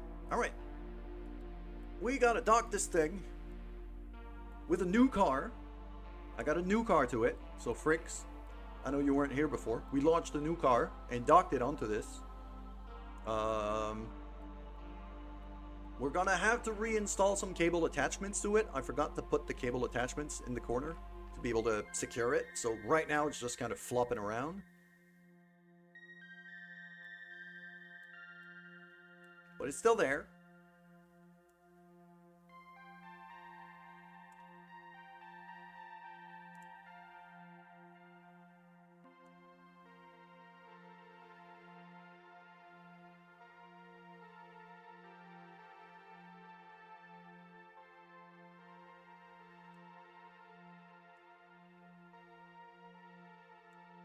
There we go, that looks about right.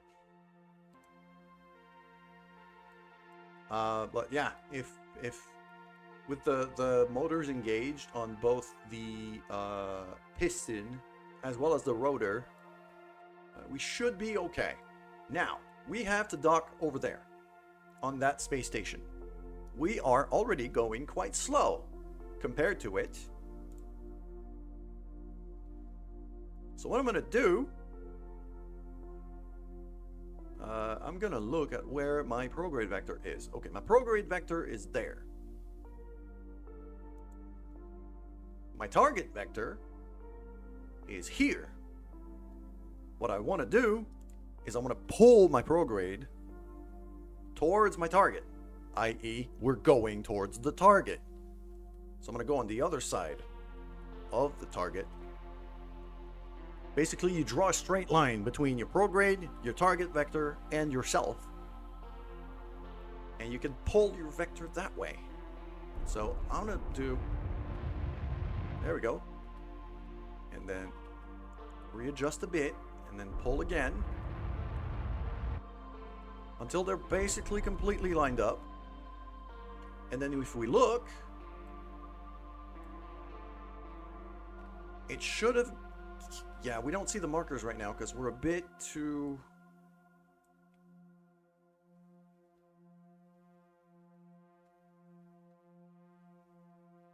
There we go.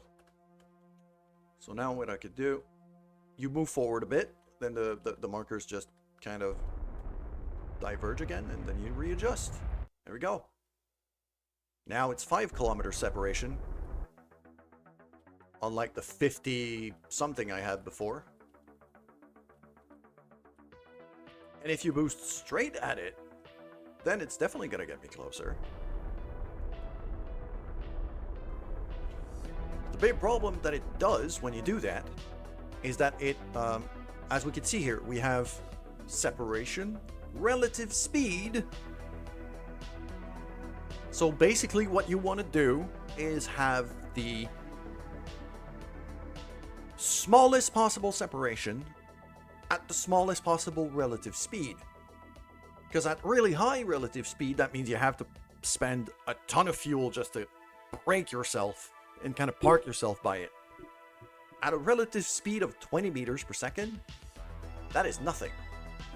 We've got plenty of fuel for that. So, let's get closer. And you can see the vectors are starting to diverge again. So, just tiny boost, just like that. And now suddenly our separation is not 2 kilometers, it's 200 meters. But at a higher relative speed. So what we can do now is the exact opposite of what we've been doing.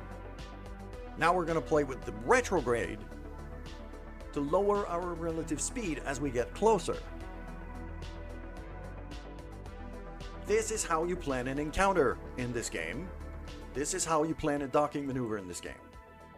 You want to try to park yourself right by your target.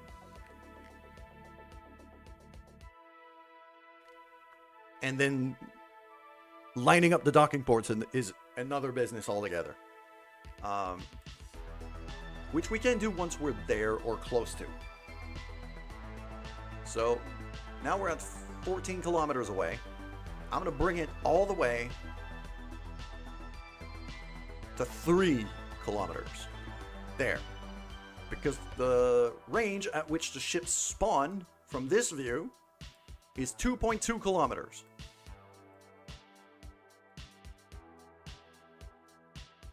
So I don't want to be time warping when that happens.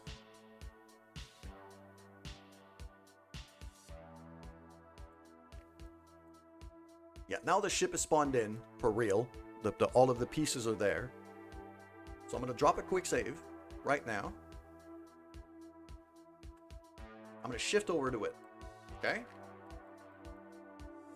Now the other thing I'm going to do is I'm going to control from here, from the docking port itself.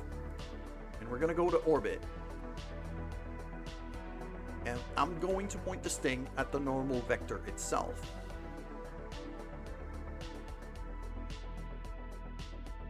Because I'm doing that, that means that now I know for a fact that both of my docking ports are pointing to either the normal or the anti-normal vectors.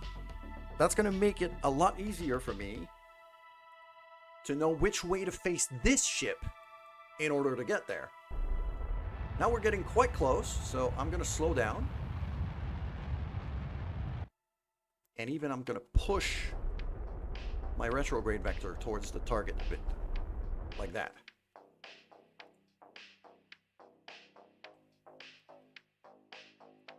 And I'm going to keep going like this. 4 meters per second. Nice and slow. And even kind of push it a bit more. There we go. So we're getting closer. Nice and slow.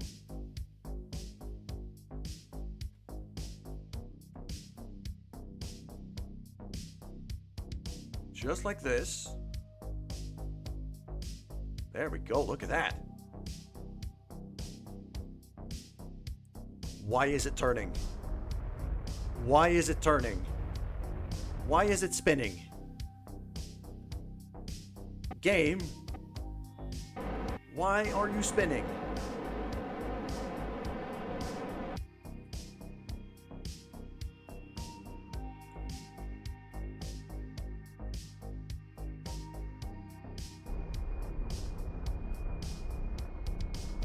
I don't know why the station is spinning, and I don't like it.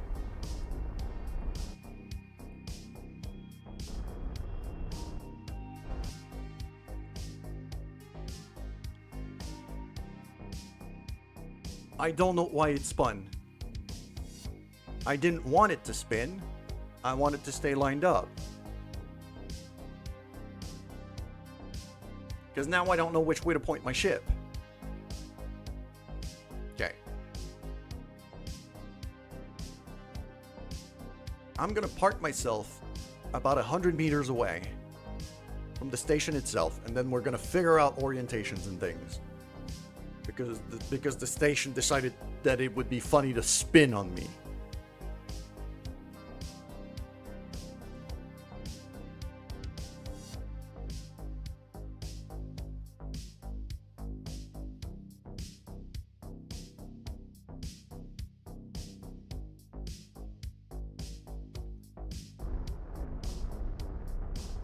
There we go. We're basically literally parked by it now. Why did you spin? Because you're in target mode. I don't want you in target mode. I want you in orbit mode. And I want to control from here, and you should point at normal. So spin the hell back the way I want you to spin and be. Okay?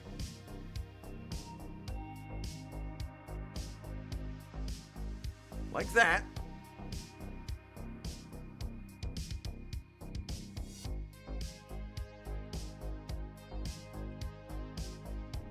Okay, that works. That works good enough. I'm going to put it on stability assist so it doesn't spin on me again. And just stick it there. Okay. Next, back to this guy. Now, I want this guy to be also pointing at the normal vector. Because that way, actually I could do anti-normal and dock on the one I'm targeting right now. You know what? Yeah, that's what I'm gonna do. So, I'm gonna spin this thing around. Just like that. Okay, and then I'm also going to spin the ship itself like this, because if I have the door facing me, facing up on the camera, at least for me personally, it makes it a bit easier to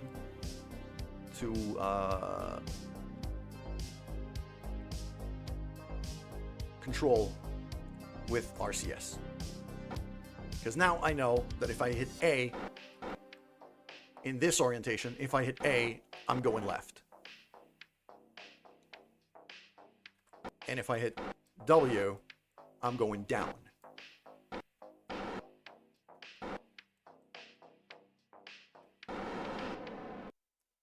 Just like that. Control is going to be a bit away, and then shift is going to be forward. So that's really the way I'm able to be half decent when it comes to RCS control and docking maneuvers.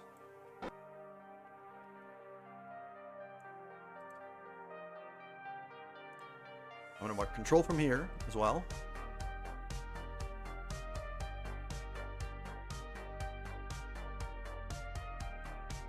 And when we get close enough, then I'm going to point this docking port at its target directly. I'm going to force it to point at its target. And we're slowly going to go in. Like this. It's time to slow down a bit. We're coming in a bit crooked here in terms of angle, but this is fine. Because once I'm close to it, I can spin my own ship to kind of fit where I want it to go.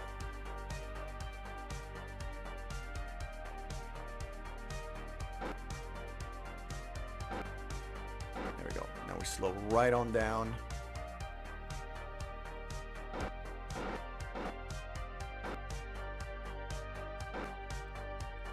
There we go. RCS off. Then I spin a bit. Just like that. That looks about right. Okay. RCS back on. And now we start moving forward slightly. Okay. We need to go a bit that way. There we go. We can see the vectors getting closer and closer there. So now we're basically lined up. I'm going to force this thing to point at the target because I really don't have a lot of correction to make. And very, very slow.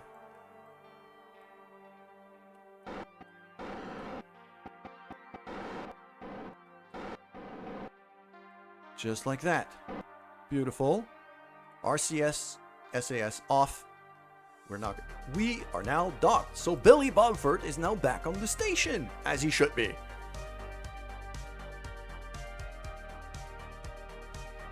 We have now rescued Billy Bobford from the surface of the moon and the exploding car. That was very, very smooth. I'm quite happy with that.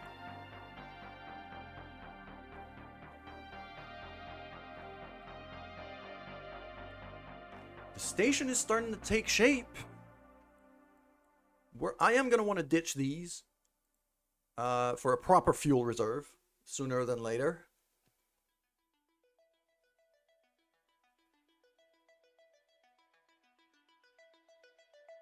Which I should probably launch quite quickly. Actually, I have something that could be used as a fuel reserve already in orbit.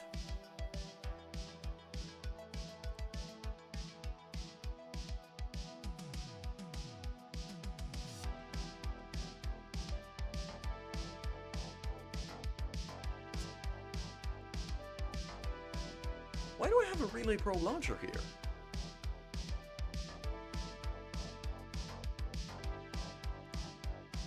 importantly, do I have a maneuver plan for it? Oh yeah, I do. Alright, cool. It's there. I've already got a maneuver node there, so I'll figure it out at that point. Ah, this is the moon station. It's not the Minus one. That's why I was wondering. Okay. Yeah, I'm gonna want an extra piece here for the moon station very soon. To have like a proper fuel reserve in here, as well as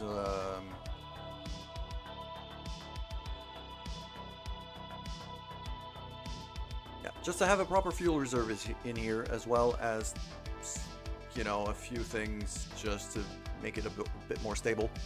All right, generic psycho. You have to go. You gotta go. I'm probably gonna get going too, because I've been going for almost 6.5 hours now. So I think that should be enough for today. I wouldn't want to burn myself out, so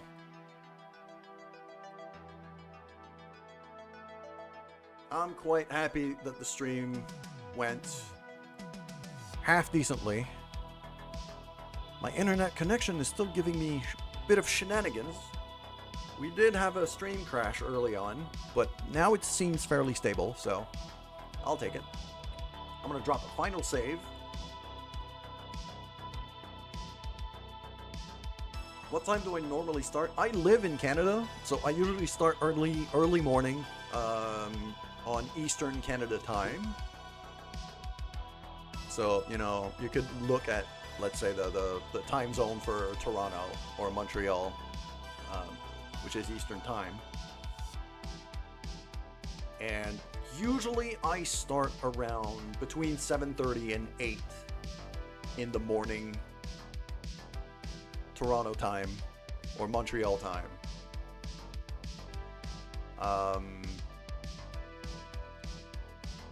On most mornings, that's what I do. I intend to adjust my schedule a bit in the next few days. I want to be streaming about 6 days a week and take a day off every week. And currently I have 3 different games on rotation.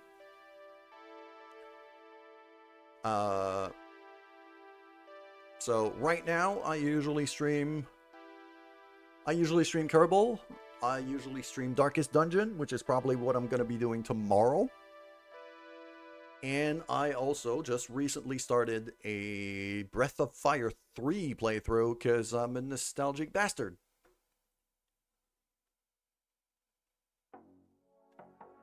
So this is going to be enough for today. I'm going to start looking for somebody to raid. If I have a friend currently streaming, that could be very nice. I'd like to send you guys to one of my friends, if I can help it. Who do we have right now?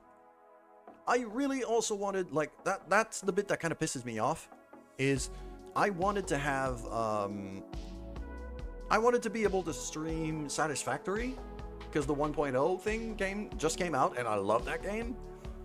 The problem is the 1.0 update right now on my machine makes Satisfactory crash on launch. Like, I try to launch the game and it just crashes, and it doesn't run at all. I don't even get to the main menu, it just crashes. So I'm gonna wait for Satisfactory to get patched again in hopes that I can play it.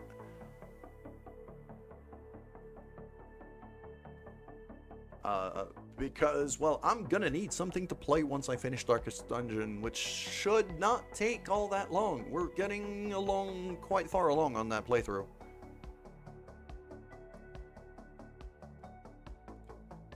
Yeah, I'm really hoping to be able to play Satisfactory soon, because I freaking love that game. It's been wildly unstable right now.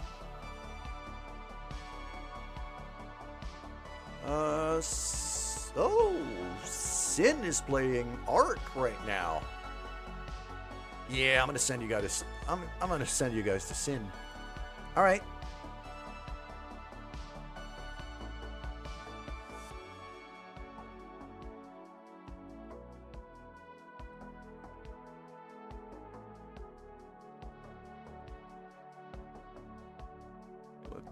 Gotta make sure I'm not mistyping her name. There we go. So we're gonna raid Sin. Make sure to just, you know, spam her chat a bit with with some of the emotes I have. Maybe the cutesy one. I think I'm pretty sure she's gonna like that one. It's a new one.